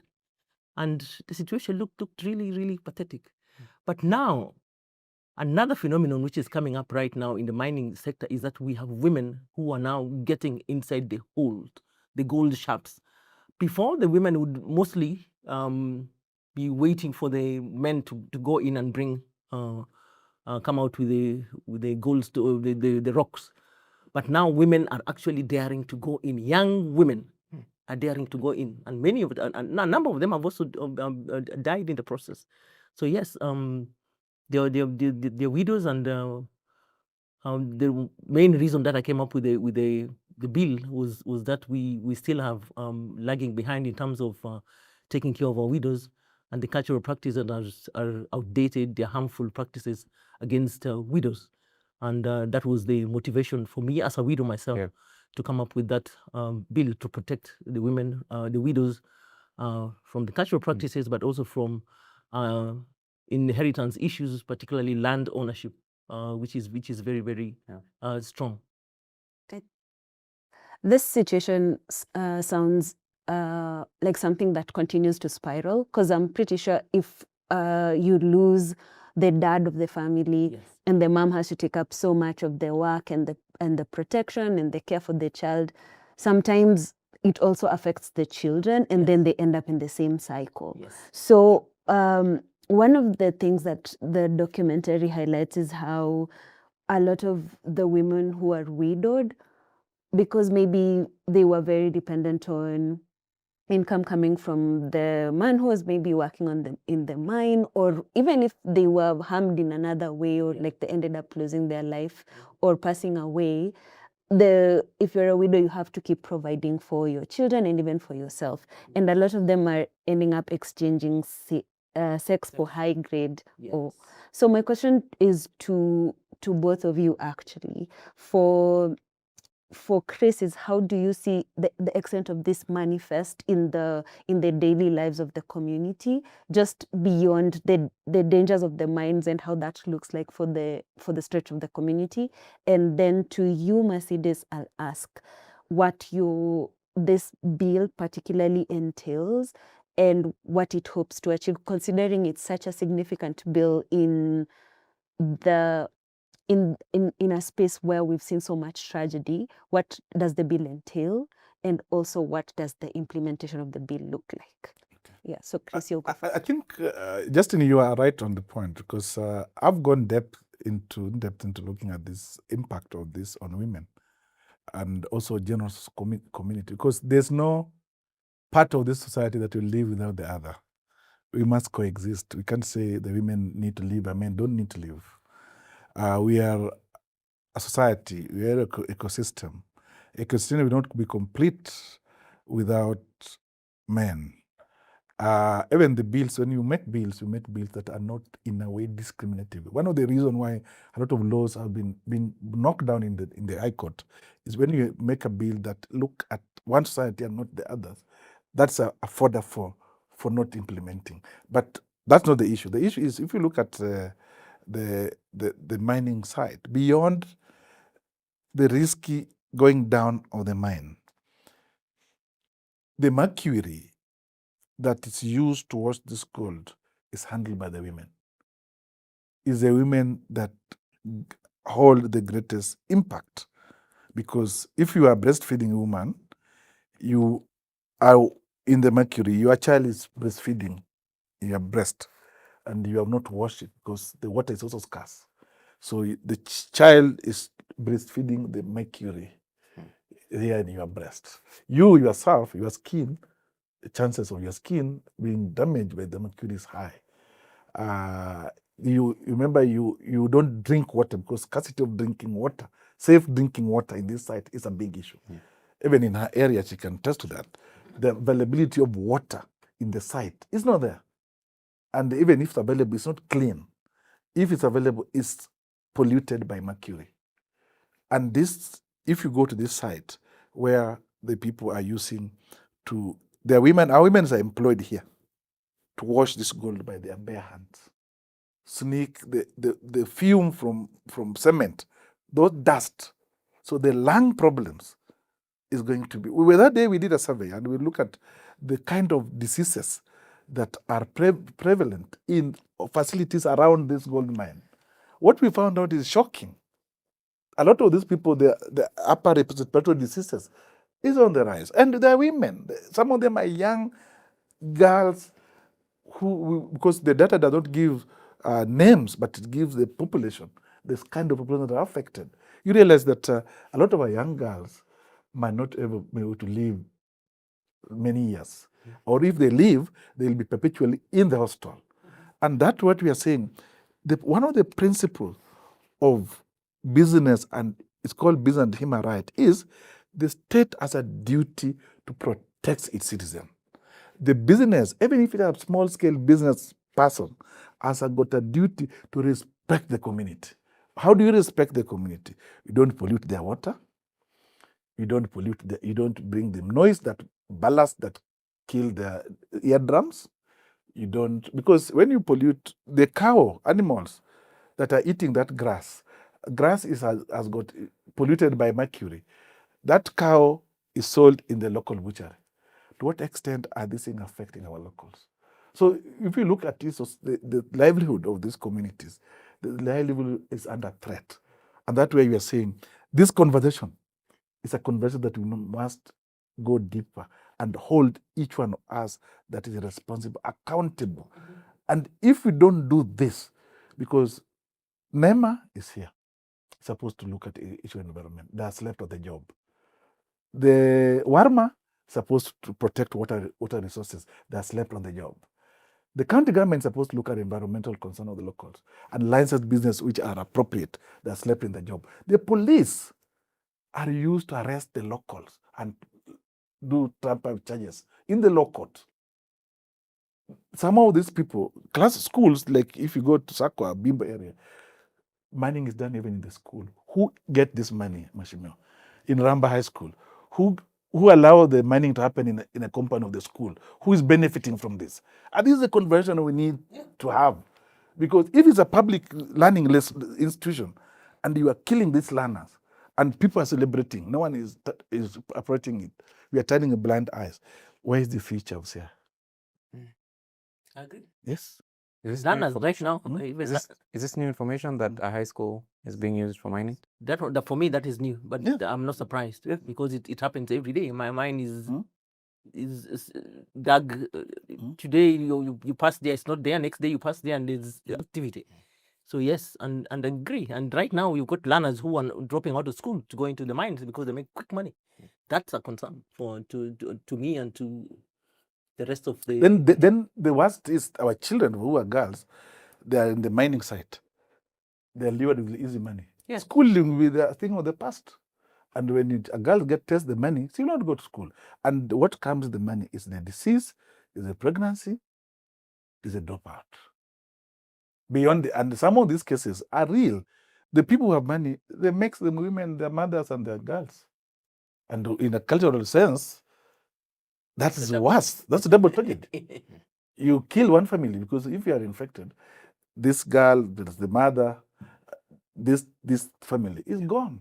Yeah. So as leaders in SIA, I thought this should be our concern and looking at these issues, looking at a colloquial, and I will call in court to order because in most cases, courts turn blind eyes. I remember Justice Okongo the other day made a ruling, a very funny ruling. I have witnessed two rulings, one by Justice Okongo in Kisumu Law Court, one by Justice Koros in SIA Law Court. Both of them Environment and Land Court Division. One allowing the two people without licenses, allowing the other one and debarring the other one. And both of them don't have licenses, don't have permit. So what criteria did he use to allow this and deny the other one? Mercedes, there's a question Justine asked. Yes. About the bill that you proposed. And Chris, we'll go back to that, to the companies mining in that area because it's a crucial part of this conversation. But there was a question Justine, please just come again. So I'm very curious about the bill that you brought up.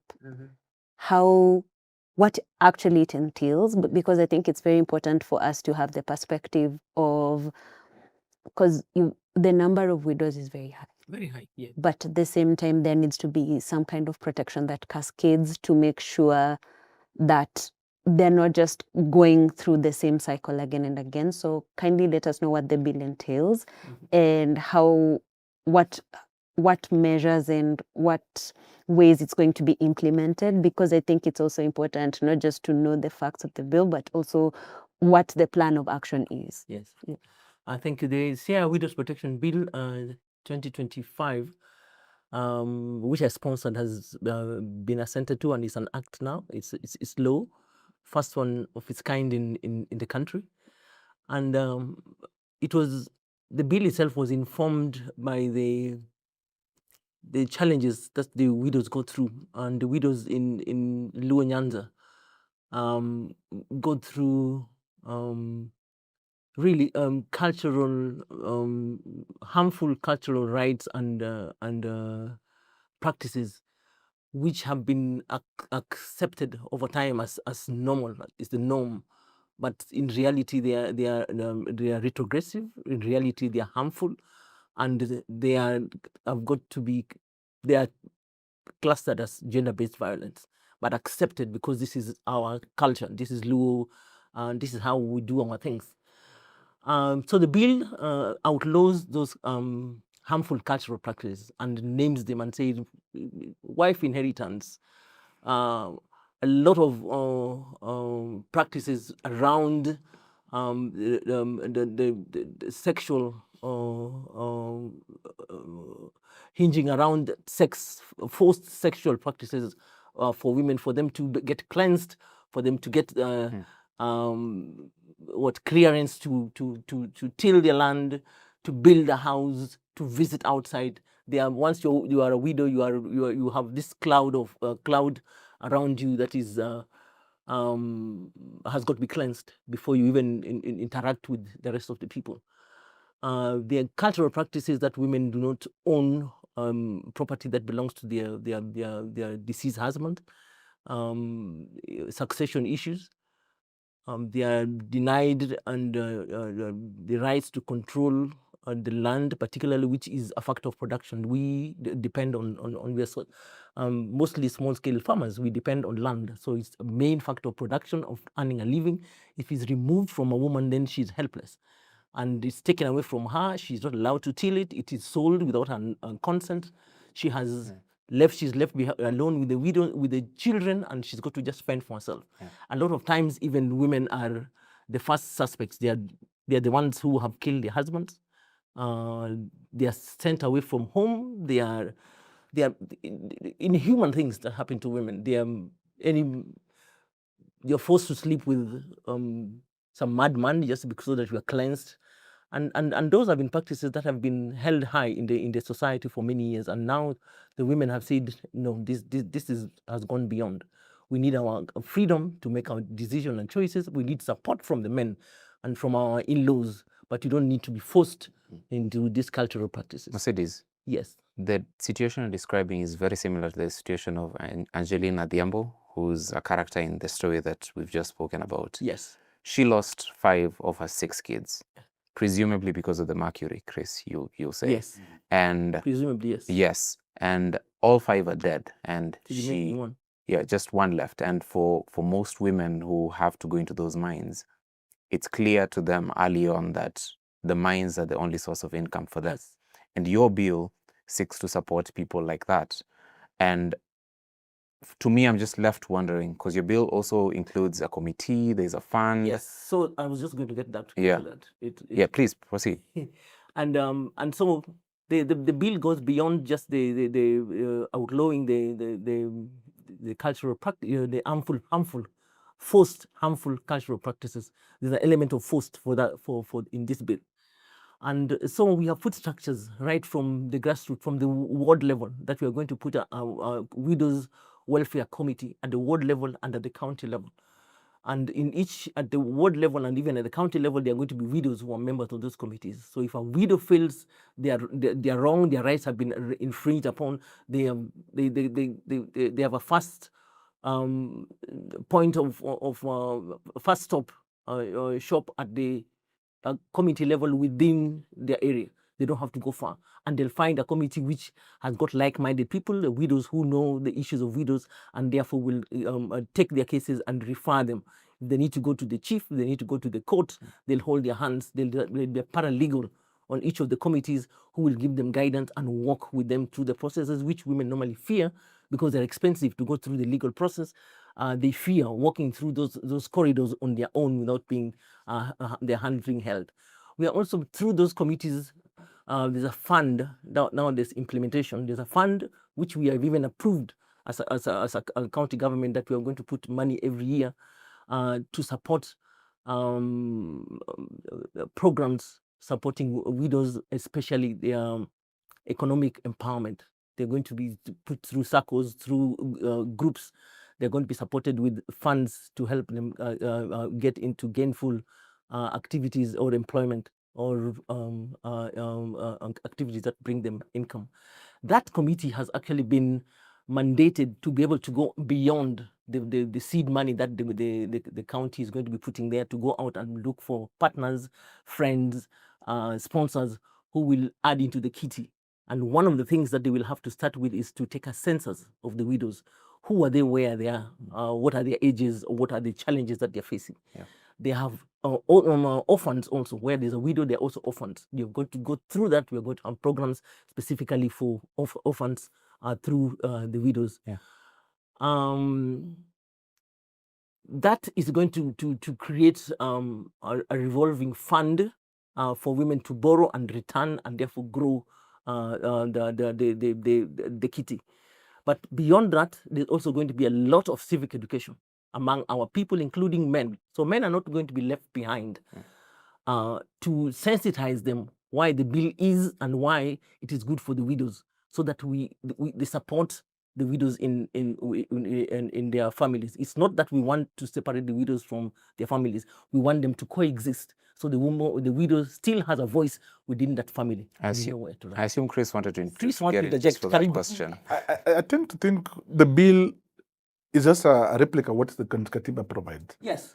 So I think if we have a law that is inconsistent with the National Assembly Act or it's null and void. If it's inconsistent. If it is inconsistent. It is not inconsistent. I'm just saying, if it's inconsistent. It is not. So what new things? But what too, I want to ask Madam here that they need to move pole. Because when you come with a law, that its implementation is difficult. Remember, what you are describing is a money bill. It is a money bill. It's a money bill. Yes. And when you do a money bill, yes, there are a lot of factors that you need to put in consideration. Yes. Because this bill ought to have been, a money bill technically supposed to be introduced to the assembly by CC Finance. It has gone through that. Is the one to introduce, not. No, that's a procedure. If you get to the procedure of legislation, I will correct you on that. Money bill, because it's involved, it's a heavy investment. Yes. That the government need to approve in the cabinet. Yes. Then it's being reduced because the investment is huge. But that's not for today. The issue is the bill, if we discriminate a particular society, then you remember the other day a man went to court and said that men are not allowed to inherit their women when there are the property succession issues. It was expressing that for women, it's automatic. But for men, for a long time, it was not automatic. And the court agreed that, yes, this kind of law is in a way discriminating men. And the court reversed and said, okay, both of you, because automatically, if a man dies, the woman automatically is the first person in your line to succeed you. But for a long time, men were not being prioritized there. It's only women. So at that level, women were prioritized. If you look at Succession Act does not discriminate women. Actually, women, if I die today, my wife is the first benefactor, irrespective of. True. So those things are the 2010 constitution was progressive, envisaged some of these things. But there are other set of traditions that cannot be legislated. It cannot be legislated. The tradition as norms of way of life that people disagree with and accept. Because if you today, the women cannot be inherited. It's we only inherit property. Those terms have been used indifferently. But when a woman decides to remarry, it's a choice. So that's not the case that she's speaking. I'm just bringing you the context. The context has been used to criminalize or to say, Lewis, do this. But even in the olden days, I'm a traditionalist, I'm a culturalist, I know. I'm a widow. Even the so-called, what we call inherit, it was not that. It's not overplayed. The woman could decide this, same major that I won't fall to, but some people, in traditional, even passing a cigarette by the window was enough. Even hanging a coat in the house was enough. But when people commercialized, when people brought sex as part of inheritance, the people destroyed culture. True. It's the Uzunguni part of culture that made culture look bad, but culture is in context, was not bad. But now people join and say, it's bad. But all not said is that women need to be protected, young people need to be protected, widowers also need to be protected because vulnerability has no boundaries. So every member of society that is vulnerable, because the other day I was involved in another exercise that was looking at some vulnerable children to benefit from some scholarship. And you go to a home where there's a widow living in a permanent house, having all set of amenities. You get to a home where there are two, but the mother is there, the father is there, but even eating is a problem. True. Okay. So we need to look at the vulnerability of society that we work towards that. And we have to wrap this conversation up, Mercedes. But I have this question for you. What's the support like for this bill, particularly by your male counterparts in the assembly? And secondly, this is a money bill, as he said, which means there has to be funds that are appropriated for this purpose by the cabinet. Yes. It's one thing to pass a bill, it's another thing to appropriate for the bill. Yes. How about both of those situations? Okay. Thank you. Chris, I agree and disagree, but that's for another day. That's for another day. We'll have this conversation another day. Yes. The bill had actually overwhelming support from our male colleagues. And interesting, when we introduced the bill, our male colleagues, more than half of them, probably 90% of them had their lives impacted by widows. Either they were orphans themselves, they were orphaned when they were young, they were taken care by an aunt who was also a widow. It had overwhelming support, really. And that's one of the bills which sailed through very, very fast. And even we were actually surprised. We thought that we were going to face some hurdles. But what about the budgetary support? The budgetary support, the money bill, and I wanted to correct Chris here, it does not have to be approved by, introduced by the CCM Finance. It has got to be, the money element has got to be approved by the CCM Finance, and it went through the process. So it has been approved, and there's no going back, whether we are there or the next assembly comes in. There's been a fund that is going to be established, and there's a budget that is going to be allocated from the next budget, 2026, 2027, we are going to allocate money, and whoever comes after will allocate money. We recognize that the money that we are going to allocate is not sufficient. That's why there's the leeway for the directorate which will be established, directorate for widows. What's the budget? 20 million. That's what we are going to put in first. And the seed money is little money. It's good to start. It's a starting point. So the directorate which has been mandated to be established for widows will work with a committee to go out there and fundraise. And I'm telling you, I'm a widow myself, and I'm behind that bill 100%. We'll have, it seems like there's a lot of questions that Chris also wants to ask about this conversation. We can have this conversation. Seems to be, Chris, in 30 seconds, Chris. Skeptical about the bill. I've been in the legislation field for long. Yes. And the problem Kenya is facing, we have a lot of legislation that cannot be implemented across both national government and county government. If you look, if you go to Self-Affairs County Assembly, you look at how many bills have been passed that have never seen light of the day. Because as you put it right, when you have a bill, ordinarily you need to have a policy before the bill. Because the policies are broad for focus. Then the bill come and close it.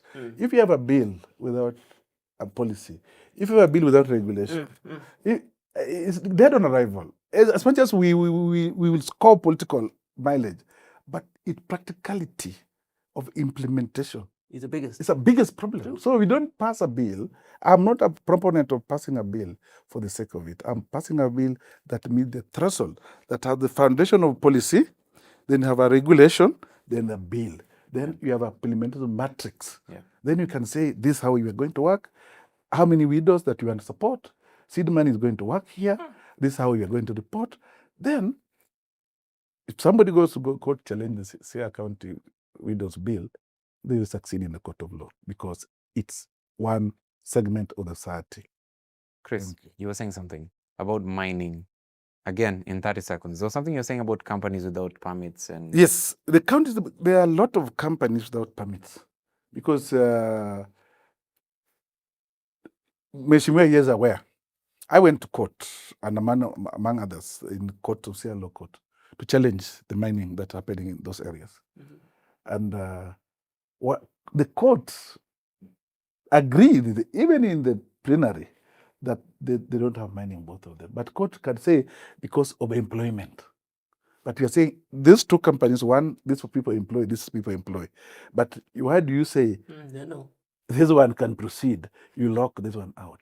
Because it's the corruption that happened in judiciary. And the police, they have the protection. People can come and pollute your water, people pollute your air, people do everything, and they have the police, they have the court. So what I'm saying is that if the Siaya County government want to help the residents, as assembly and executive and national government, they should do mapping of all licensing that are there in Siaya, call for a thorough meeting with because Mashima is aware that the CC environment is the chair of county mining committee. Yes, yes. And that's a body that brings national government and county government. And this could be the framework to sort this thing out. And that's why I'm saying that there's a lot of weaknesses within the county. And the citizens there who their life depend on this, live like thieves in their own area. Okay. Yes. Great way to end this conversation, the first part of this conversation, before we let you both close the whole episode. There is James Okeo, who comments and says, wonderful bill, which is now an act, one of its kind in Siaya, Kenya, and Africa. And Cape Spring, thank you for watching. But gentlemen and ladies, we have to sadly close this conversation. We'll throw the ball back in both your courts to get your sentiments. But before we end our show, we have two segments. The first one is where we let people who are watching, and you would know this, Mercedes, public participation is very important. Yes. For today's public participation, we have two things that are happening in the country. The first one, and both of them fall under the divestiture or the privatization of government entities. You might not know this, but members of parliament are now in retreat at the Lake Naivasha resort until February 10th. They're retreating from their duties, the same duties that they have successfully abandoned for almost 3.5 years. But they're retreating to speak about issues, and some of those issues will be brought to your attention. We don't have anything fresh to tell you because they're in recess and there's no bills that they're debating. Nothing is being read for the first time or the second time. We might have something after February 10th, but for today, we bring you what we brought you last week, the divestiture of 15% of government stake in Safaricom. A bit of history here. The government owned 35% before this proposal. Still owns 35% because it's not gone through. It's selling 15%, which will leave it to 20%. The 15% is being sold for over 200 billion Kenya shillings. The government argues that this is more than the valuation in the market right now. It was over 17% more than what the market rates are for the shares of Safaricom at the moment. It's selling it for over 34 shillings per share. It's important for you to know this because Safaricom is the company that you mostly call with. It's the company that you transact your money with. And M-Pesa alone contributed over 600 billion Kenya shillings in 2025 to the Kenyan economy. That's a lot of money. And that money pours back into your pockets. That money is what makes you make these calls, but also that money controls your life. Safaricom controls a majority of the communication data in the country. They hold a lot of the data that could mean life or death to you. And we saw when the company went dark in June 2024, eyes and ears all went to Safaricom for answers. Apparently that was because of a cable cut. The government has one seat in the Safaricom board. Government says that they will maintain that seat and no one will be retrenched. Safaricom employees are safe. The company will still keep its Kenyan social responsibilities and no South African interests will intrude. So by that, I mean that the 15% stake that Safaricom is selling will go to Vodacom. Vodacom is a South African company. Government promises that nothing is wrong. The CBK governor went in front of the committee, said that nothing is wrong. Just recently, Peter Ndegwa, the CEO of Safaricom, said the same thing. But between February 3rd and February 12th, across 30 counties in the country, the government will be holding public participation forums.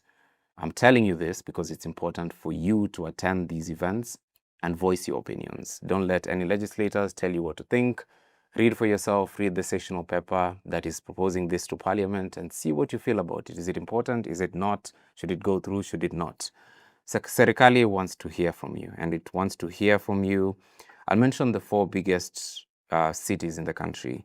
Nakuru will have the event held on February 4th. Nairobi, February 3rd. For Nakuru, it will happen in the Rongai NGCDF office. For Nairobi, it will happen at KICC. It's a familiar place. Kisumu on February 6th at Tomboya Labour College. And finally, Mombasa on February 13th. Tononoka Social Hall. This is happening across 30 counties. I've just mentioned 4. In those 4 counties, even there'll be more than one public participation forum. Check them out. It'll probably be on your screen by the time you see this. And go to these events, voice your opinions. It's now time for Justine to explain everything badly. Well, that was overwhelming, Tom, but I hope people go out there. So this week has been difficult. First of all, on Saturday, an accident occurred on the Southern Bypass where a loaded petrol tanker collided with another lorry. The truck driver in one of the vehicles died in this gruesome incident. On the 4th of January, a family lost their 3 children to an accident in Gilgil. All the kids were under the age of 16 years. And lastly, Bill Kaunda, who's a young man living with disability and an organizer for people with disabilities, big advocate for environmental causes, was knocked down while crossing a road. He didn't make it.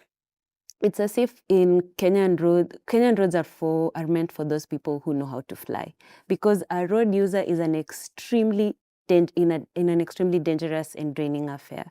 So if you are chronically online, you've seen videos of boda riders experimenting with space and speed, matatu drivers who are very impatient in traffic, so they're using pedestrian paths to overlap like an expressway, and there are very many other countless reckless incidents. According to the national reports, over 4,100 people have died from November 2024 through road accidents. That's a 3.4% jump from 2024. Kenyan road problems are terrible, and I feel like there's an insatiable need for speed, and this isn't even the full picture. Kenyan road culture is terrifying because everyone wants to go somewhere, but no one wants to stop for anyone. So if you look around, where 2 or 3 are gathered, there's a boda coming to join you almost every single time, and it's a terrifying reality. So I feel like it's a buffet for recklessness, and the Grim Reaper seems to be the only winner. Being a responsible Kenyan road user feels like you're in the 7th circle of hell without your consent. Everyone is trying to get somewhere, and you are in the way almost every time. So for people with disabilities, roads are not even designed with them in mind. It's a huge problem. The Persons with Disabilities Act of 2025 mandates inclusive design for all public infrastructure, all of them. However, implementation is not even like in the dreamscape of design. So, and even if it makes it, sometimes you don't see it in the final finishes. And this makes it very terrifying to be a road user if you're a person with disability. And if we really think about it, any spot can be a black spot if you're a Kenyan road user. So upgrading Kenyan roads to safety goes a little beyond just design. I don't think design is enough. NTSA, if you're an NTSA follower like me, NTSA is in a tagging conference daily with members of the public. Members of the public are always, NTSA this, NTSA that. And their decision is to get the drivers that have been tagged, they put them back into classes to receive their licensing exam. And however, passing with driving colors needs to be seen in practice. Maybe hefty fines can help, or better yet, a full shift in our road culture practice where people learn how to drive better. Bodas finally have to accept that having 2 wheels is not being bipedal, and they can leave the sidewalks to the pedestrians. And road designs have to factor everyone in, not just people who can run across the road. So that will ensure safety for all of us. Next up is people are being encouraged to leave their land so that they can get into an affordable housing apartment. I'm not sure if you guys saw, one of the Kenya Power Board members, Joy Mdivo, said that Kenyans need to leave their 2-acre plots that they inherited and move into affordable housing so that the government can use the land that they've left for agriculture. Here's the clip. Look at, for example, a country like the UK. They intentionally zone their land so people settle in villages and leave agricultural land for agriculture. In Kenya, we don't think so. Kila mtu mogodane title. Once you have your title, you do with it what you want. Whatever you want. So unless we start thinking different and making intentional steps. So if we talk about land consolidation, affordable housing is happening. How many of us are willing to leave that 2-acre plot that our father left us, move into an affordable housing plot and let that land produce food for the rest of Kenyans? Our mindset needs to change. If you've seen that clip, I feel like the feudal kingdom, the feudal United Kingdom is back, but you were never missed, because honestly, Kenya really truly struggles with food insecurity. It's not debatable. We are like someone who is in a bedsitter, and we are in a very codependent relationship with the person who sells chapos. So if they don't cook, we don't eat. And I think that's a bit of a problem. So currently, 2.8 to 5 million Kenyans experience acute food insecurity, usually depending on the season. So if it's drought season, it's worse. 5 million can count as a small village in India or China, but 5 million is a lot of Kenyans. And that's a very worrying number. So but as much as Joy is saying that people should move from their small land so that they can move into affordable housing to have agricultural land, there's a big section of Kenya's arable land is actually held by a very small number of wealthy elites. A very small number. That's 0.1% of all the large-scale landholders control 39% of agricultural land. And most of the land that is being held by very wealthy people is actually idle. Most of the people who farm and consistently are smallholder farmers, or people who are leasing land and they can only lease a very small portion. So most of this land that's being held largely is idle. And I feel like, you know that Lion King thing where some people, like after colonialism ended, were like, wherever your eye touches, or like wherever the sun touches, that's your land. I feel like that's where we are at with how much land is being held and not being used. So the rest of the 98%, the smallholder farmers only hold 46% of land, and they don't get a lot of farming help from the government or even like at any level. They usually struggle a lot, and inputs are very expensive. So her statement actually implies that Kenyans leaving their land will automatically lead to food security, but that lie is as old as like Water Stadium being built in 6 months' time. Obviously, no one actually believes it. So Kenya's food insecurity is structural. We have a lot of climate change issues, and they're affecting different areas. We have expensive farm inputs, and just subsidizing fertilizer is not enough. We actually have a documentary by Africa Uncensored that talks about seed, how seed was, for lack of a better word, colonized, and it became very expensive as an input. And some farmers are just like risking their lives to plant and replant seeds. So all these issues are structural, and a lot of the people who are prioritized are the people who have the biggest farms, and more farmers are being encouraged to take the privatization route instead of us funding cooperatives and having logistics where cabbages are not rotting and becoming fertilizer, instead of actually getting to the markets that need them. So if people purely move to a town that's like if all people move into town, that's de-skilling farmers. Because you can't farm in your affordable housing. You'll just be buying food from the people who are supplying it to you. And I think farmers should be prioritized. Small-scale farmers should be prioritized, and we should have more affordable inputs. I think inputs into farming at every level should be cheaper than beauty supplies and wigs at Du Bois Road. Like, they have to come down significantly.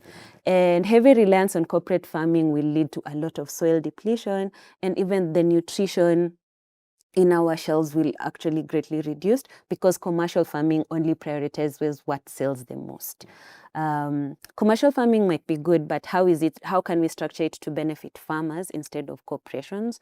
So, you know, you don't want to have your farmers being divorced from their farm so they can have a long affair with an affordable housing apartment. It's not fair.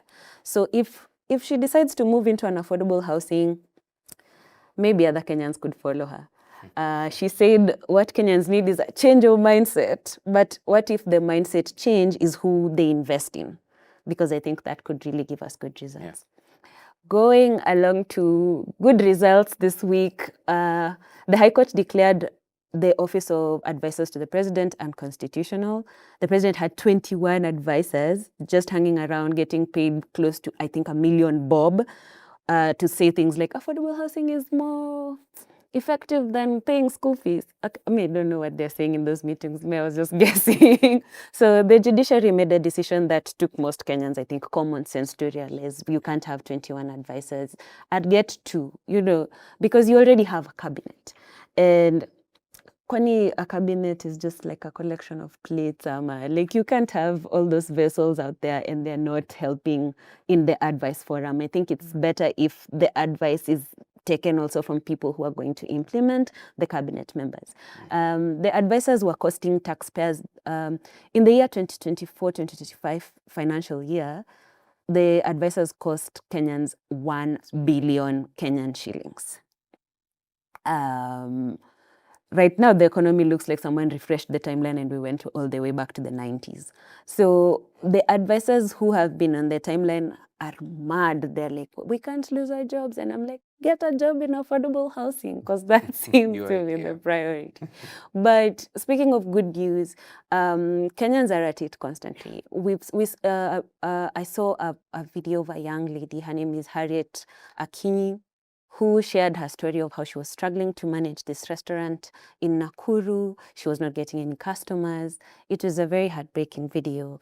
And Kenyans in true fashion showed up for her. They showed out like that Manchester United goal this weekend. My goodness. We collected a W. That's a very rare find. You should see our crew. I didn't know there were this many people. I just thought it was Tom that was happy today.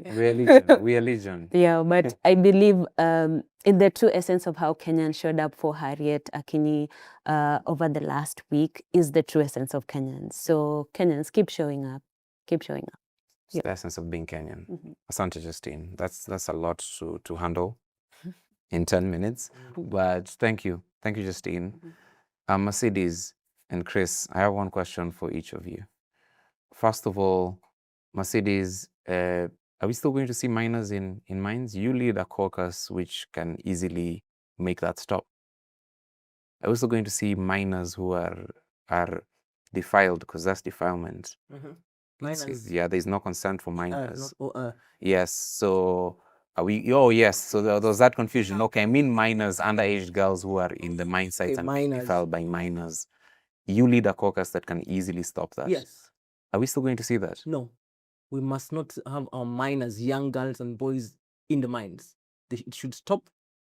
And it's up to us as the legislators to work together with the national government, the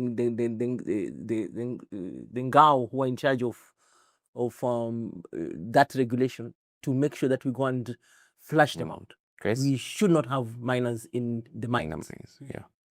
On 15th December, we visited a mine in Ndori with the local area of MCA. And the court themselves established there and called the miners that were on site. The MC never spoke. We're going forward. Never spoke. It will stop. And he was on the side of those people. No, minors. You're talking about a minor. A minor. A young boy. An underage. A young boy in the site. MC of the area was present. And turned a blind eye, was supporting the people who were employing those people. No.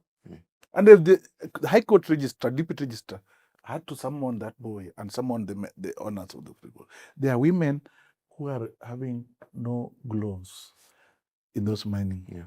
Close here. The same women we are defending, they're in those mines. Yes. And their life is being ruined because they don't have alternative source of livelihood. Can we work for them? Their fish is in the hand of private people. Can we reclaim their fish to give those women? Can we make the women have alternative source of income so that ease them off the pressure? Let's work together. Yes. Together. It's a brilliant way to end the conversation, Mercedes. No, I think it's a brilliant way to end the conversation. You both being on the same on the same side. So this is obviously a conversation that cannot be had and be completely dusted in 1 hour. So maybe we'll have this conversation again in the next financial year when we'll see if that 20 million was appropriated for it. Thank you so much, Chris, for making time. You too. Asante sana for Mercedes. Both of you came from really far to get here, so we deeply appreciate both of you. I wanted to say one word that I'm committing here to Chris and all of us. We are going to have regulations for the Sierra Widows Protection Bill, which then will guide the implementation. I tell you, I agree that there are many others that are not being implemented, but the Widows Protection Bill will be implemented. It's not inconsistent with the law. It's in our cultural practices are the ones which are not are inconsistent with the law. And this bill is bringing it out so that our people understand that there's a law that governs the rights of the women who are widows. That's why we're having our widows now being taken advantage of in the mines, being taken advantage of in the fishing industry. There's fish for sex. Yeah. There's mine for sex. Everything, and widows are more vulnerable because they have no choices. Yeah. We'll hold you to that Yes. the next time you're here. Yes. But asante, both of you again for making time. Pleasure. Justine, thank you for being the awesome co-host that you always are. Are you hopeful? This was A little bit. The conversation was very dark at some point, Yeah. but then there was consensus at the end. So I'm very hopeful. And when they Mercedes, maybe I am a proper hater. I follow up on things even when people forget. So I will find you. That's a threat. I will find you. No, it's not a threat. It's something to look forward to. Yeah. Hold me accountable. I said it. I'll do my bit. I'll do my part. Yeah. I may not succeed, but I will do my We'll part. try. Yeah. And Chris will be there to hold you accountable. Yes. We are going to work For sure. together. We have no choice. All right, great. But I don't work with people who don't commit to their word. Try me. We'll litigate. We'll drag you in the court of law. Yeah. So that to show you the direction. Okay. We don't need Brilliant. We don't need Brilliant. No. Asante both of you for making time, and thank you for watching us. Big Picture will be back next week. Good night.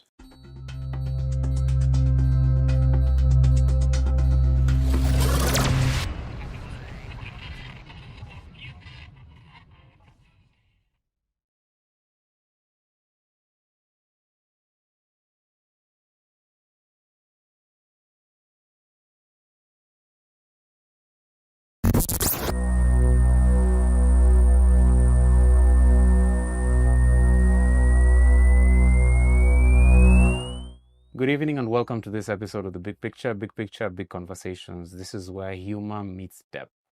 For today, we're having a not so good conversation, but also a very important conversation for you to hear and contribute to. We have two guests in studio, and there's a huge topic in the country right now. 11 billion was allegedly stolen. Yes, you heard that right, stolen from the National Health Insurance. What was that? Was then that, but now it's the Social Health Insurance Fund, or SHIF. Some of you would call it SHA. Honestly, we use those words so interchangeably these days, but they mean so different things.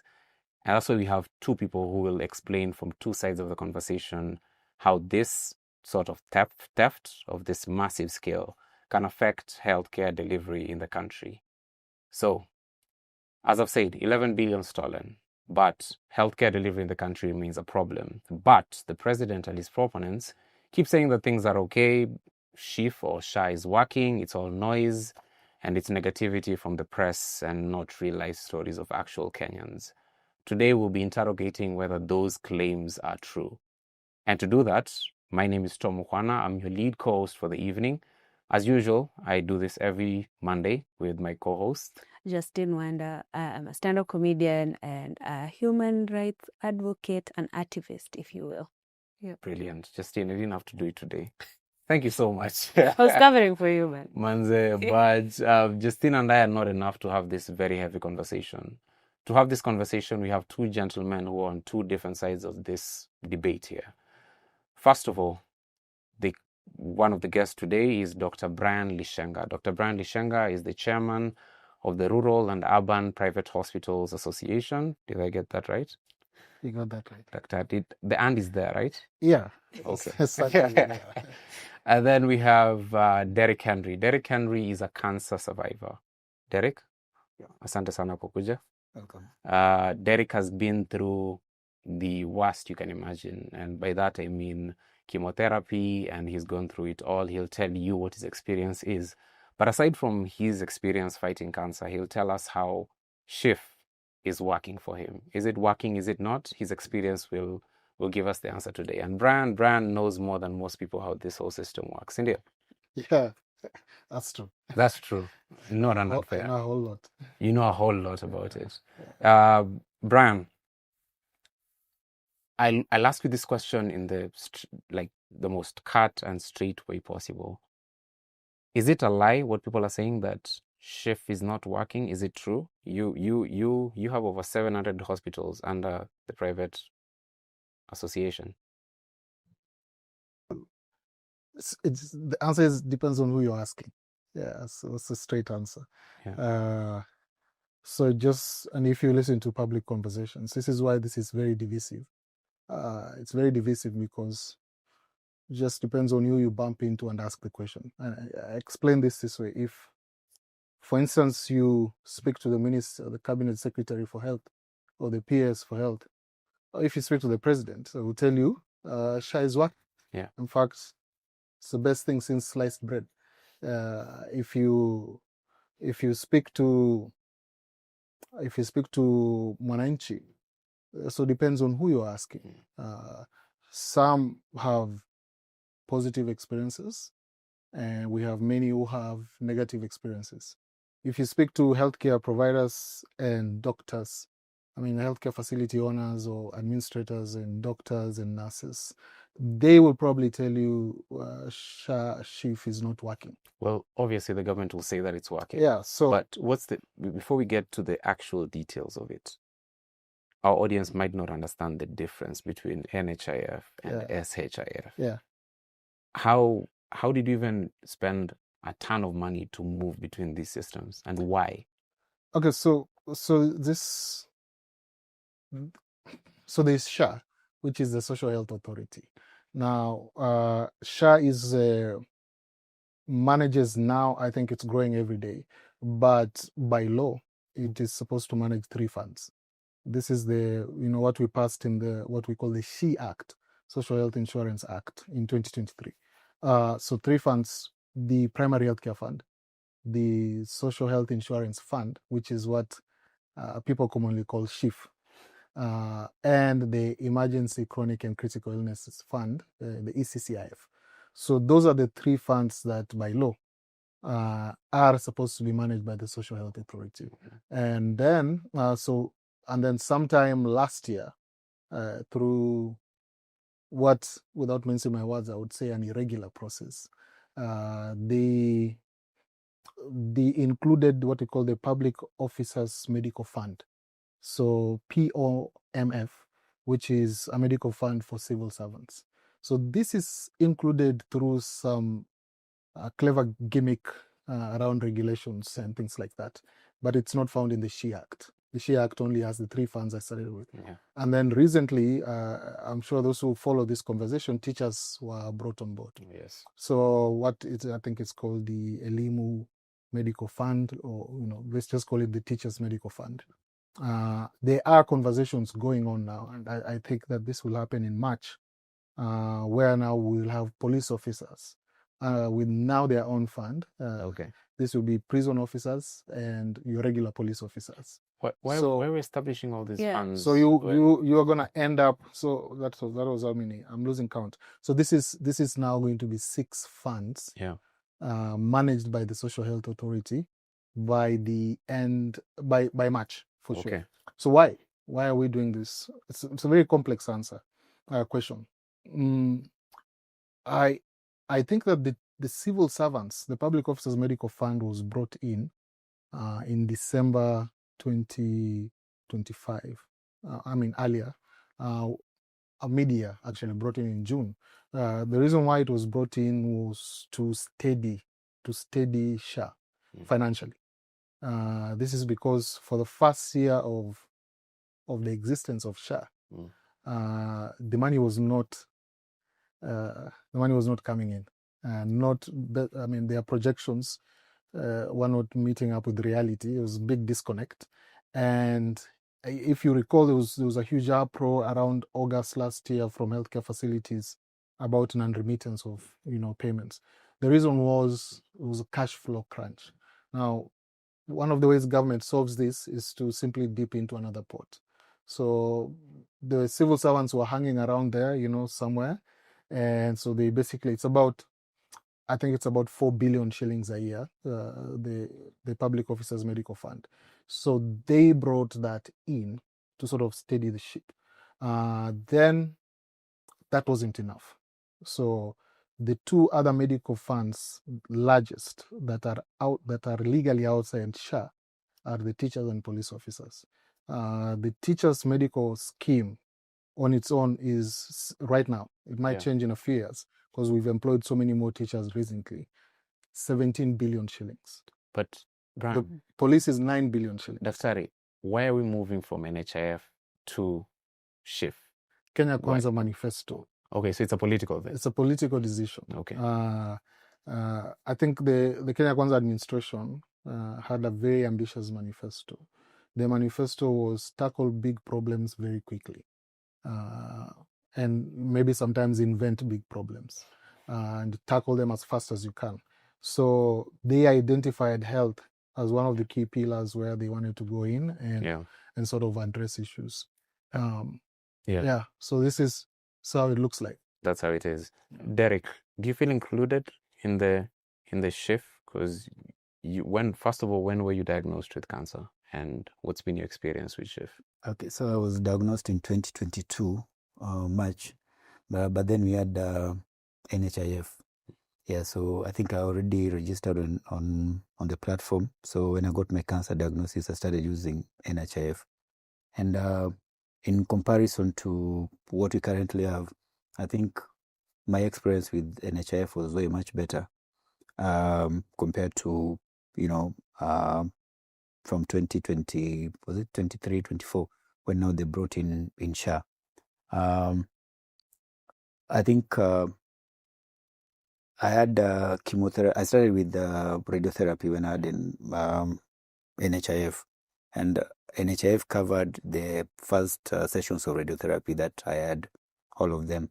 And there are cases where they would cover almost 3/4 of my chemotherapy. So that has never happened with the SHA that I currently have, because I've had cases where I'm going in for surgery and we make a request, and it's rejected when I come out of surgery. So with SHA, request or claims can be flipped from approved to rejected within minutes or within hours or overnight. There's literally someone who's just working with that app. I don't know whether it's an app or a system. So it's someone who's controlling your life.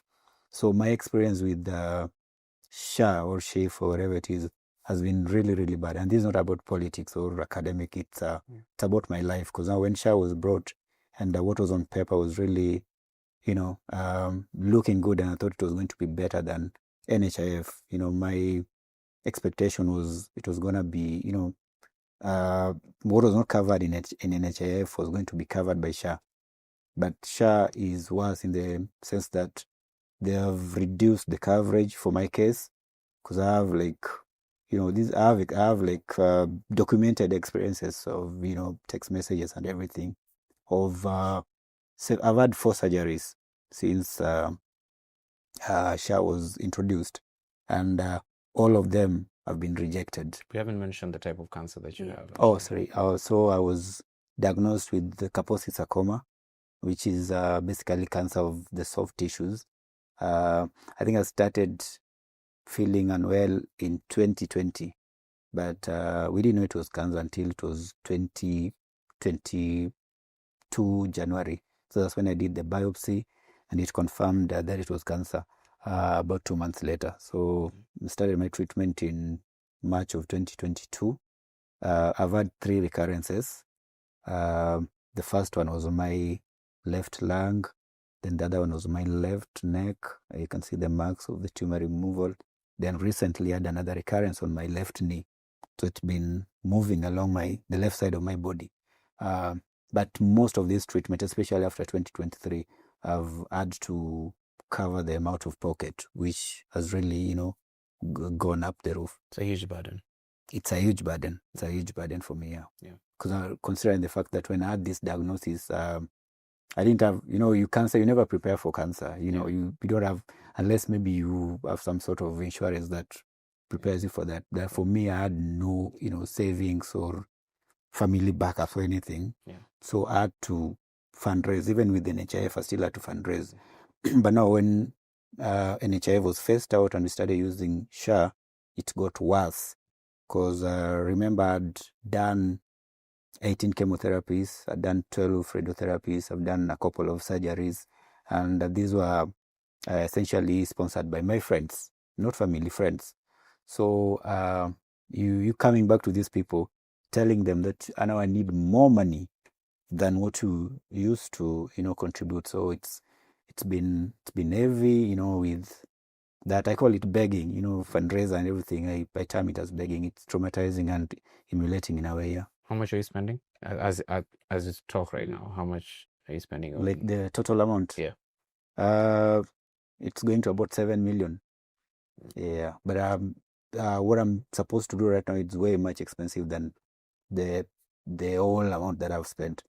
Yeah. I think I'd have a question about the pre-authorization process, and this goes to you, Brian, considering the system works depending on what you see. Could you take us through what the pre-authorization process is and means, and also what that does to the hospitals themselves, or like the personnel who are working in the hospital? Because if from Henry's experience it can just be flipped while you're getting your procedure done, how is that even possible? Yeah. Well, I mean, it's just hearing him, talk about this exact experience for many Kenyans, and it's especially also frustrating for hospitals because, as is described, if this rejection is coming after surgery or after radiotherapy or chemotherapy, you've already spent, the expenditure has been done. You have, your nurses, your doctors, your drugs, everything is spent, and being left with a patient for whom now you have to quote unquote harass for payment.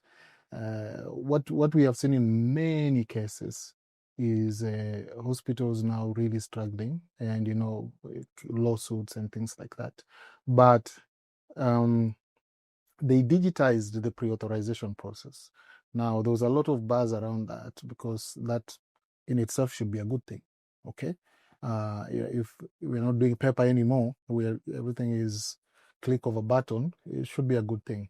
But what then happened is very different from the law. The law requires that there should be peer review of pre-authorization cases. So that means that, if you have a cancer patient who needs chemotherapy, if you have any reason to question the prescription, so if I'm an oncologist, what peer review means that at SHA, we have an oncology peer, okay, who's going to look at my request and say, I think maybe it's going to.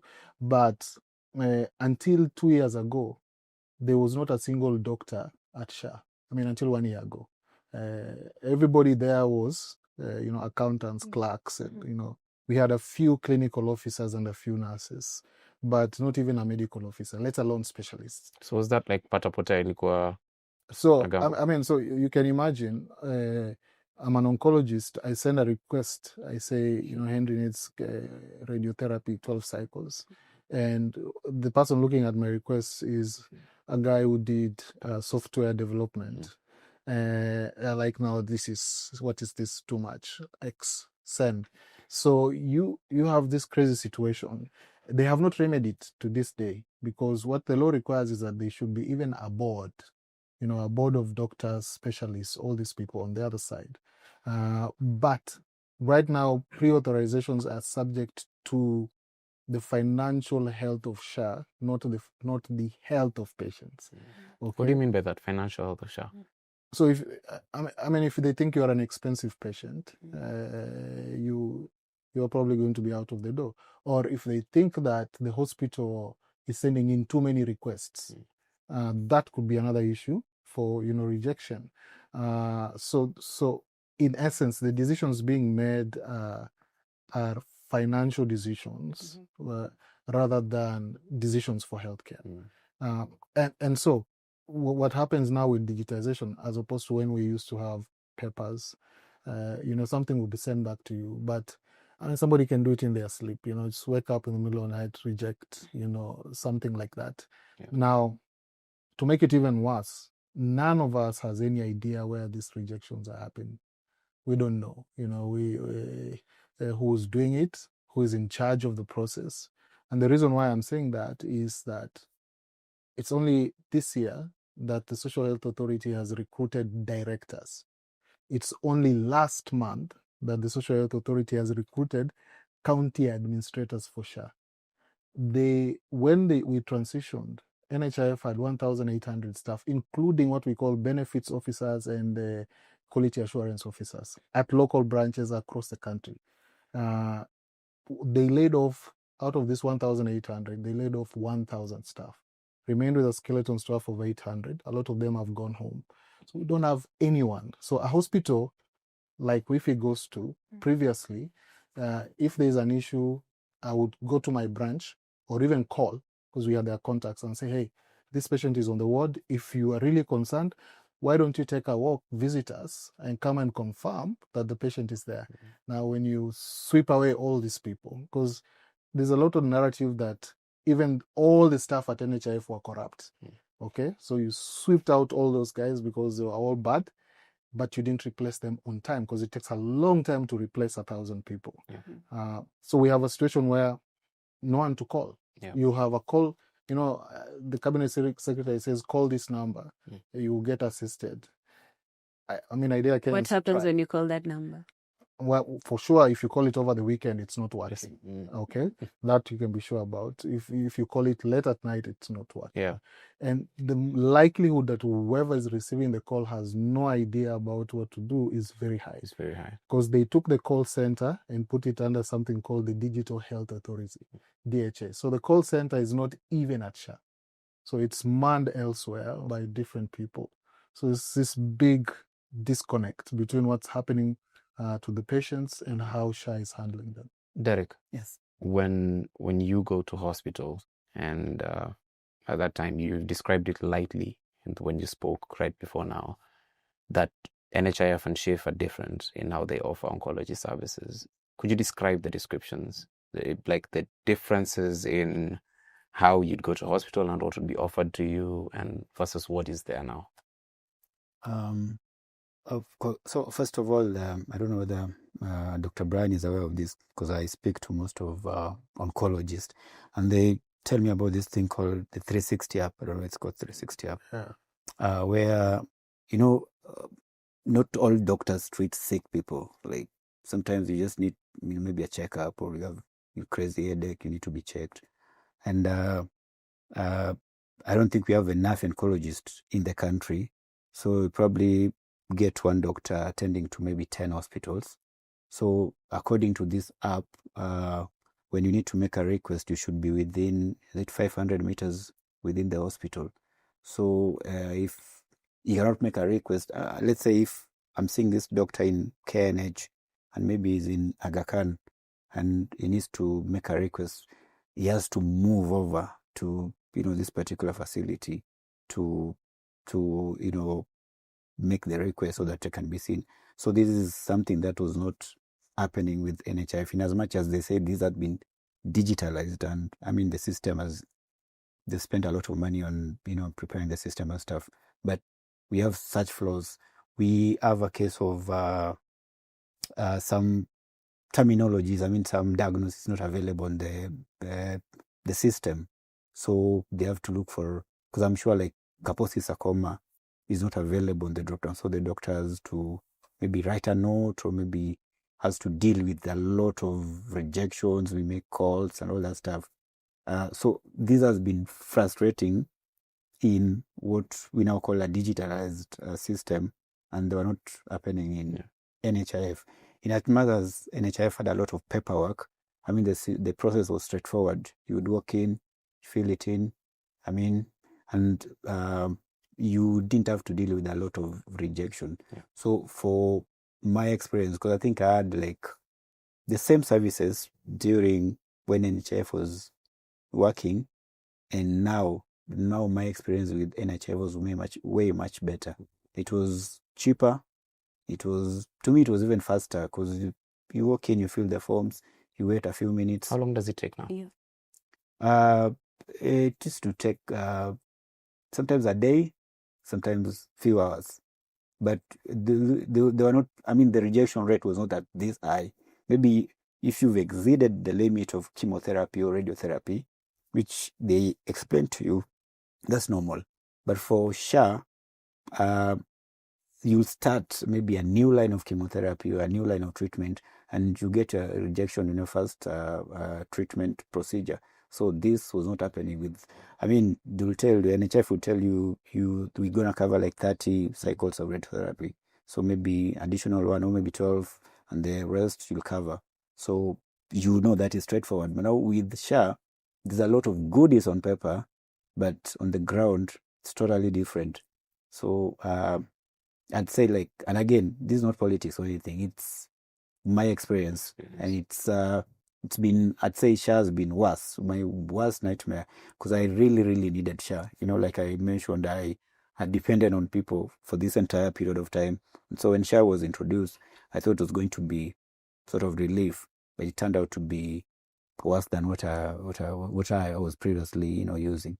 You've mentioned that there's some procedures that are not on the drop down. And I don't know also if you, as the doctor on this other side, are aware, or if you're given a menu of what is there, or you just start searching also with the patient so that you can figure out how to help them. So I would like to hear from both of you what other procedures that you may need did not appear, and how do you remedy that from the point of view of you, Derek, and from you as a doctor.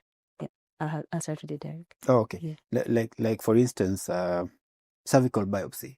I don't know whether it's available there, but it's not been there. So they used to choose something which is close. Actually, they told me Kaposi sarcoma was up there, so they either choose sarcoma and have to write a note with this particular one.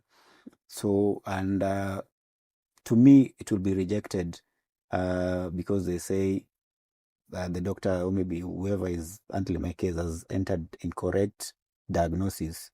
To the facility, she will say it's they're trying to fraudulent the system. I mean, it's fraud because they're entering something. There are cases where you go in for a quick checkup, maybe you have a headache or something, you go in for MRI, they tell you we need to rush you to the theater, you have a tumor growing or something, so they have to make another request.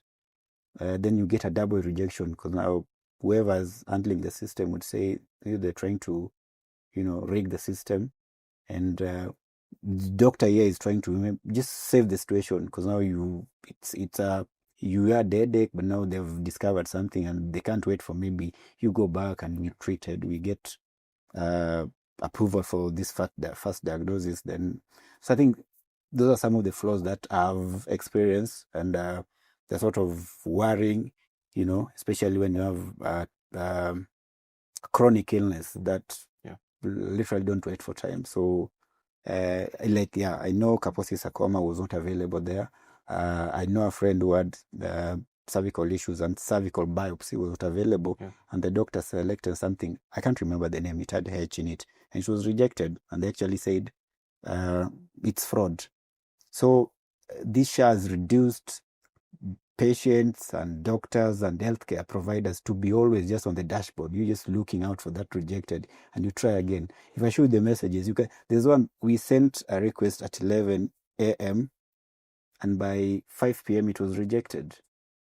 We sent another one. I mean, and they don't give any reason. Say decline because of rejected. It doesn't make sense, and they don't give you any reason, so you keep on trying. Sometimes you go to the hospital, it's an emergency case, so you have to rush there and waiting that maybe NHIF is going to come through for you. So it's really, for me, it's been traumatizing sort of, and so that's some of the experience that I've seen and I have to deal with. Maybe just to add on this experience.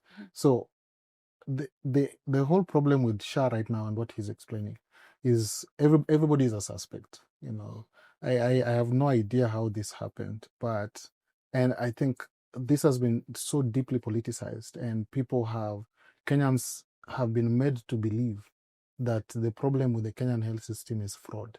Okay, and this is not to say that fraud doesn't happen. I mean, it happens everywhere. It happens in the best healthcare systems. In fact, the global statistics are that, you know, the rate is something like 15% of medical claims have issues, but 85% of medical claims are correct.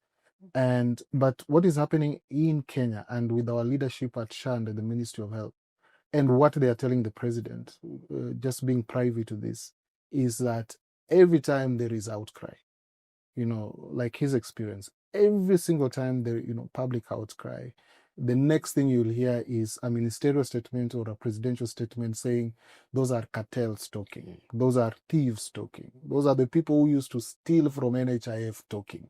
Now, so we have the entire health system now is running on a fraud narrative. So let me explain why everybody is a suspect. The reason why we have Practice 360, what he was explaining, this app, is what SHA is trying to do, and which I really fault them for. They are trying to do social engineering through digital systems. In other words, their intention is to change human behavior through IT. You know, it's not healthcare. So if you think people are thieves, we are going to use IT to make them change to angels, you know. And in the process, what they have done is every single person in the health system in Kenya has been criminalized. Everybody is a criminal. Yeah. So the doctor, the reason why they want the doctor 500 meters at the hospital when they are making the pre-authorization, is they don't believe the doctor. They do not believe. They just know that Kenyan doctors are all quacks and they are thieves. You know, so you are a suspect until proven otherwise. They also believe Kenyan patients are fraudsters. You know, they don't need this care.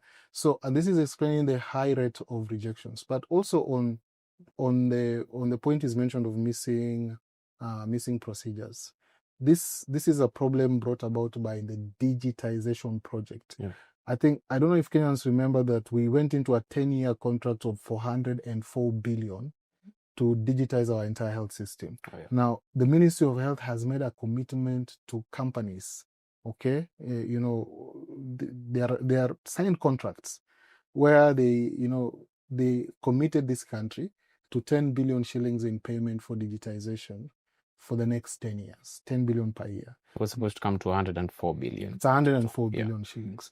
The payments were scheduled to start in last year in February. The payment schedule is something like 500 million shillings a month, escalating to eventually get to about 750, 800 million shillings a month. Of course, if you ask me where this money is coming from, it's coming from contributions because the state is not really putting in money. Now, part of the problem why we are not being paid.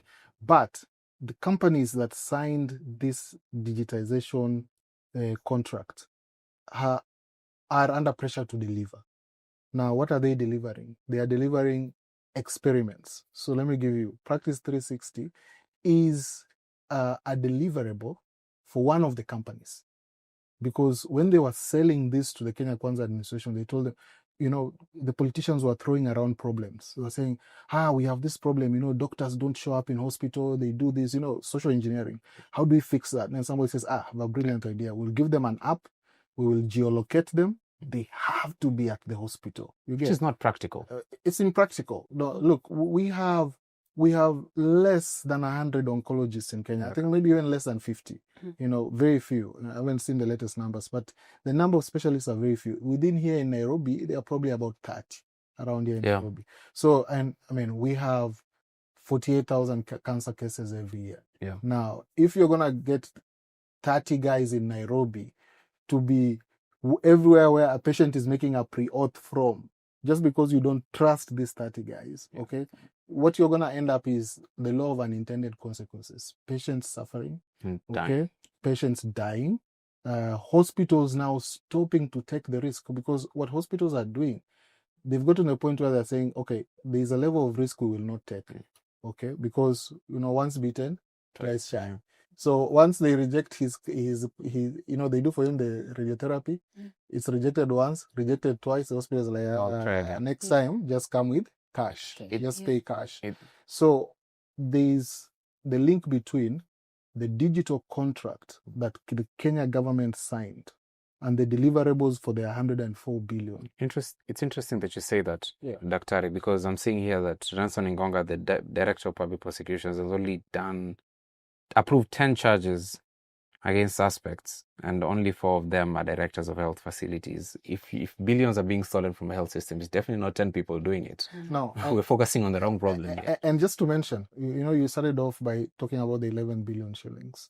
There is, I mean, this is what we call a classic red herring. You know, people are not looking at where the money is going. The 11 billion shillings is just hogwash, you know.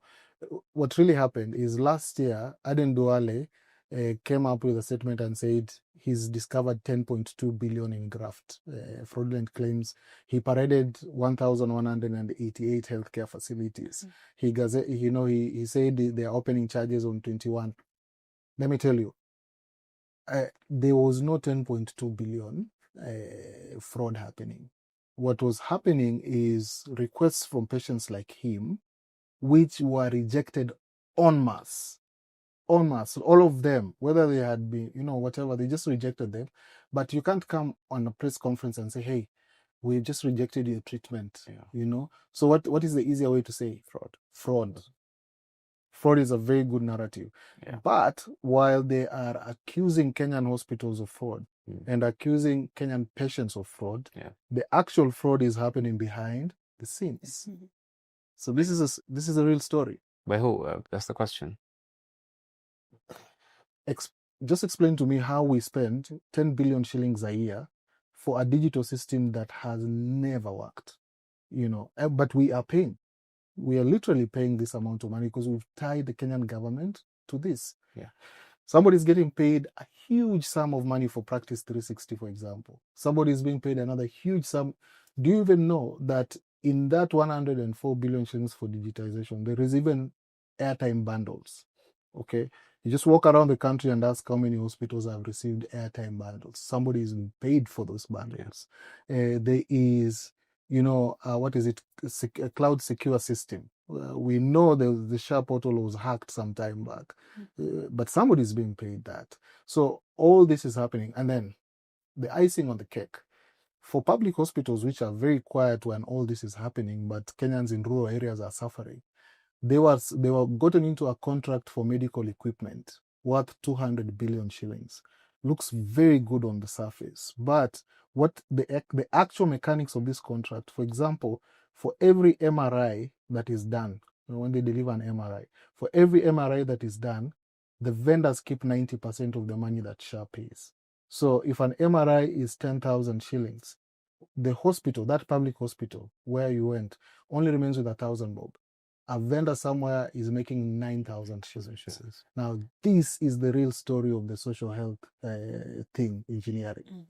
And that is what people are not talking about, because we can't see that corruption.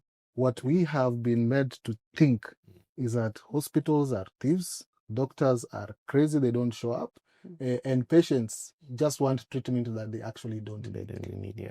Which is horrible for a system. It's terrible. It's the entire politicization, and unfortunately, because I have interacted with the presidential advisors, and they are, you know, respectable guys, you know, nice people, you know, we know each other, and we ask them, what is this all about? And you know, for me, they tell me, tell your members to stop stealing from us. You know, that's why you go tell your 700 guys, these hospitals, stop stealing from us. I'm like, but it's very easy if you have spent 100 billion shillings on security. It's very easy for you to pinpoint, you know, who logged in, who did what, who is still. Should be easy. Should be very easy. But they tell the president the same story. Over and over. Because the president watches the news, he sees, patients of cancer patients are complaining. He calls his advisors, the advisors tells them, we know those guys, those are fraudsters. That's a great place to move the conversation forward. Asante sana Masai for watching the show. Masai says tuning in.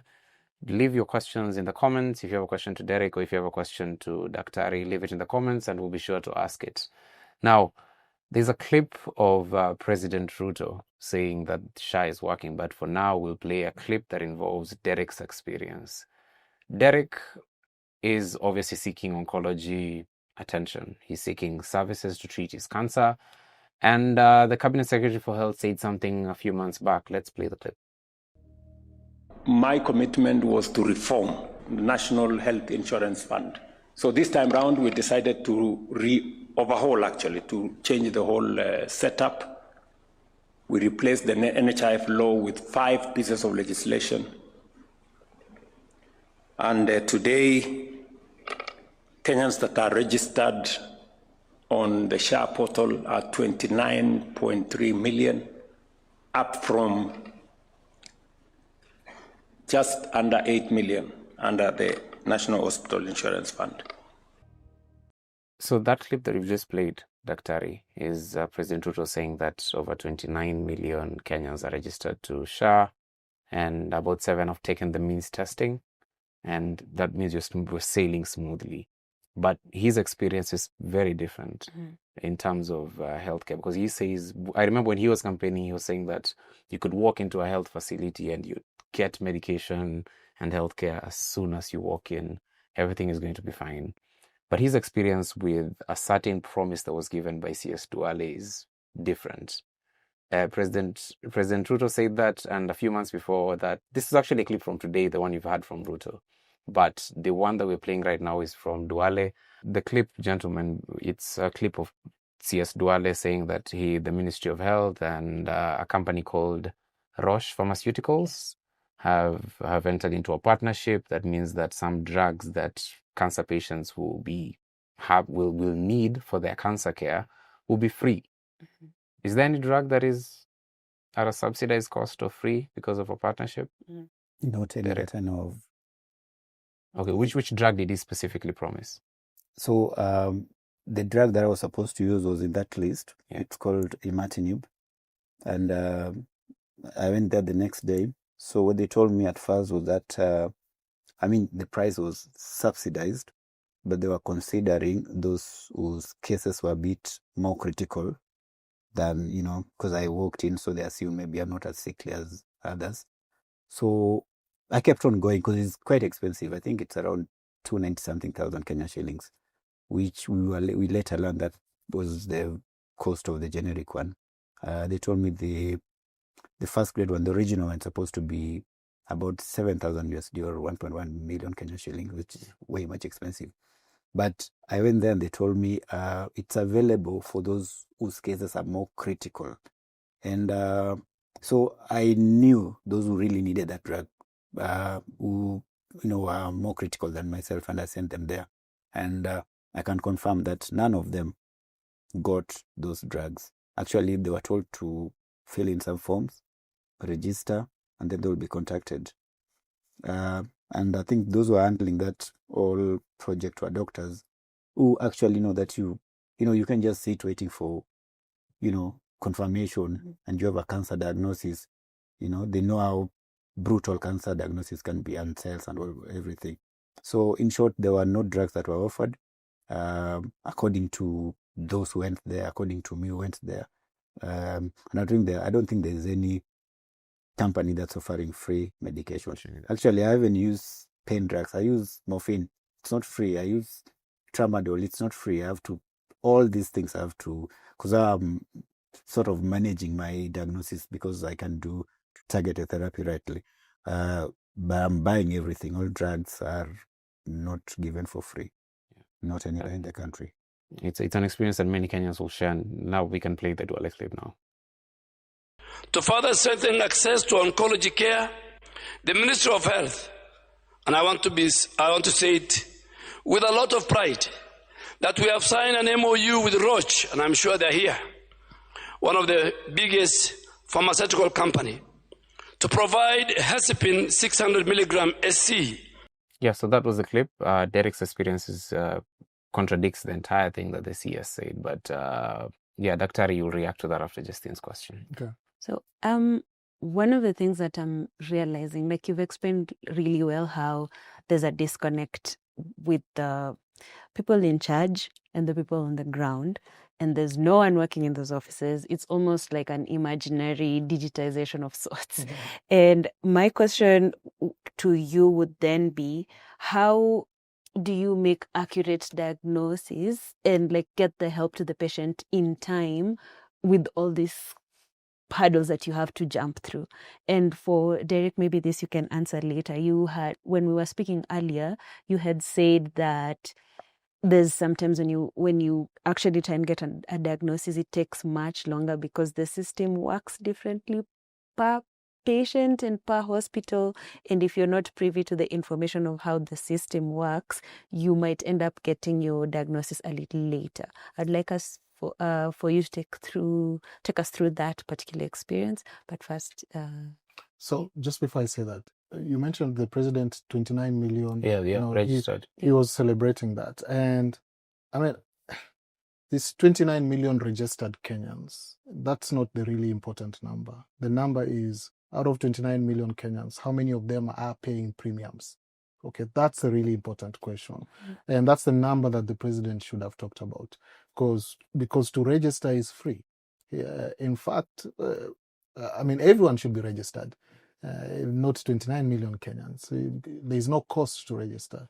He mentioned that 7 million had taken proxy means testing. Now, that is still not a very interesting number, because taking proxy means testing just means they have assessed your ability to pay and they have set a premium for you. It still doesn't tell us whether you are paying or not. And that's a design problem that they have at SHA, because many Kenyans now think that their premiums, I mean, they know this. Many Kenyans think that their premiums under SHA are higher than their premiums under NHI. So people are not paying. So those are the good numbers, but they are the real numbers somewhere else, which they should share with us. But how do we make an accurate diagnosis with all these problems and ensure patients are treated?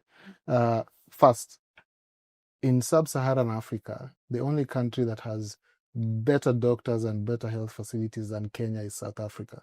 So we have excellent doctors here. We have excellent nurses, and we have some of the good facilities in the region, So in terms of our ability to diagnose diseases and get patients help, I think this country is doing pretty well.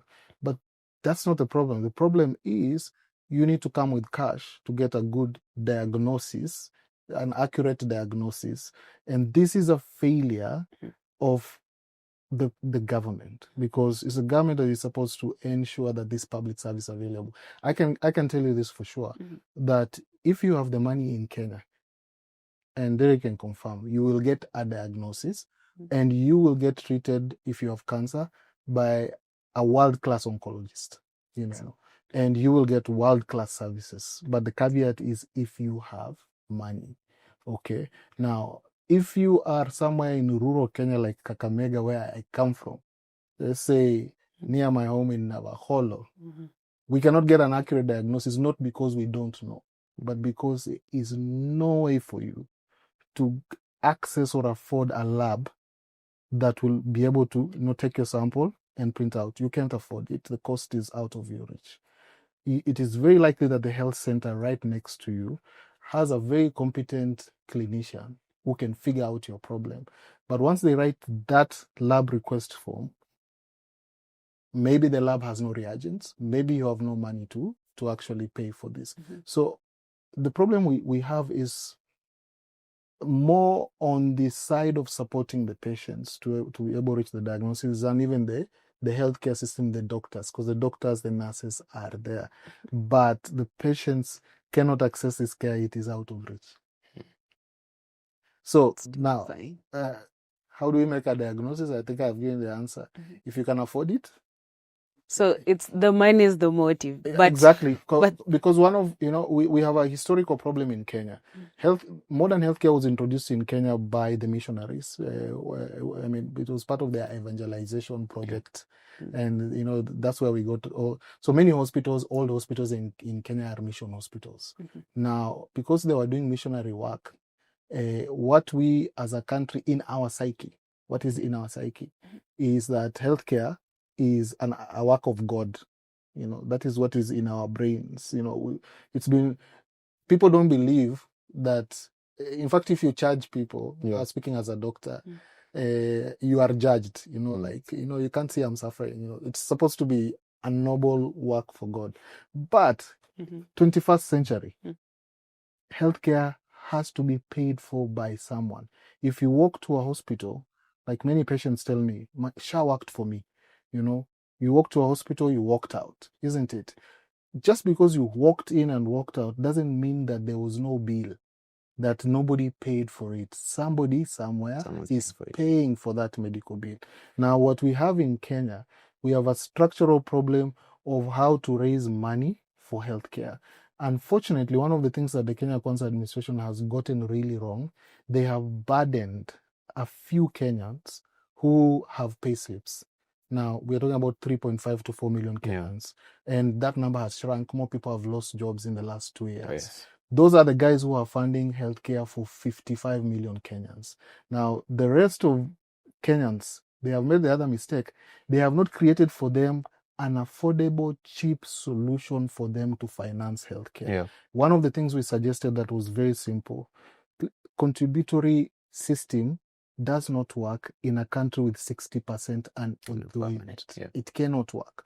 When you have 60% unemployment and you have a country where it is 80% informal sector, what you require is a fair system, just like, for example, what we use to repair our roads. We have, the road maintenance levy. I drove my car here. I paid road maintenance levy today. Because when I fueled, a few shillings per liter went to road maintenance. But did I ask for receipt, say, okay, how many shillings I paid for? But I have paid for road maintenance today. For me, that is a fairer system, where we have a protected levy that people don't need to feel. What they need to experience is roads that are tarmacked. Asante sana, Daktari. I'll have to interrupt you there.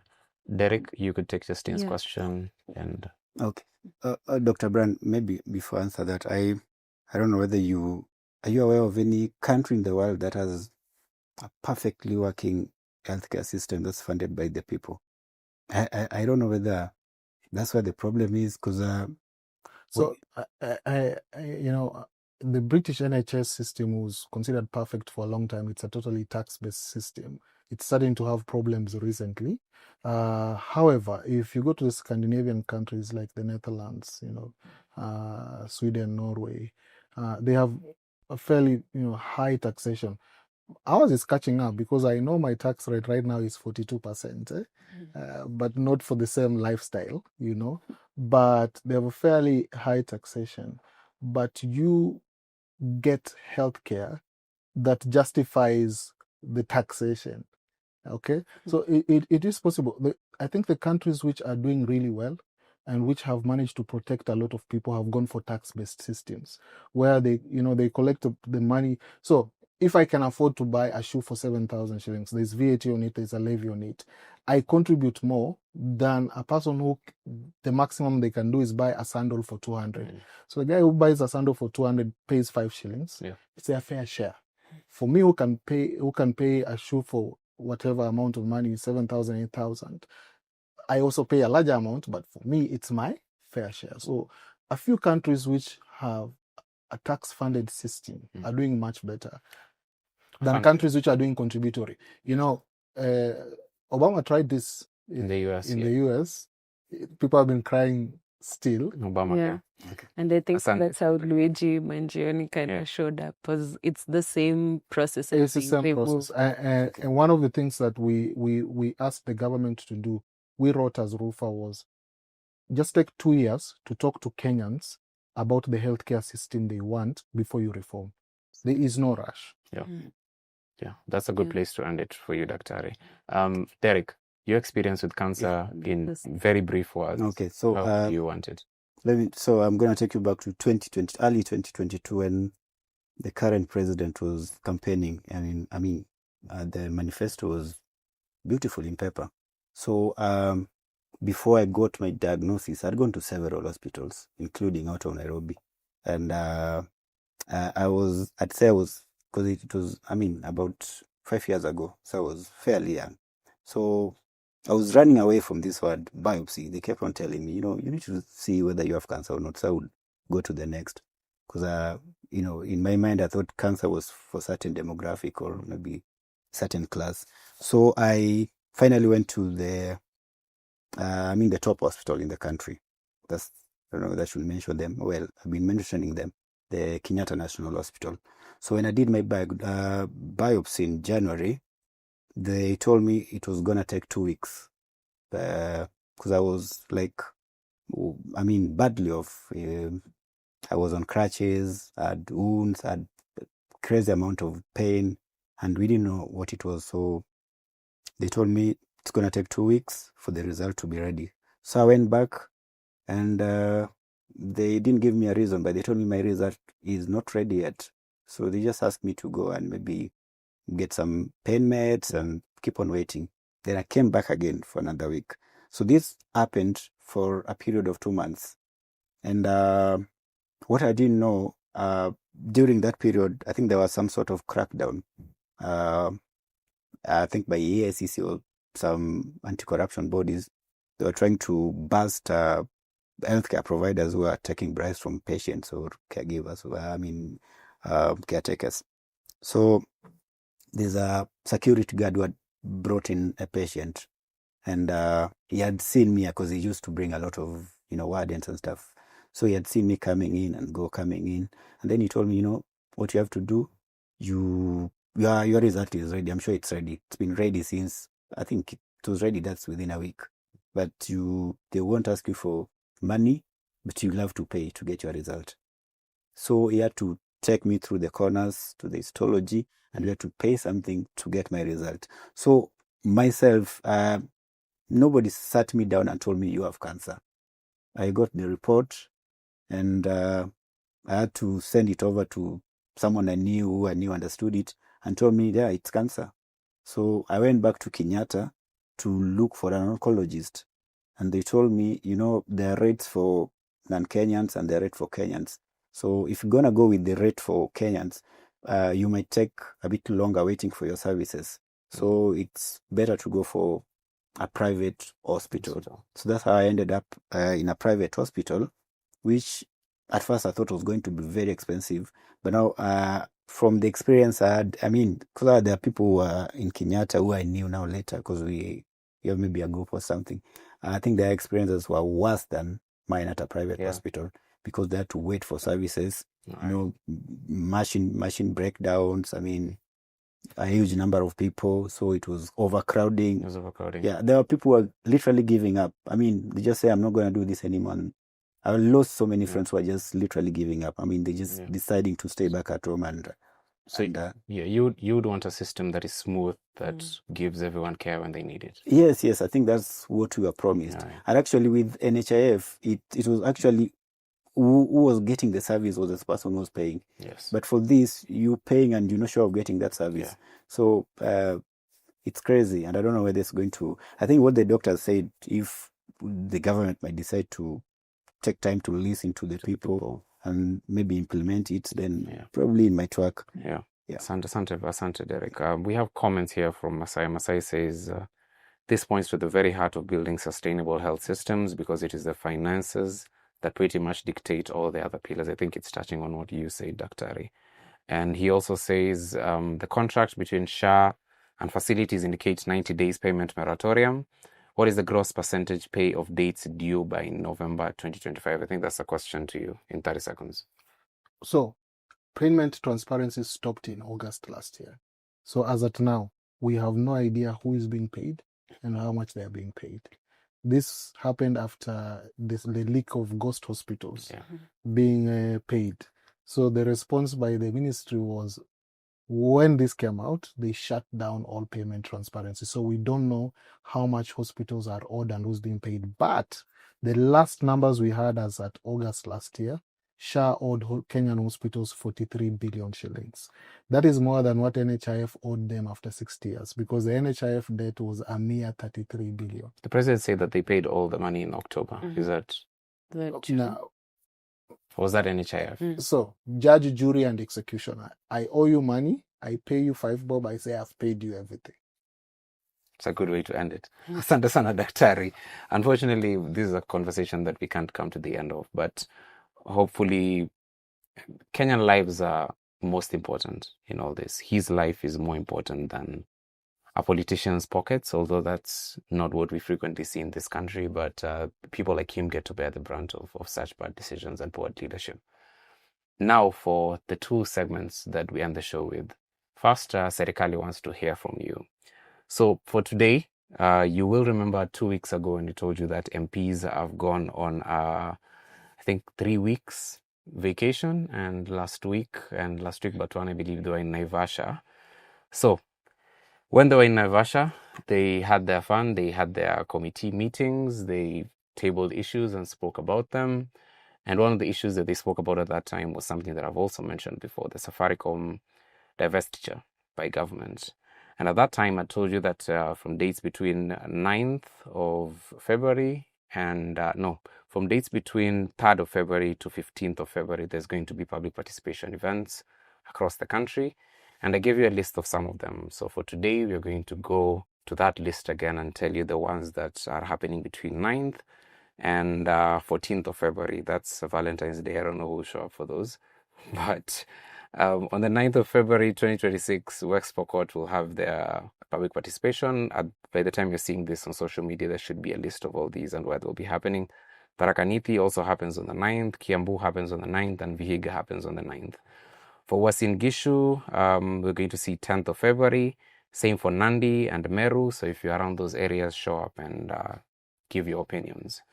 And then from the 11th to the 14th, we'll have public participation in Kisii, Taita Taveta, Kajiado, Samburu, Homa Bay, Mombasa, Kilifi, and Kwale.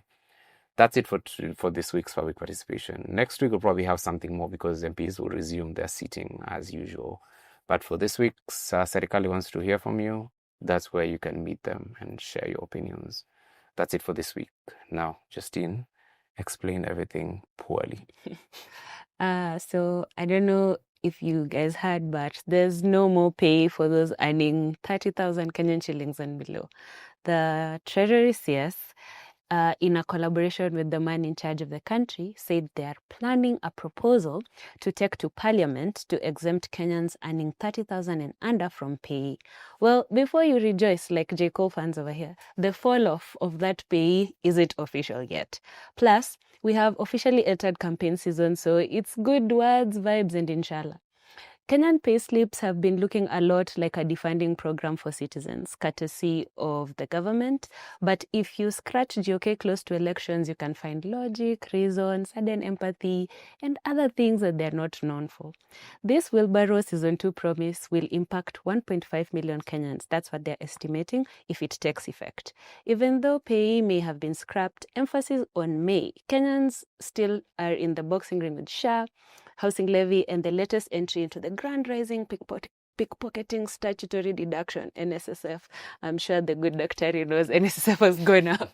The Treasury CS also said that people earning 30,000 Kenyan shillings and below should only be spending that money on rent, food, and other important things for their families, not taxes.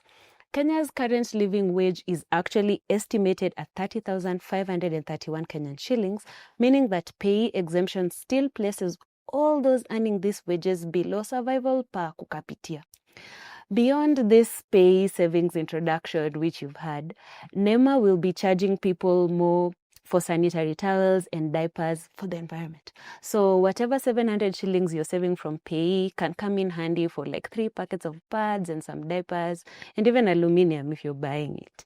And people earning 24,000 shillings are already exempt from pay. So their proposal also hopes to reduce the next band of pay rates from 30 to 25%. However, NSSF newer higher rates are coming in with that assist to pick up where maybe the payee is living. And remember, GOK still has other pay as you eat schemes like VAT that are still in play. So away from all the love for your pockets to love from the Office of the Attorney General and a little bit of hate from the Central Bank of Kenya. The Office of the Attorney General has set up a VVIP lounge for civil marriages ahead of Valentine's. Mercury this month is in lover's grade, and I'm just shocked. Like, what do you mean this country is capable of human treatment. They're not known for that. Yeah, not really. We've seen the story like today. The Office of the Attorney General said they did this setup to provide a dignified, serene, and welcoming environment. You know, all the things Karura used to be for people getting married. The setup is complete with flowers, white chairs, and an arch, so you can do one for the gram at the entrance, and then you can really tell like love is in the air fryer. You know, you can smell it everywhere. I'm not one to step out in the name of love, but how much did that setup cost? Can we see those procurement documents? Someone from that sofa. I'm always curious. I need to see the side by side. The Office of the Attorney General is returning what the CBK may have taken from lovers after they issued a warning that money bouquets are ruining notes. Here's that clip. Now, florists have pledged to comply with the directive issued by the central bank in controlling how banknotes are used within the national economy to avoid mutilation, such as creating money bouquets as Valentine's Day approaches. Our young people involved in the trade say such creativity is their source of livelihood and warn that CBK's regulations could stifle a business that had begun to thrive. And as Martin Opio reports, they caution that these rules could be misused to harass them and cripple their businesses despite complying to the directives. So the bouquet creatorverse is severely hit, as many of them say this is the best way for them to express themselves. Like this lady. Bring a more effective feeling or something, like you feel the quality, you feel the intensity of the gift. I'm so sorry to all the artists of these bouquets. CBK does not care about the intensity of your art. They've given you an immediate talanta, hell nah, to all of you. So Valentine's haters, this is your time. You've definitely won this round. Cupid may have refused to visit you this year, but CBK said you will not be alone. You will still feel that love from a fellow hater. So CBK said that the money is theirs, like the notes themselves are theirs, and they choose how you use it. And failure to do so is going against the Penal Code Cap 367. For all the lovers out there, true love surpasses all the notes understanding, so just use flowers. CBK said gluing, pinning, and folding counts as criminal activity, so please, whatever you do, just try and keep your love committee free. The person who had gotten all the change ready, you know, from all the notes, has to go back to their consistent customer base, the matatu drivers and conductors. So good luck. Jealousy is a disease case, CBK. Not sure who at your headquarters is foreshadowing being forgotten on Valentine's, but you should heal. Let people enjoy things. Hit up the factory for some personal gifts for yourself because you still have time. And now, away from lovers, we have a bit of Zaka to end the drought. So according to the National Drought Management Authority, the current drought in arid and semi-arid regions of the country has affected 2.1 million Kenyans. Here's that clip. According to the National Drought Management Authority, at least 2.1 million Kenyans in the 23 arid and semi-arid areas are in dire need of relief food. So at least 32 regions of the arid and semi-arid parts of the country have not seen rain for consecutive seasons. Therefore, water is scarce, just like Langata residents experience. The Kenyan Red Cross estimates that about 784,000 children are malnourished, while nearly 300,000 households lack adequate food supplies. Although the Met warned of this situation months beforehand, GOK loves to work under pressure, to deliver nothing, as residents are grappling with water scarcity and massive loss of livestock. Northeastern leaders have done their fair share of satellite appearances from Nairobi to reassure that constituents, affected, that they are working sometimes on the clock to make sure that they receive every single thing that they need. Arid and semi-arid areas in Kenya have severe abandonment issues just from history. So many funds have been put in place to equalize that. Women and children currently are eating wild leaves to deal with the hunger, but the Eldas MP recently argued that the cost of living has significantly reduced because the dollar is down. But the dollar hasn't found a way to drop into the pockets of their residents for food and water. One of those senators from the region even claimed that the horrors of the drought persist because pastoralists do not pay Zaka. Here's that clip. Sisi kama wafugaji tuko na tatizo moja. Mtu hata akikuwa na ng'ombe 100 na mbuzi 100, huyo mtu hawezi kutoa zaka kwa hiyo wanyama. Personally, I didn't know there was some prosperity claims of the gospel in the Muslim community. Also, what amount of zakah should 14-year-olds pay when they're supposed to be in school and they're currently digging wells while others are completely exhausted from the search of water? How should they be getting, how much should they pay for them to be getting the share of the rain? So to all the leaders of the region, send your answer to this question to *9 hash. And lastly, we have a tennis star whose light has been dimmed a bit because Angela Okutoi, who is a star champion, is currently fundraising for 10 million Kenyan shillings to go pro as a WTA player. Kenyan athletes taking up any sport less played are severely underfunded. We saw this from David Munywa, who played darts, and Alexandra Ndolo, who's a really good fencing champion, who have had to use their money or dish out a begging bowl to be able to compete. Even if the ministry can't put 2 and 2 together for Angela to get her sponsorship, at least they can put her in a position to be in rooms with people who can. Angela has 13 ITF doubles championship titles and 4